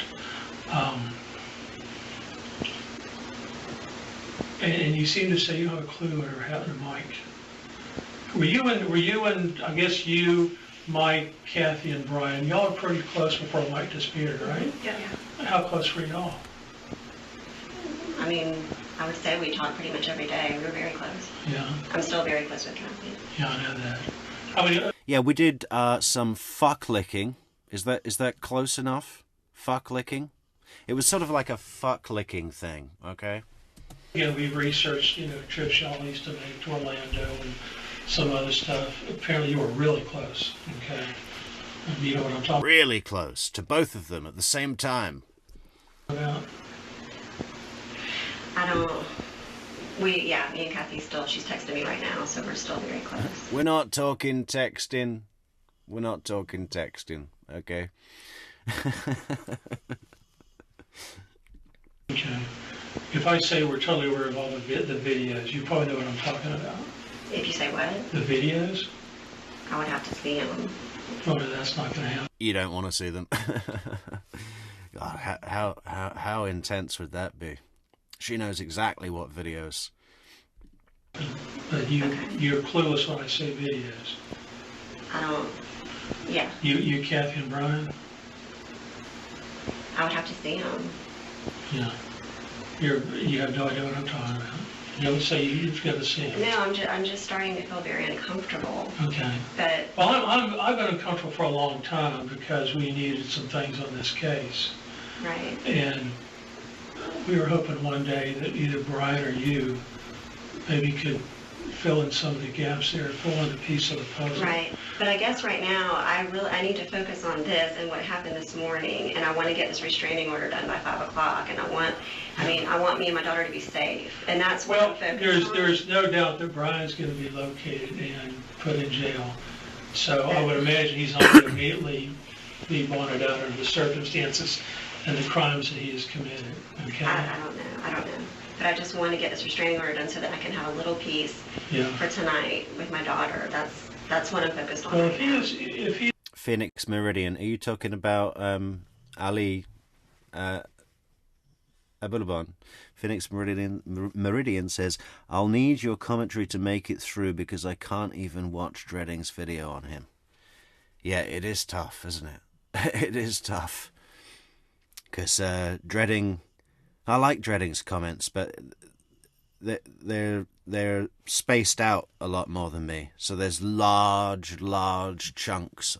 Really good videos he makes, but there's large chunks of just watching Ali on the stand, and it's brutal. It is brutal.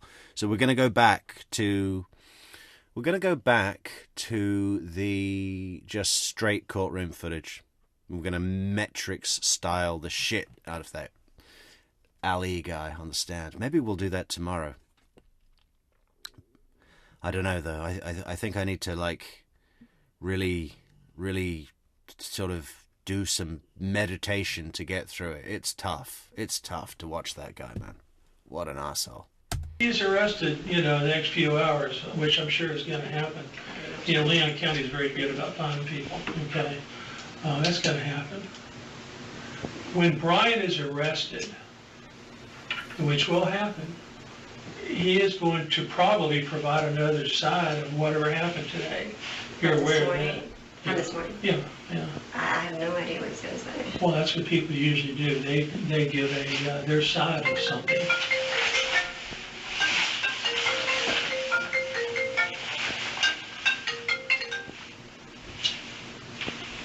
Takes care of that.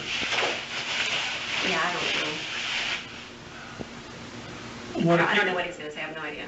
Yeah, what if he starts talking about the past, way in the past? And he might, I don't know. I have no idea what he's going to say. Yeah, no idea. No. What if he I starts hope- talking about? What if he starts I hope talking he about admits the it. disappearance of Mike? I hope he admits this morning. I hope he admits what he did. If they ask him about Mike, I have no idea. Yeah. I mean, we'll see. Yeah. Well, has Kathy ever talked about Mike's disappearance?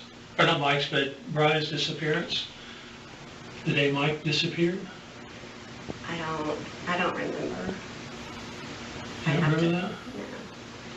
I have to. I can text her right now. I don't remember. No. Okay. I want to hear from you. Okay. You knew. Brian just disappeared. I just remembered that they put a wire on Kathy before Denise's arrest, don't they? We should play that next before we get to her arrest, I guess. I'm going to look for it now. Kathy's ever talked about that? I'd have to talk with her.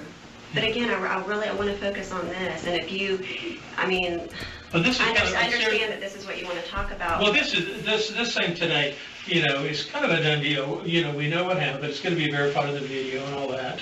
I hope- Whether Brian admits to what he did to you today, he did it. Right. And once they arrest him, I'm sure they're going to find some of the things that you talked about. I hope so. And that's kind of a done deal. Okay. But obviously things have been building for a long time. Well, we've been separated for a long time. Yeah. But for me, again, I want to file this restraining order before 3:30. So before 5. So I don't know. Yeah. But it's 3:30 right now. I just want to make sure that I have time to do that. That's my priority right now. Well, I know what time it is. All right. I know the other officer talked to you about a lot of different things. Okay, about what's been going on and everything. Okay. I wish I could just fill in some of the pieces of the puzzle. I'd much rather get it from you than from Brian, because when he's arrested, I'm going to talk to him too. That's I fine. want to see what he says. Okay. He may say something you don't want to hear. I don't know. Well, I have no idea. You're I guess not we'll a see. clue. Not a clue. I don't even know what he's going to say about this morning. Well, you know, this morning's a done deal, okay? You know, we know what happened. You told us, and again, there's going to be a pretty good video, and I'm sure that they're going to find some of the things that you talked about. So that's solved, so to speak. Okay? I think it was my phone. You heard. Oh, that's funny. My train's calling me. Let me just see real quick.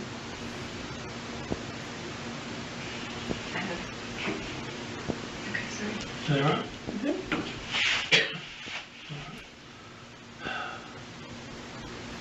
What did But I I guess what miss? I'm saying is about the Mike situation that you want to talk about. I don't want to talk about this right now. Right. Would you talk about it later? I don't want to talk about this right now. I want to get this settled first. This is settled. Yeah, I want to go, and I need a stiff drink. I need to get to ABC Liquor and get me a bullet bourbon pronto. It's not settled to me, though. I have not gone down. I have not filed the restraining order, and that's what is pressing on me so bad. So I understand that you want to talk about this, but this is what I want to do. This is what has to be done.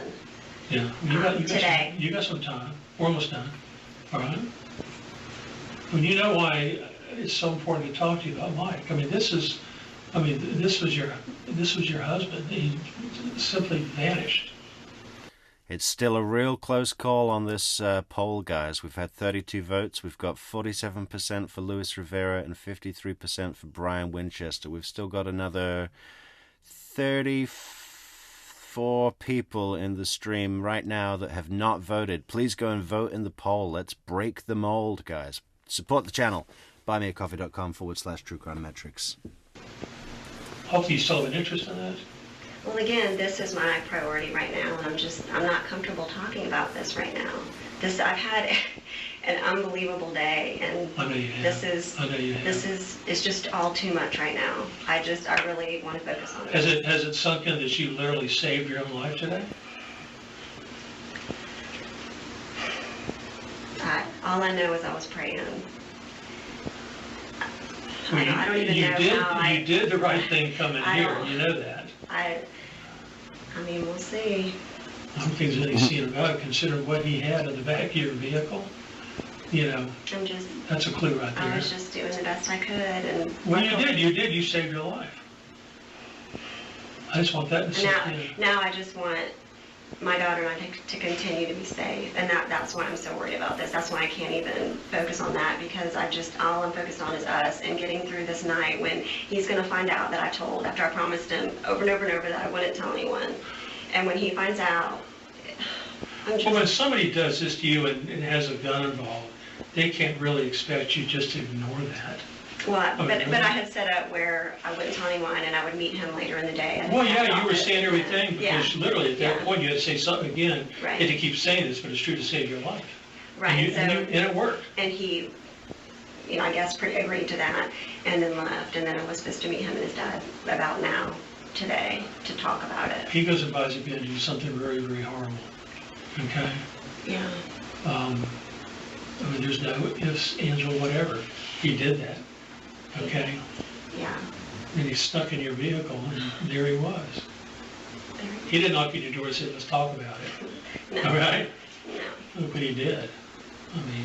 And I guess that I still just can't even believe it. Well, you're going to have to believe that you're alive right now. All right? That's And I'm very pretty darn grateful. important. Yeah, absolutely. And he's going to be arrested on some very, very serious charges.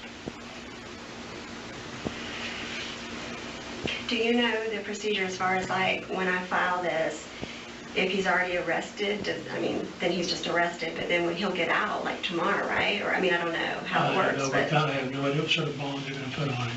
So it depends on that. Yeah.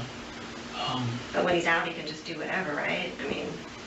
Well, let's hope he doesn't do whatever. Hope it's finally sunk in that he's screwed up.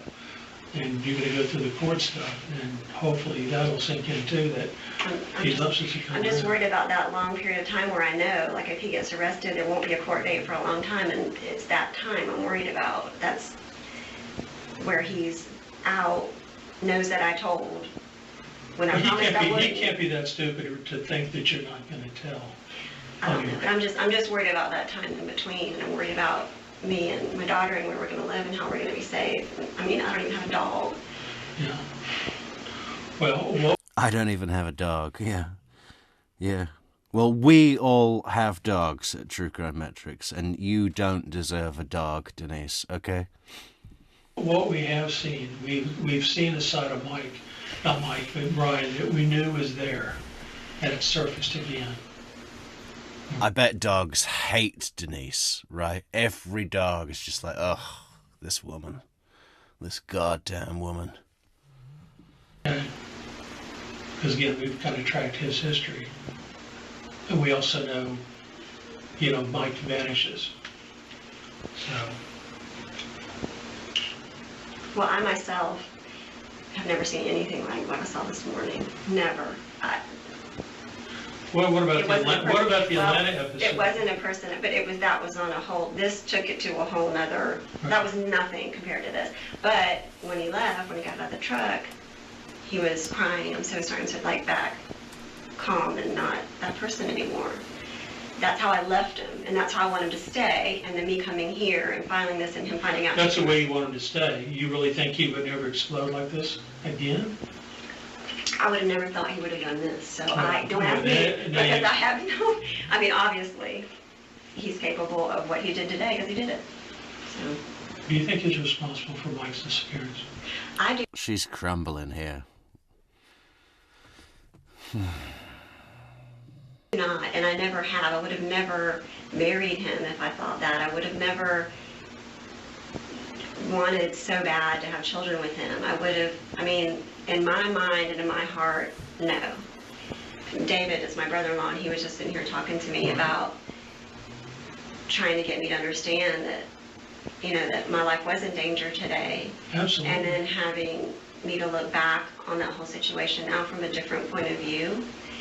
And I'm definitely going to do that. But do I believe right here in this moment that he had anything to do with that? Absolutely not. But not? Does that mean that I'm not going to process this and then go back? Of course I am. But I've got to process this first. And I know you understand that. Sure.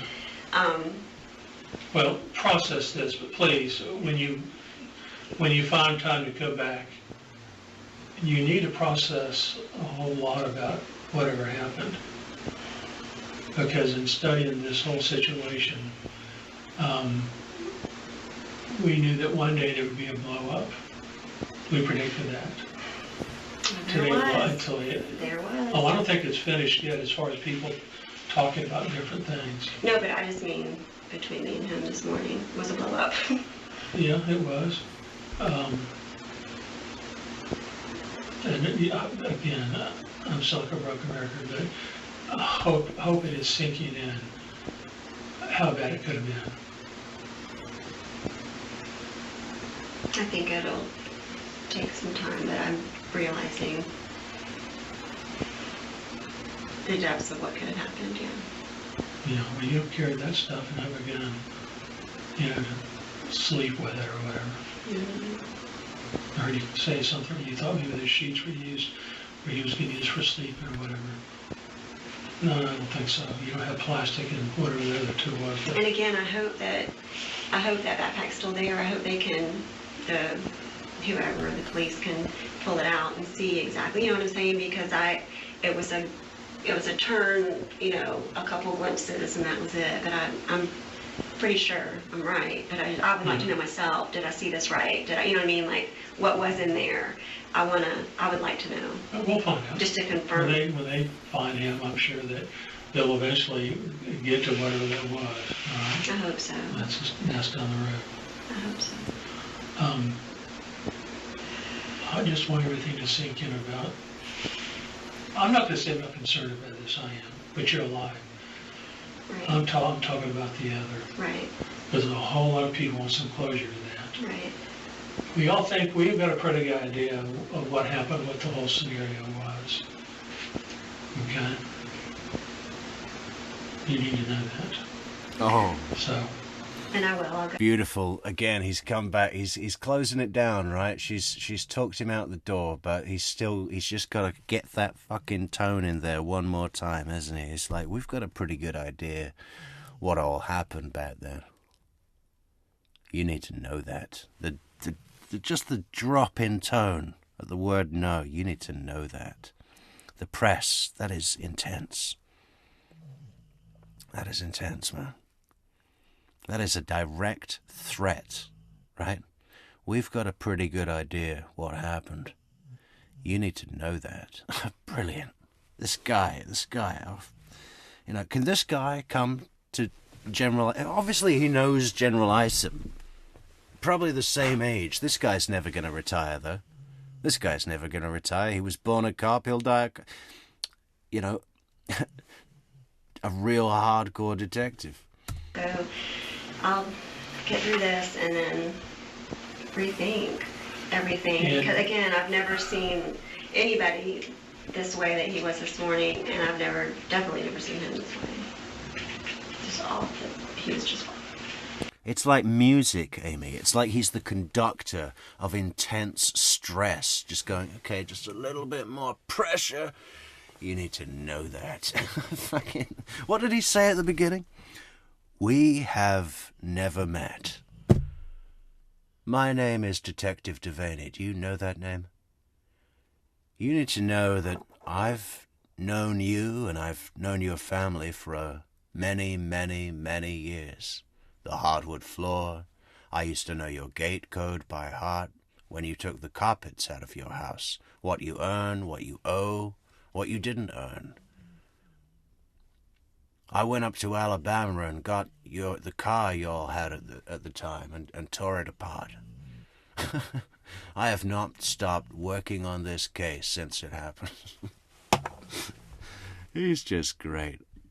Crazy. He It's was a crazy. shame we can't see him, but I think that kind of adds to the almost like supernatural thing. He's just a force. It doesn't matter if we can see him or not. It's like a force of nature coming across the table, hitting Denise in the face. Finally, someone can do it. Well, I'm going to go out and I'm going to find somebody to share themselves to take care of the other matters. The But, restraining order stuff. No, Okay, no. thank you. but I'm going to leave on this note. I was hoping you could fill in some of the pieces of that puzzle. You haven't. Another one!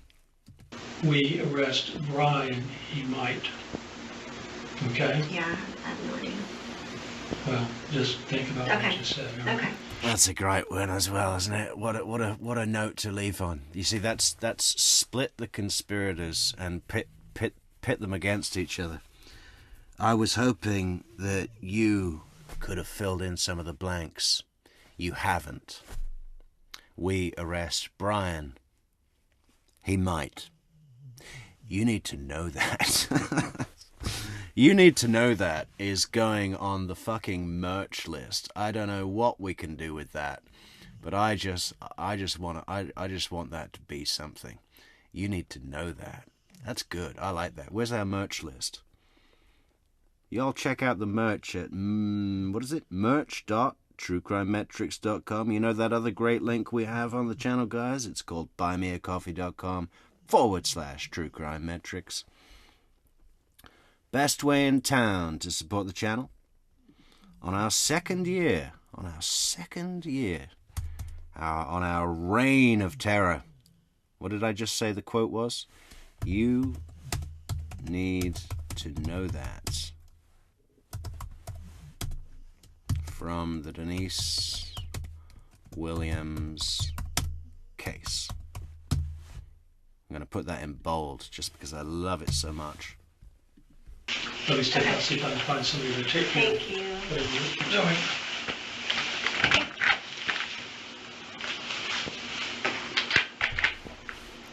And I love how we just get a glimpse of him there and he's unkept. If I can find somebody to take care of. He's just working the case. He's got no time for personal grooming. What does it matter? Justice is his game. Thank you. What are you doing?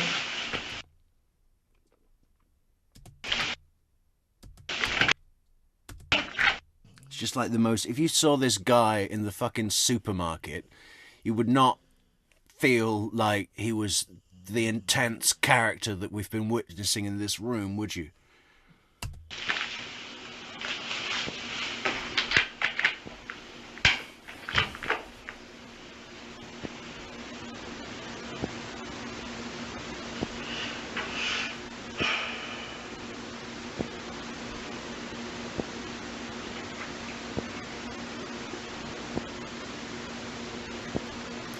Thanks, Christina. That's even better with the actually. Right? Why? Why is that? We have never... If you just say we have never met, that's like... That's a... Oh, what was that? What was that? Our good friend, who was that? Wow, 10 coffees. That's fantastic. How do we... Oh, hang on. Who do we have to thank? We have to thank our wonderful, wonderful friend, Amanda Chapman. Thanks so much, Amanda Chapman, for those coffees. That is a fantastic way as we're coming to the close of tonight's stream. Good to see you, Amanda. Fantastic to see you. Thank you so much for supporting the channel. That is very well received and generous. Thank you. What was I saying? I'm so distracted by our wonderful friend Amanda Chapman. Shit, what was I just saying? Oh yeah, actually met. If you just say we have never met, it's like, well, okay, so let's meet. But when you say we have never actually met, why is that different? It's different because the word actually assumes that perhaps we should have met. Like if you and I work in the same building, the same hours, but there's always so many people in there that we've never actually met, even though. That's the next thing, isn't it? That's the next part of the sentence, even though, and then insert reason that perhaps we should have met, or it could be expected that we had met because we work in the same building, or a detective has been following me for 16 years. We have never actually met. Thank you so much for clarifying and pointing that out and reminding us of the beauty of that sentence, Christina. Good catch. Good catch, amigo. I'm going to put that on the merch as well, man. That's this guy, every quote this guy has is fucking merch material. We have never actually met. I don't know how we're going to give that some context to make some cool merch, but we'll find a way. That's what we do.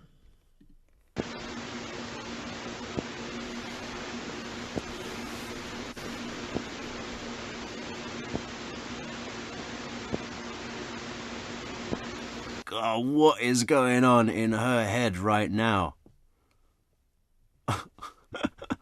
Look at that posture. That is uncomfortable posture, man.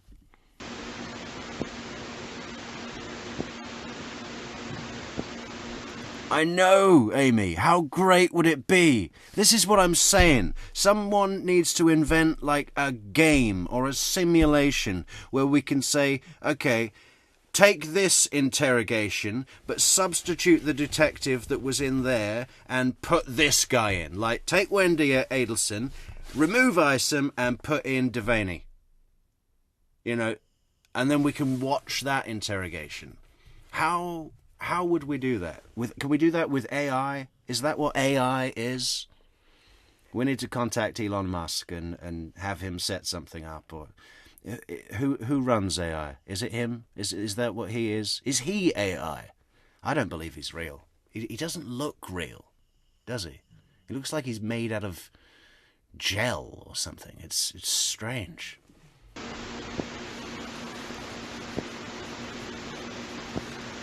Absolutely, Albert. He's got major Columbo vibes. I bet he smells of cigars, you know?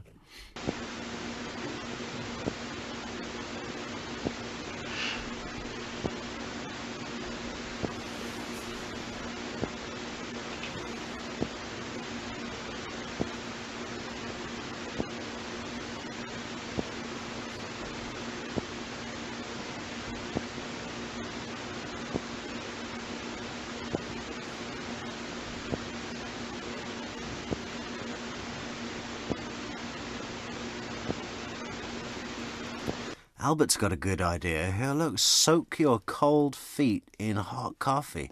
That could be the trend of 2025, right? I bet that's got some fucking healing benefits, or good for dry skin, maybe, or I don't know. Yeah. That could be $1 billion market, Albert. People will be doing that in shopping malls. You remember those fish that they had, those fish tanks with in the mall, where you'd go and put your feet in and the fish would eat your feet or skin from your feet or something. We're doing it with coffee now, and we can go around the whole world. We can go to Java, we can go to Kenya, we can go to Brazil, we can go to Costa Rica, we can wherever they have coffee. Sumatra.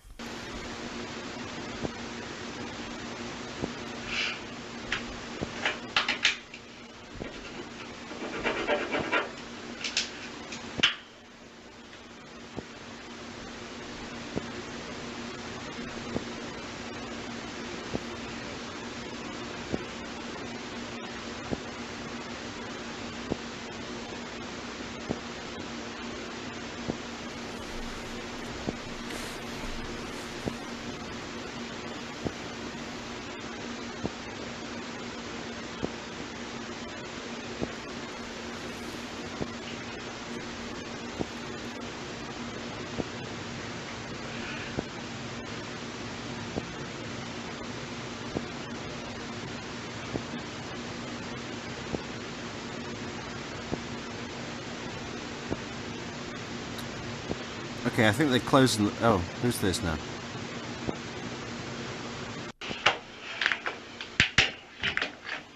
Were they able to get in the car, do you know? In the car? Yeah, they're processing it. Okay. You talked to Melissa earlier. Yeah, I'm anxious about I really want to file the restraining order. Okay. Because it's Friday and there's... Well, Denise, I'm sure you're anxious about just so many things right now, okay? I'm sure the restraining order is probably the last fucking thing on her mind right now, right? Don't care about that. I want to go. Get me to ABC Liquor. It's too late to do it at the courthouse now. It's not a problem. He's in custody. Oh, yeah? We have him. To get an injunction, you'll go to the courthouse, to the jail tomorrow morning. Go to the jail. At 8 o'clock. And you can fill out the paperwork. Melissa said she'll meet you, and... Well, my brother-in-law can go. She doesn't really have to. My brother-in-law's a policeman. He can go with me. Okay. 8 a.m. at the jail? Correct. Where is that? Right behind us. Oh. If you go down further on Apple Yard, Uh-huh. you'll see the main entrance to the jail. Okay, so I file the injunction there. Correct. You can fill out the paperwork and everything, because they do first appearance over there, Okay. and that's at the time that the judge will review them on the Okay, weekend. okay. All right, oh, good. This is Melissa's information, Okay. information she left for you. Do I need to tell her that she doesn't need to come at 8, or? I'll call her. Okay, thank you. If you decide you want her, Okay. call her. Her cell phone number's on the back. Okay. And Okay. if you need anything. As far as the injunction goes, did she explain to you what you do? Okay, you'll basically write a little story about what took place and why you need an injunction. Okay.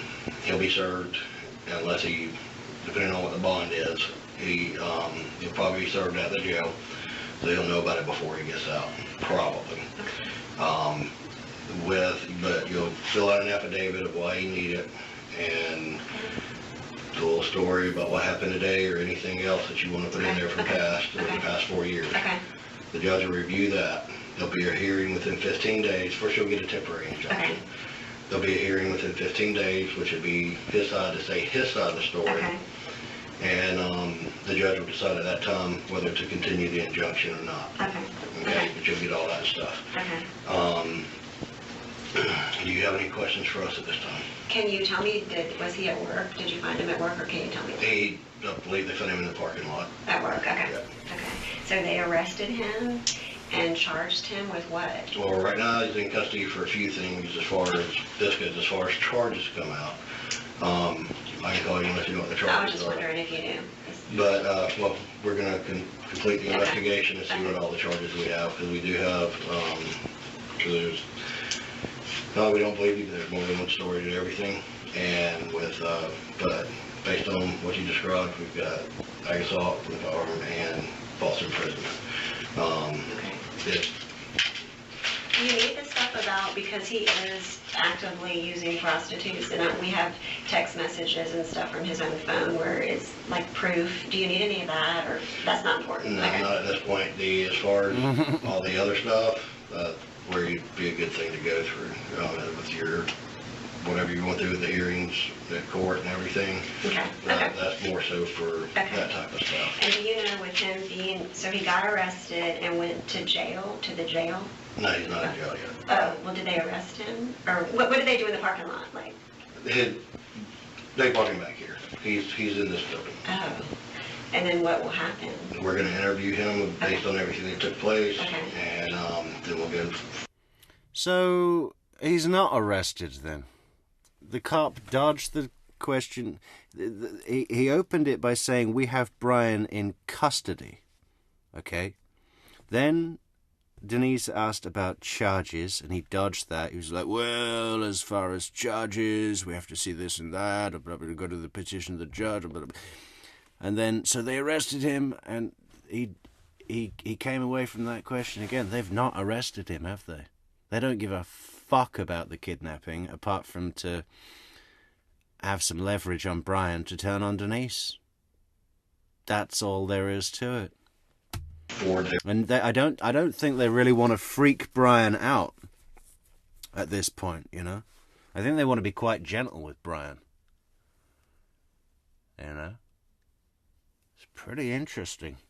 The cops have just had such a great day. They've been waiting for this day for years, man. With the investigation. Like I said, we can call you and let you know the outcome, because we're also still looking for the stuff you described that came out of the hearing. Okay. So he's here in the building, and y'all will talk to him, but then will he just leave? No, he'll be going next door more than likely. He'll be going to the jail, okay. And then I'll be there at 8 to turn in, basically it's paperwork, right? That I'll be doing tomorrow at 8. Yeah, you'll fill it out, Okay. and the judge will review it and everything tomorrow morning. Okay. Well, are you going to talk with him? Or are you going to be one of the ones to interview him? Oh, If she's worried about a fucking threat, here's some questions from this very, very vague summary of the conclusion of events from this cop here is, listen, buddy, is there any chance in hell that this guy's going to be released onto the streets today?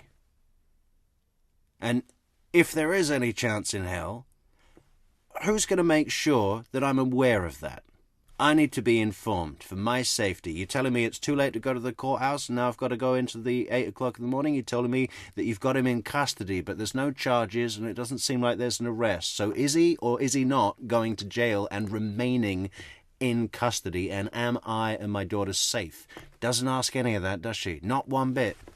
I hope he tells the truth, but I mean, if he doesn't, I've told everything that happened exactly how it happened. I mean, the only proof, I guess, would be that CVS camera, you know, other than he said, she said, and then hopefully they can find that backpack with all that stuff in it. That's what we're hoping for. But I didn't, every single thing I said was true, and it was not exaggerated, and we'll just see what he says. But. Okay. One other thing, I don't know if you remember me. We graduated together. What's your name again? Brian Bishop. Oh my gosh. With this other stuff that they're talking to you about. Oh, this is brilliant. He's from her school, and now she's just gone, oh my gosh, it's Brian Bishop, and now you look like this. You look like an old man now. But now you say your name, I can remember your face. When we were little kids graduating together. Brian Bishop.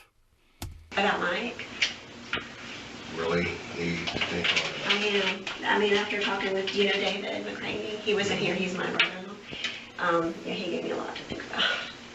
It's just overwhelming, though, I tell you. It's just this morning, this person, I've never seen him before, and to have to come to terms with what could have happened this morning, That's the other thing, right? Since Delaney's gone and this guy's come in, there's been not one thing of like, holy shit, man, who was that guy? Because he seems dead certain that Brian killed Mike. Is this true? Is this true? Do you have any evidence of this? Is there something I don't know? Nothing like that. Again, we started this poll tonight with saying who is smarter, Wendy or Denise, and I don't even think we fucking need a poll now. Now that we've been through the interrogation, we've seen all of her massive mistakes, all of the blunders,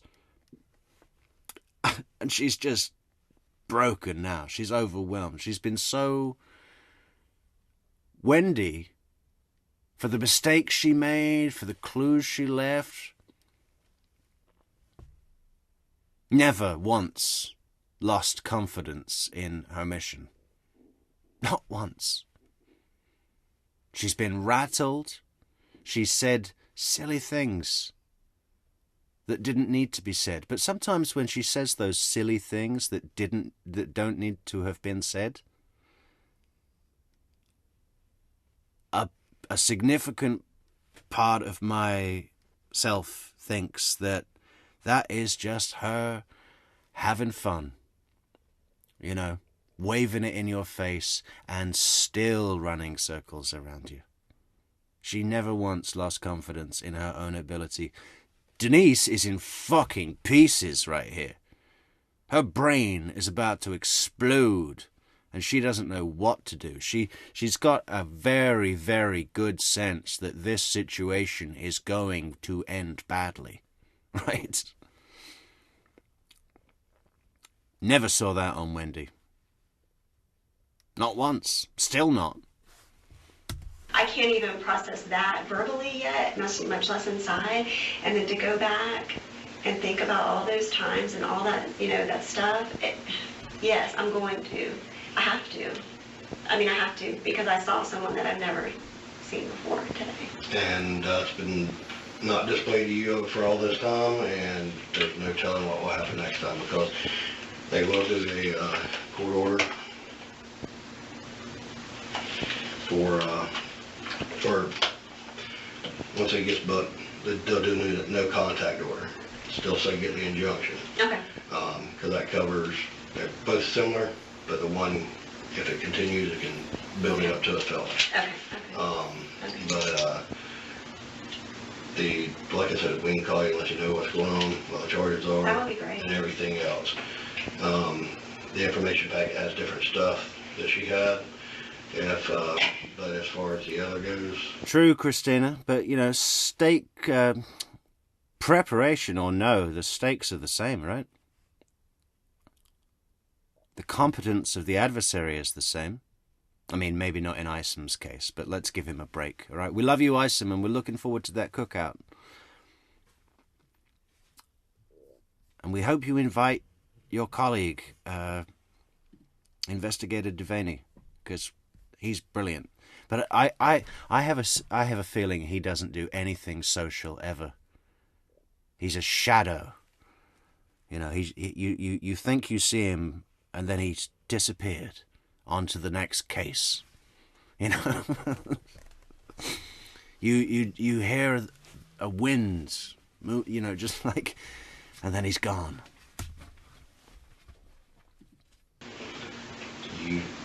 Whatever happened to Mike, you don't want that same thing to happen. Oh, no.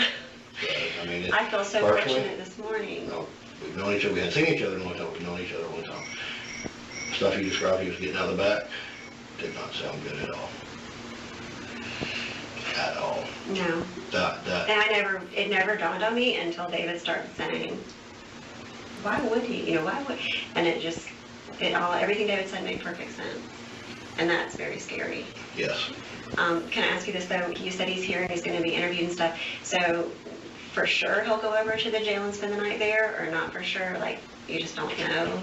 I mean. Oh, good. Well, finally, some seeking of confirmation of Brian's status. I'm just kind of wondering where he's going to be, because he's going to be mad. That's what I'm asking. Everything with our investigation, more than likely, okay. because we do have a deputy at CBS, so Okay. one of the detectives went there Okay. to review the video. Okay. So we're taking multiple steps to do the charge. Okay. And I mean, I know David, his family will let us stay with him, you know, this weekend. I can't live with him forever, but I have to get to a point where me and my daughter, we feel safe, and I do not feel safe. Well, if At all. you knew something about Mike with him, and that information was able to come out, and he was charged with it, he wouldn't be getting help. And me and David already discussed that he has threatened suicide so many different times. I don't think people that threaten suicide follow through. In other words, I don't think he's going to commit suicide. A lot of times it is a threat. Sometimes people that have threatened it for years wind up doing it out of the blue. So. Yeah, obviously. I mean, what a stupid thing for Denise to say. I said that earlier. It's like, well, it's a mix. You know, sometimes it happens, sometimes it doesn't. Why? I mean, I didn't even know coming here was the right thing to do. It was but absolutely the right thing to do. I just felt like I didn't have a choice. If you didn't report this to us today, and the same exact thing happened tonight or tomorrow, Right. we wouldn't have had any idea Right. what took place Right. this morning. Right. So it was the right thing to do. Yes, absolutely. No two ways about it. And if you hadn't, there's no telling what. I mean, he was in your vehicle. That's scary as hell to begin with. But now, like, that visual, I mean, it just, like, even trying to think about Mike right now, I just can't, because all I can see in the rearview mirror is that image of him coming. I mean, it was terrifying. I'm sure. And I cannot believe I didn't wreck the car. I mean, I can't. Oh, Miccosukee Road, you know, in the ditches and how it's so narrow. And everything. I can't believe I didn't wreck the car. I've never been so scared in my life.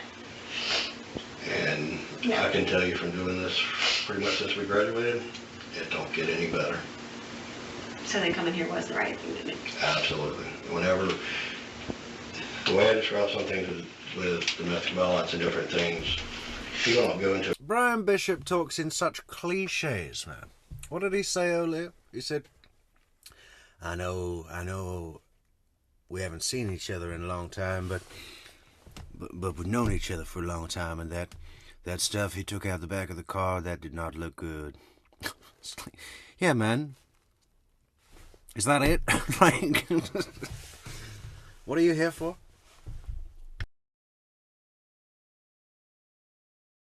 A relationship or get married because somebody's already beaten them. That's like throwing a frog in hot water. It's going to jump out. Right. But you get in lukewarm water and the heat gets turned up. It doesn't ever go back. Throwing a frog in hot water? That's fucked up, you psycho. What other small animals do you torture? It's like when you throw a frog in a boiling pot of water. You know, it's gonna jump out and be horribly scarred for life. And then you do it again with another frog until you've done the whole goddamn frog family. And then you move on to toads. And you throw the toad in the boiling water. And you watch him squirm and hop out all scar tissued up. Then you take a rattlesnake and you throw the rattlesnake in the boiling water. Fucking psycho. And it winds up burning you because you don't realize how it's happening so quick. Whatever the time frame it takes to do. So the best I can do for my safety and my daughter's is to file this thing in the morning at 8. Correct. I mean, I'll hear from you guys, I guess, and then stay with my brother-in-law and his wife. That's Deborah. Ansley starts school. It's very scary. And we don't know. Norla Vine says, I don't know, or she doesn't know. Norla doesn't know who she dislikes the most, Wendy or Denise. It's Denise for me. You know? You see, the word dislike that you're using here, I dislike Denise more, but I hate Wendy more. Does that make sense? I know that hate seems more extreme, so that might seem incongruent, but the thing I hate most about Wendy is the effectiveness of her techniques. I was going to say skills there, but I don't want to give her that much credit. The techniques that she has are effective, and that allows her to be extra smug. So although I hate Wendy more, I would have to say that on a sort of professional level, I have more respect for her. Does that make sense? Does that make any sense? Pretty much. And I'm surprised to even hear myself say these words, but it's true. That is what it is. Denise is just a fucking bitch, right? Selfish, greedy, nasty piece of work. But minimal skills. Just basic deception that anyone can do if you choose to live without empathy. Anyone can do this if you don't give a fuck about other people. Not everyone can do what Wendy does. In fact, it's incredibly rare. Incredibly rare. You know, this old Denise Williams is just a fucking arsehole. Wendy does have, you have to say that she's incredibly effective. That's really interesting. I dislike Denise more, but I hate Wendy more. That's really interesting. I've never thought about it like that. Thank you, Norla Vine, for introducing me to my own brain, because we had never actually met. You need to know that. Guns, we don't even have a dog. Like, we don't have a security system. One thing to consider.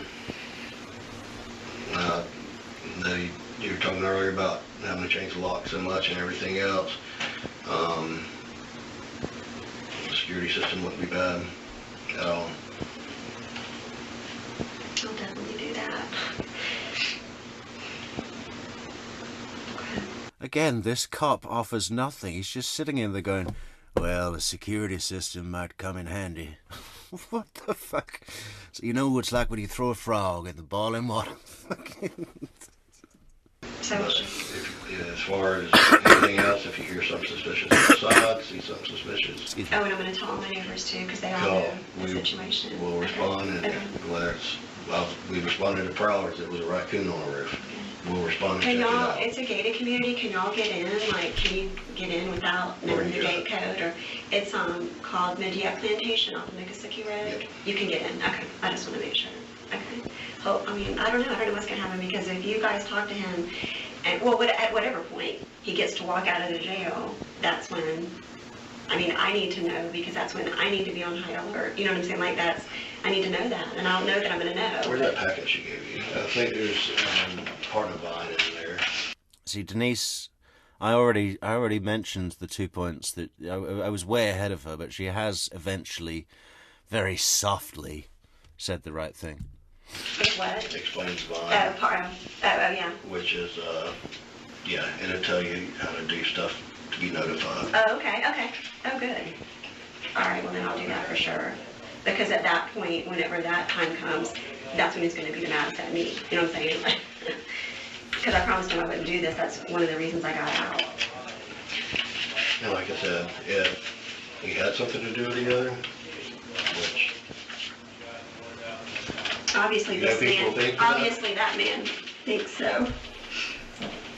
no. I can't remember his name, but, oh yeah, I know, but I just, well, David. But if him going in on these charges, Yeah, compared to the other charges.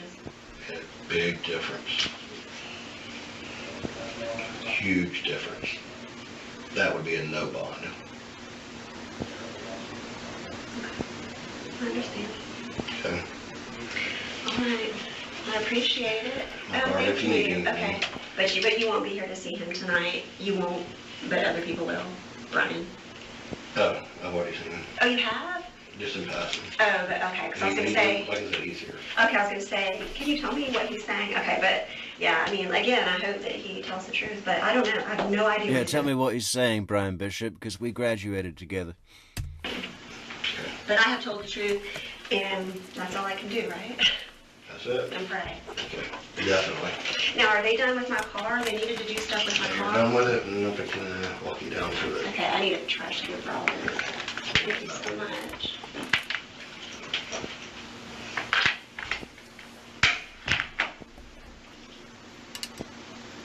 Ah, the empty chair. I love an empty chair in these things. Okay.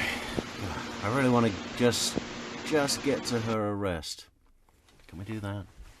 But to do that, how long is her goddamn wiretap with Kathy?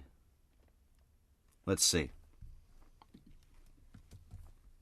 So basically, after that meeting, the cops are all over it.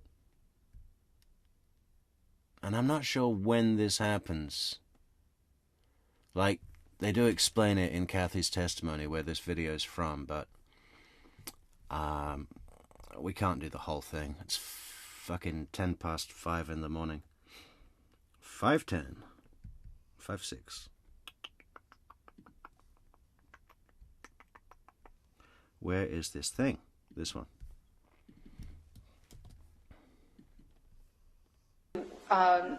Mr. Delaney. So this is About, the case. I had chicken. Received a subpoena.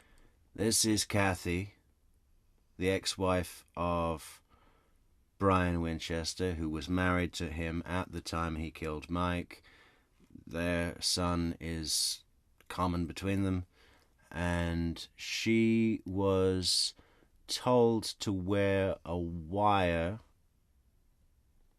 or, you know what I mean, have some kind of listening device on a phone call with Denise before Denise was arrested, to see, and the cops told her all what was the cops told Kathy all what was going on, and they said, listen, what we want you to do is tell Denise that Brian told you about Mike and killing Mike all those years ago, so that, Denise might say something like, oh my God, I can't believe he told you what we did. He never even mentioned it to me that you knew, something like that. I don't think it comes up, but it's still pretty interesting to hear how Denise takes it. Let's see if we can listen to that now. From Mike Delaney, and this was all under the... That never happened. That never happened. That was part of being the confidential source. That's how we're getting everything to Correct. bring up the subject. To bring up the subject, correct. For me to talk to her and say, I have received this subpoena, I'm going to have to talk about this, and this conversation is us talking about what I'm going to be saying in that supposed subpoena. Okay.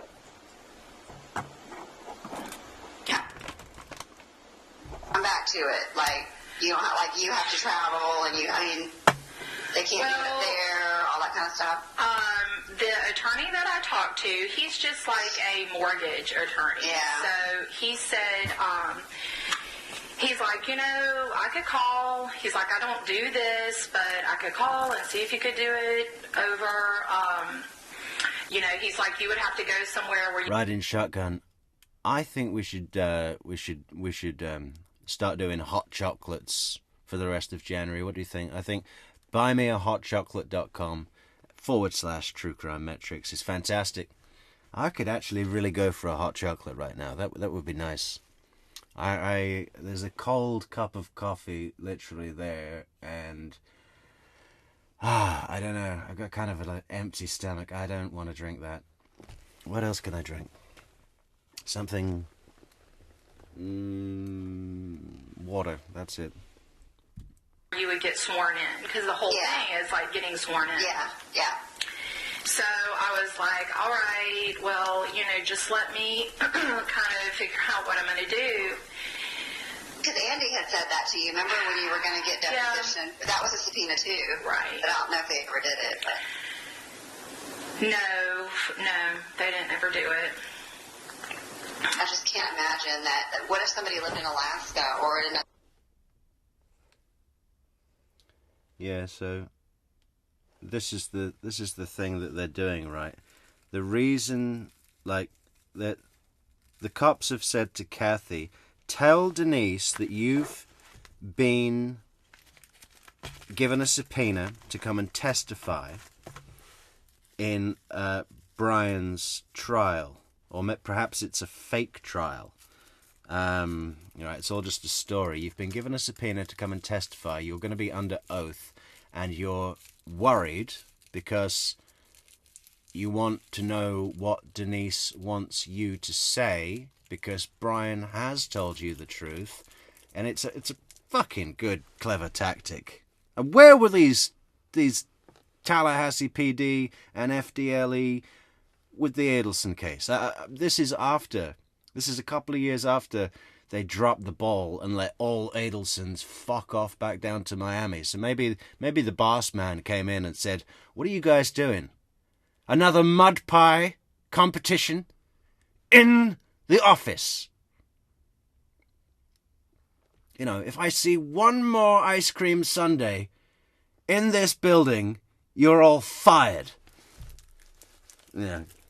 Isom's just slowly closing the drawer of his desk, which is full of, Rocky Road, and, it's like... quietly, so it doesn't make a noise in front of the boss, but it's just like slowly closing the drawer. Because they seem to have got their shit together, right? They did a really good job here. This tactic with the subpoena, bringing in Delaney. Even Brian Bishop served a purpose with his strange way of... he still served a purpose. Another country, or, I don't know, whatever. He was like there to be dumb and boring. That made Denise feel comfortable and superior just before she left, so that they could do this. They said, "Listen, we need someone to take the pressure off Denise. So who is the most boring and slow one that we have?" Isom has gone down to the... Stop it. So we'll have to use Brian Bishop. Send him in. Well, here's my problem. And I'm gonna get upset here, but my problem is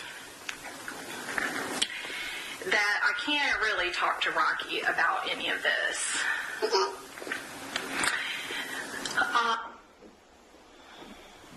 Who's Rocky? He's my husband, my current husband. All right. Thank you.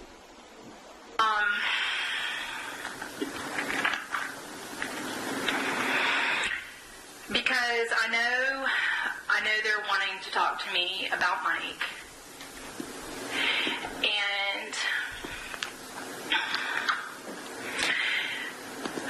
over the time that we've been married, I've always just pretended like I don't know anything.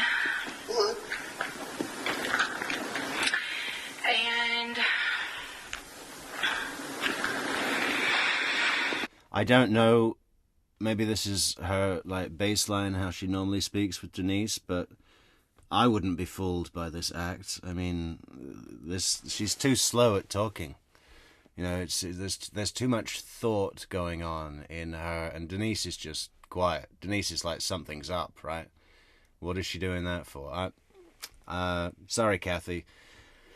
Better next time. But I don't think it did work. I don't think Denise said anything.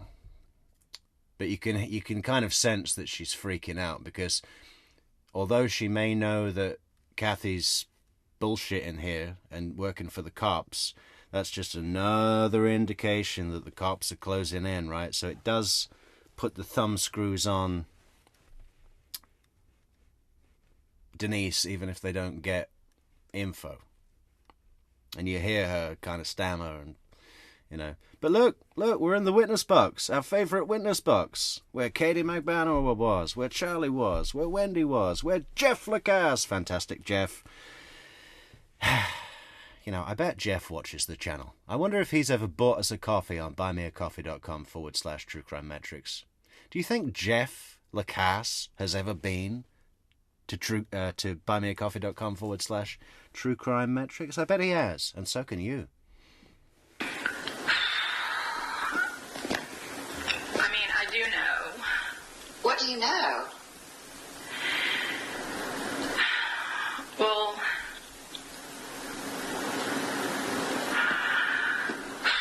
oh, absolutely. Kathy seems like a nice, decent woman, and what a thing for her to have been involved in, with just this absolute fucking nightmare, you know, this terrible situation, and just a good, solid Tallahassee woman.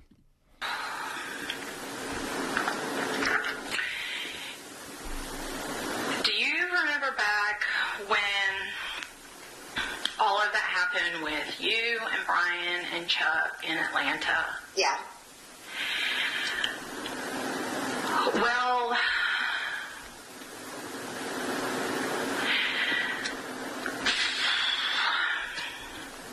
Brian called me at the shop crying and Before or after? mad.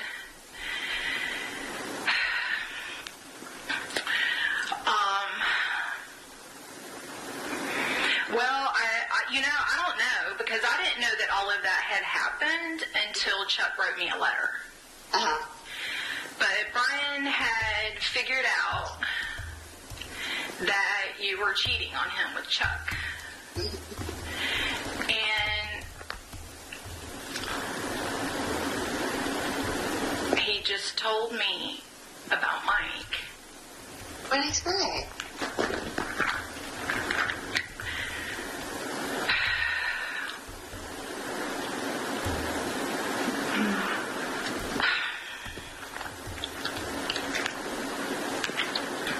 He called you upset about Chuck, and then he wanted to talk about Mike. He was mad at you. Mm-hmm. And so he told me about what happened to Mike.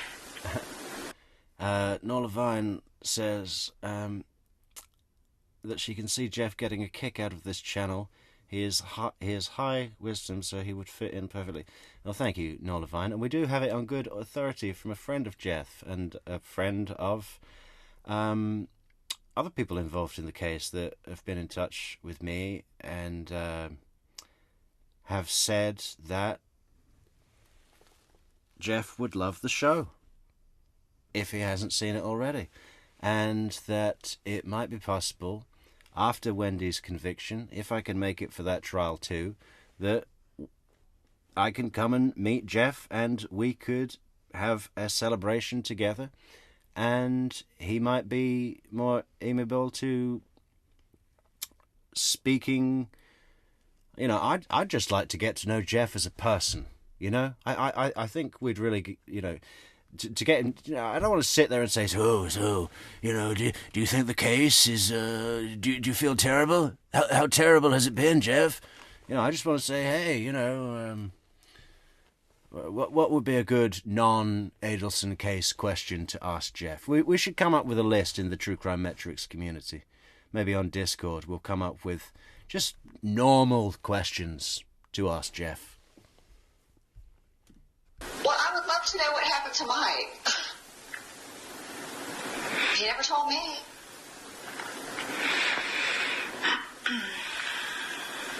You know, Jeff Lacasse, if you could come back as an animal, which animal would you be and why? They said they found his remains and that he was beaten or that he was shot. Brian told me that y'all planned it.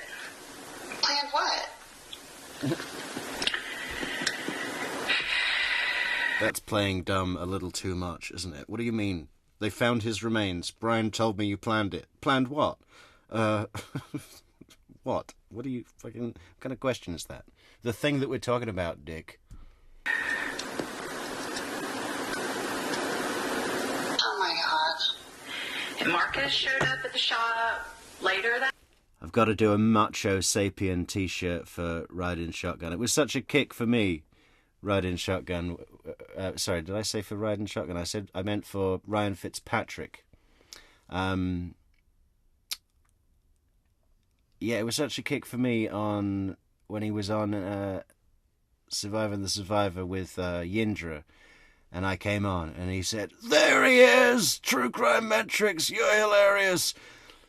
Macho Sapien was the best thing I ever heard," or whatever it was it said. And it was good, wasn't it? It was good.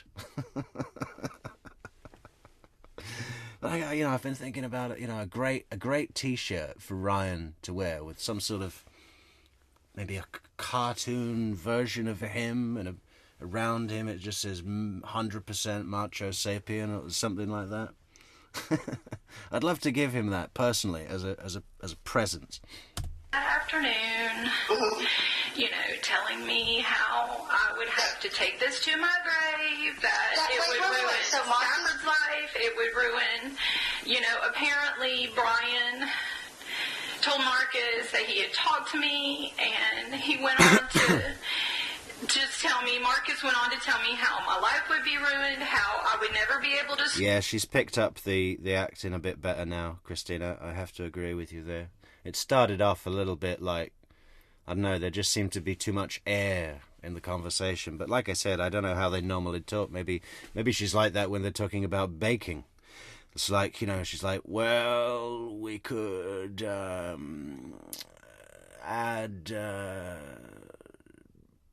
chocolate chip, maybe a few Reese's Pieces to the dough, and then bake that in to the cookie. Start over if Stafford's life was ruined, if... So Marcus knew? And when you said Brian said y'all, you're talking about me and Brian or Marcus or who? You and Brian. And that Marcus is involved? I mean, obviously, if he came and talked to you. Well, it was just the whole, shut down. So, whenever, I mean, it's. And then you got a letter from Chuck. My parents got a letter too. But you got a letter from Chuck, and he's talking about it too, or no? Chuck told me what happened in Atlanta. In Atlanta, okay, yeah. So, here's the deal. Here is the deal. Hang on, somebody's texting me. Rocky, Rex is not doing well. Oh. Yeah, that's pretty major, especially with Marcus involved. Well, I mean, I know that you know something, Denise, because whenever I was going out to see Marcus, you're like, tell Marcus to tell Brian I'm not talking. Yeah. And I knew what that meant. Well, that's why, because what they've been doing is they've been lying to me and they've been lying to them. And obviously, I mean, because you told me the thing about him saying what I wrote in the letter to the judge, which I didn't. And so they're playing everybody against each other. Here's the thing. I don't even care about all that anymore because time has moved on. Mike is in heaven. So here is my problem. Here is like my problem is Rocky doesn't know any of this. Rocky doesn't know that I know in all these years, anytime anything ever came up about Mike, I just sit with my mouth shut. He never would have married me if he had known. This has nothing to do with you. It has everything. I have been lying to him for 15 years. But you're talking about some. That was Oscar material. Did you see that, Christina? That I have been lying to him for 15 years. That was good. We got fucking what's her name? Meryl Streep over here. Seriously, I'm not being sarcastic. That was actually really good. Something Chuck happened years later, so then you're saying that years later, Brian told you something, Marcus came to you, so two people came to you to talk to you about this years after it happened. Had you met Rocky then? Yes. I mean, but what that has to do with is two people telling you something. That has nothing to do with you and anything that you did or anything that you didn't do. You know, I mean, it doesn't. And there's nothing you can't tell Rocky. I know that. I'm sure of that. So that's why you were talking about losing your family. I am going to lose my family. If I lie, whenever they ask me, do you know what happened to Mike? If I lie, then now what happens? And then when I go home and Rocky says, why didn't you ever say anything? Like, how do I explain that? How do I explain that I just decided to forget it? He never would have married me. I don't believe that. But because you didn't, it has nothing to do with because I've never, he hates lying. Well, I've never lied to him about anything, but every time that anything comes up about Mike, that is a lie. Well, that you didn't tell him what Brian told you, and you didn't tell him what Marcus told you. Right. So again, it's two things that two people told you, but it's not you. It's not he fell in love with you. It's not you. Well, what am I supposed to do when they ask me? I mean, what am I supposed to do? Was he pushing? He was pushing you on the phone about it. Is that what you were saying? Yeah.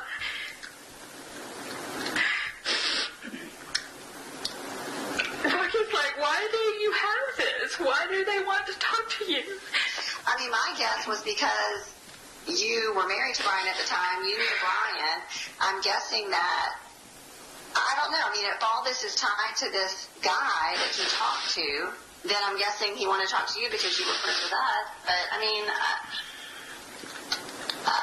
but again, it has nothing to do with Rocky or your girls or your family. Nothing.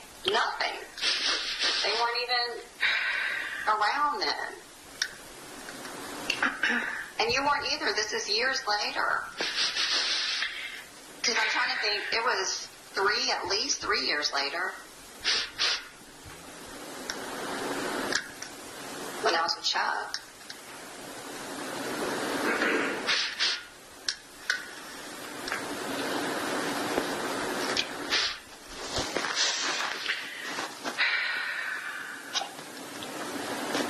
And I mean, Rocky's not gonna, stuff that you kept inside that people have told you, if you decide to tell him, he's gonna be fine. If you don't, he's not gonna be like, we're getting a divorce. I mean, there's no way. And if you would have told him back then, when y'all were engaged or getting engaged or whatever, it had nothing to do with him meeting you, him falling in love with you, him wanting to marry you, your family. It has to do with Brian and Marcus.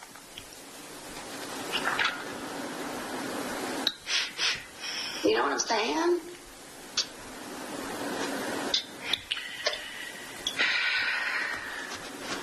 So it's February 22nd, is that what you said? Mm-hmm.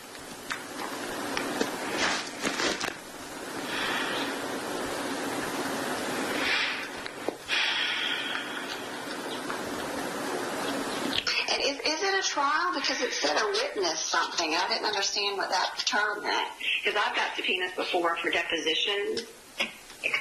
It's at home. I don't have it with me. It just says that, like, I have to go down to the state attorney's office at 10 o'clock in the morning. The state attorney. Yeah, because I think that's where I have to go to.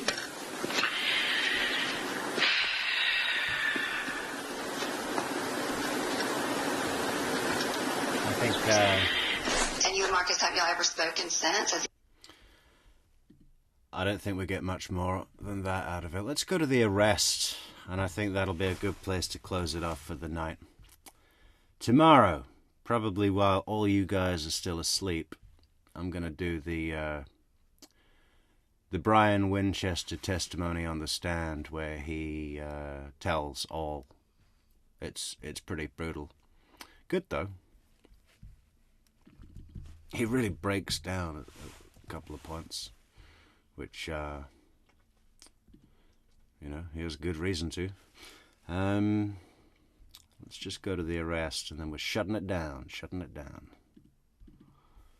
How long's this stream? Just over 5 hours. Long one.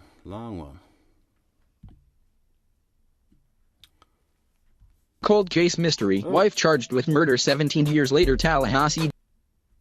Yes. Was this a video? Yeah, we got the intro, buddy. We know what's going on. Hey, they're at FSU. Professor Markell could have walked on this very sidewalk, up those very steps. You see those bollards? Those are Markell bollards.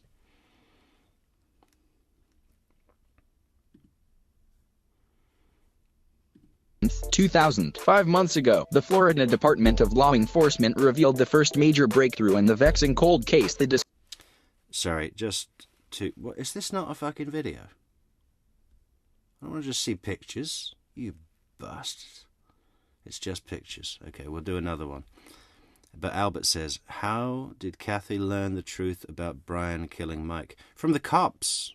No one told Kathy. The cops set this up with a sting. They said, listen, you have this listening device.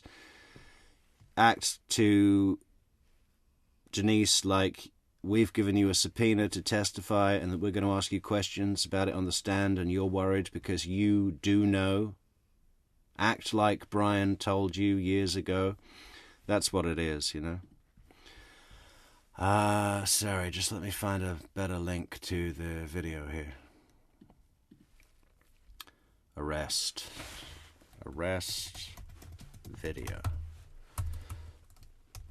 Excuse me.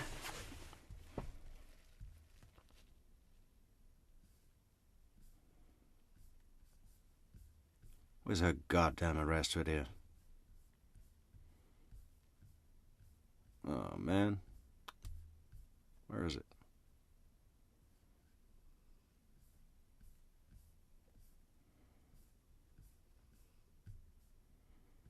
Well, now I can't find anything.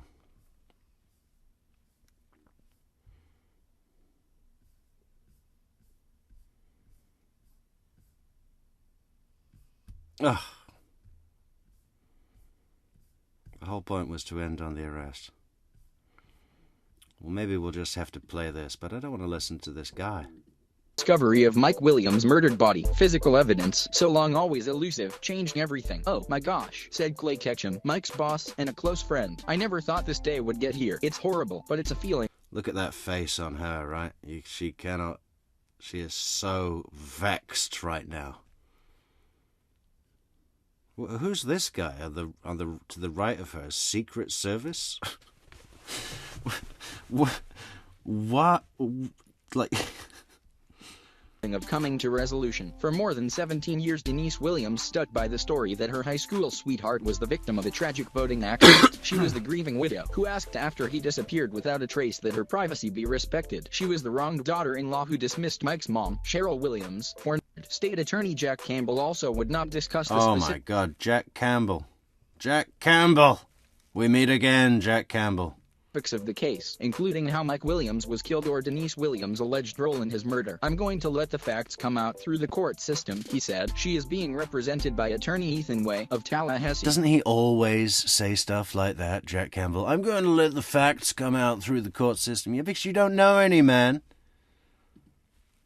Communication between one another in criminal cases. The couple was divorced last May while Winchester was being held in the Leon County Detention Center. On October 19th, Winchester, 47, Again, what is with these Secret Service guys here? I mean, there's one female officer in uniform. This is strange. Why are they here? Plea agreement with prosecutors that guaranteed the state would not seek life in prison on the armed kidnapping charges and that certain evidence would not be presented at his sentencing hearing. The agreement was executed the day after Mike Williams' body was found, buried in 6 feet of muck near a primitive boat landing.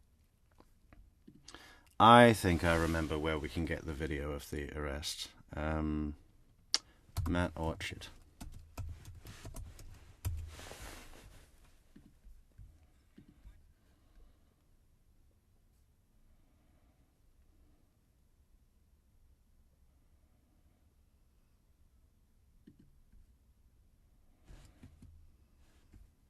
Oh, here we go. 37, 34.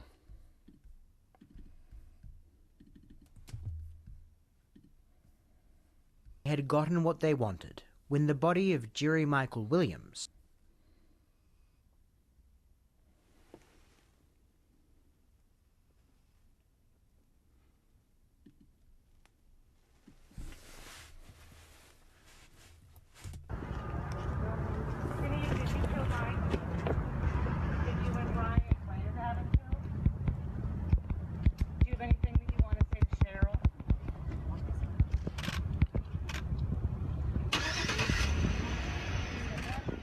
The deal Brian Winchester struck with the state attorney was that in exchange for his cooperation, he would serve 20 years for the kidnapping, in addition to 15 years... Oh, sorry, Matt.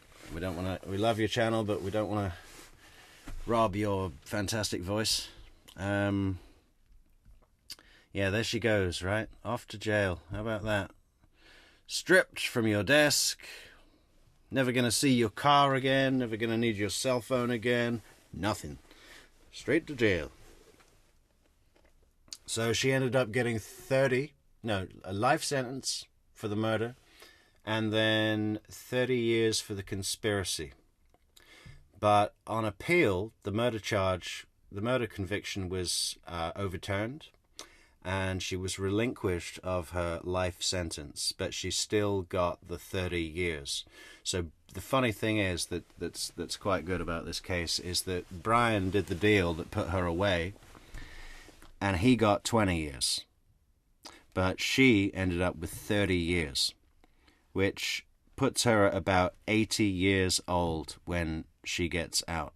And Brian Winchester will only be about in his mid-60s, I think. 66, 67, something like that, which, you know, that's still good enough to get a few things together to enjoy the golden years, right? Sitting out,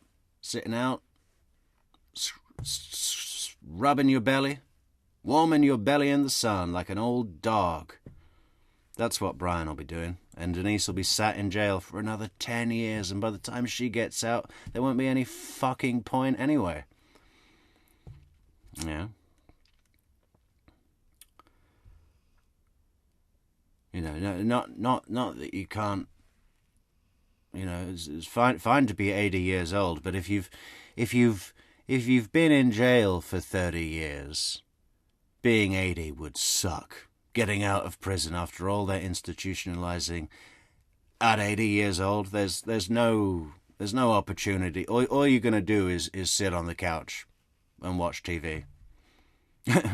You know, for 2 years and then die. I mean, you know, she got out of the life sentence though, so that's some small win for her.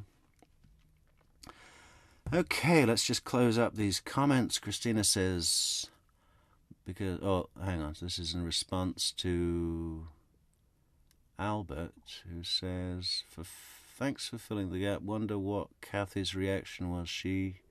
Was she motivated to wire up to catch Denise? I think it was in the pursuit of justice for Mike. They were all friends. She wants to be a good citizen. And she's clearly still friendly with Denise. And seems like she's maintained somewhat of a relationship with Brian. They have a child in common, but, you know, she may even have sussed out Denise's real character if she'd have been able to realize how Denise was trying to sort of manipulate Brian into killing himself by estranging him from his son, his father, and withdrawing from his life herself, and just kind of tormenting him for her own selfish gain, because that's Denise Williams' MO all over there, right? Just torment people. Doesn't matter who goes down, as long as she gets what she wants. And once you realize a person like that, even if you've been friends with them for 30 fucking years, you know, your whole loyalty factor can change if you can come to some realization, because you realize you've been conned, and you realize that there's been all the stuff that you thought you had loyalty towards didn't exist. So, you know, she seems like a genuine good citizen and decent woman, so that was she probably didn't need much motivation to turn on Denise, is what I'm saying. And Brian had already done his deal at that point, so he's in no matter what. Possibly Brian was able to communicate directly with Denise and said, look, this is what's going on. This is what Denise tried to do. The cops are going to want you to do this. I think you should do it because it's the right thing for Cheryl, Mike's mom, and to, bring justice for Mike and what we did to him. So Christina says, all four of them grew up together and Kathy was not in on the murder or the affair. Probably cared for Mike as a friend. She knows right from wrong. Refreshing. Well, Kathy was having sex with Denise and Brian in menage style, and not including Mike, as far as I understand it. And that's all well and good. You know, we don't know. You know, that's all fine. I mean, that's just fooling around, isn't it? But anyway, Norla Vine says, maybe they were worried someone would take a shot at her. Maybe they were worried someone would take a shot at her.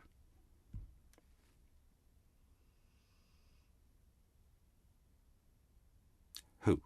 Kathy? I don't know who'd take a shot at her. She's not involved at all. Christina says, Denise doesn't think lying to your spouse is any cause for discourse. No, Denise is a completely deceitful, conniving, selfish, duplicitous, horrible excuse for a human being.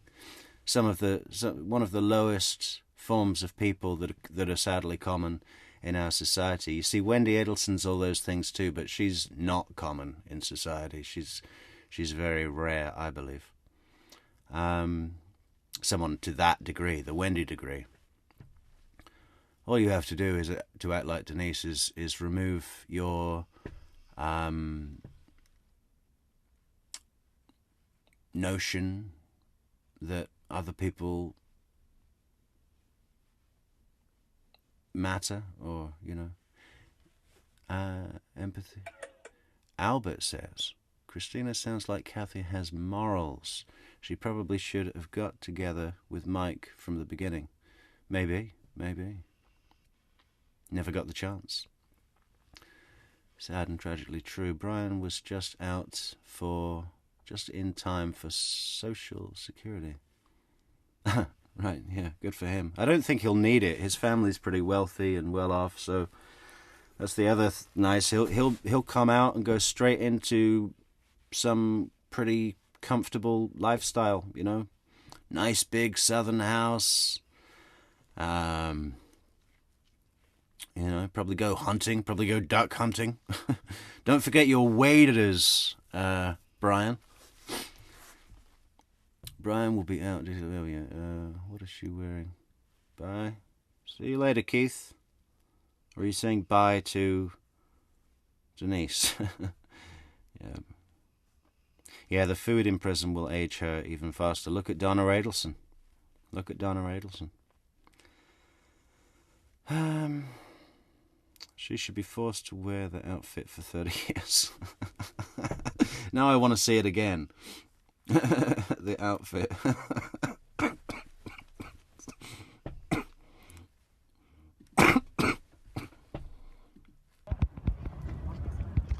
Yeah, what is that? Excuse me. Still getting over this persistent cough. I've been trying to mute the microphone when I cough, but I don't always get it in time, sorry. Alright, now I will.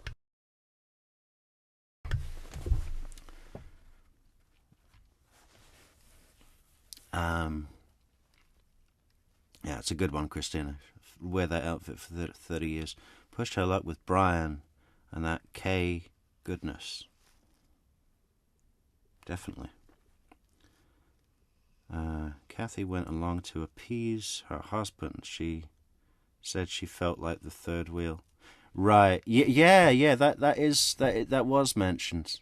That was mentioned. Yeah. So it was really about Denise and Brian getting it on, and they included Kathy, but kept her on the side. I do remember that being mentioned. Nola, thanks for bringing that up. Time with his grandkids and chase the ladies at the senior centre. You know he will. You know he will. That dirty old Brian. He's at it again. Anyway, guys. Okay, what time are we? 5:46 a.m. We are shutting it down. Oh, and we'll be back tomorrow. Probably not that long. And then another show in the evening. We'll see what we can do. Okay, thank you so much for being here, guys. Great to see you all. Great comments as usual. Fantastic comments as usual, always on the Metrics channel. Oh, what about our poll? Let's end this poll. What did we get in the end? We got, oh my God, this was so close. It did go up and down, but we got 49% believe that Luis Rivera got a better deal for cooperating with the state, and 51% believe that Brian Winchester got a better deal for cooperating with the state. I thought that was really interesting how we found out how many factors there are to consider within that question. It's not a simple input-output. It's not like, hey, you tell us about this and you get this amount of time. That would be easy. You just go to the least amount of years. There were so many factors, like what you had to do in the crime, who you had to turn on, the guilt that you felt in each of those scenarios. It was a really quite complex and in-depth conundrum of human feeling. And yeah, I like that. I like that a lot. Amazing that the vote is so close.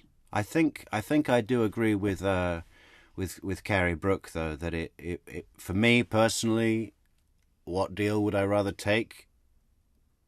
All things considered, probably Brian's.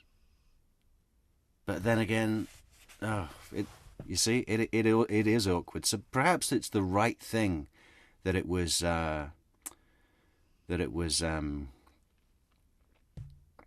so even. 51% to 49.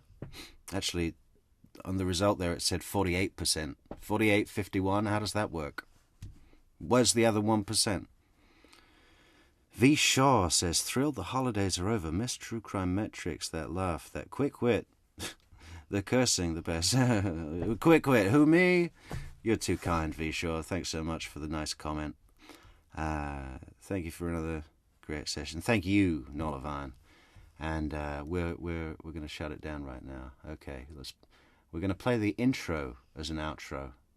So I know it says welcome back, but I just want to hear the music. It's going to soothe me to sleep. Okay, so good night, guys, and thanks so much for being here. True Crime Metrics out.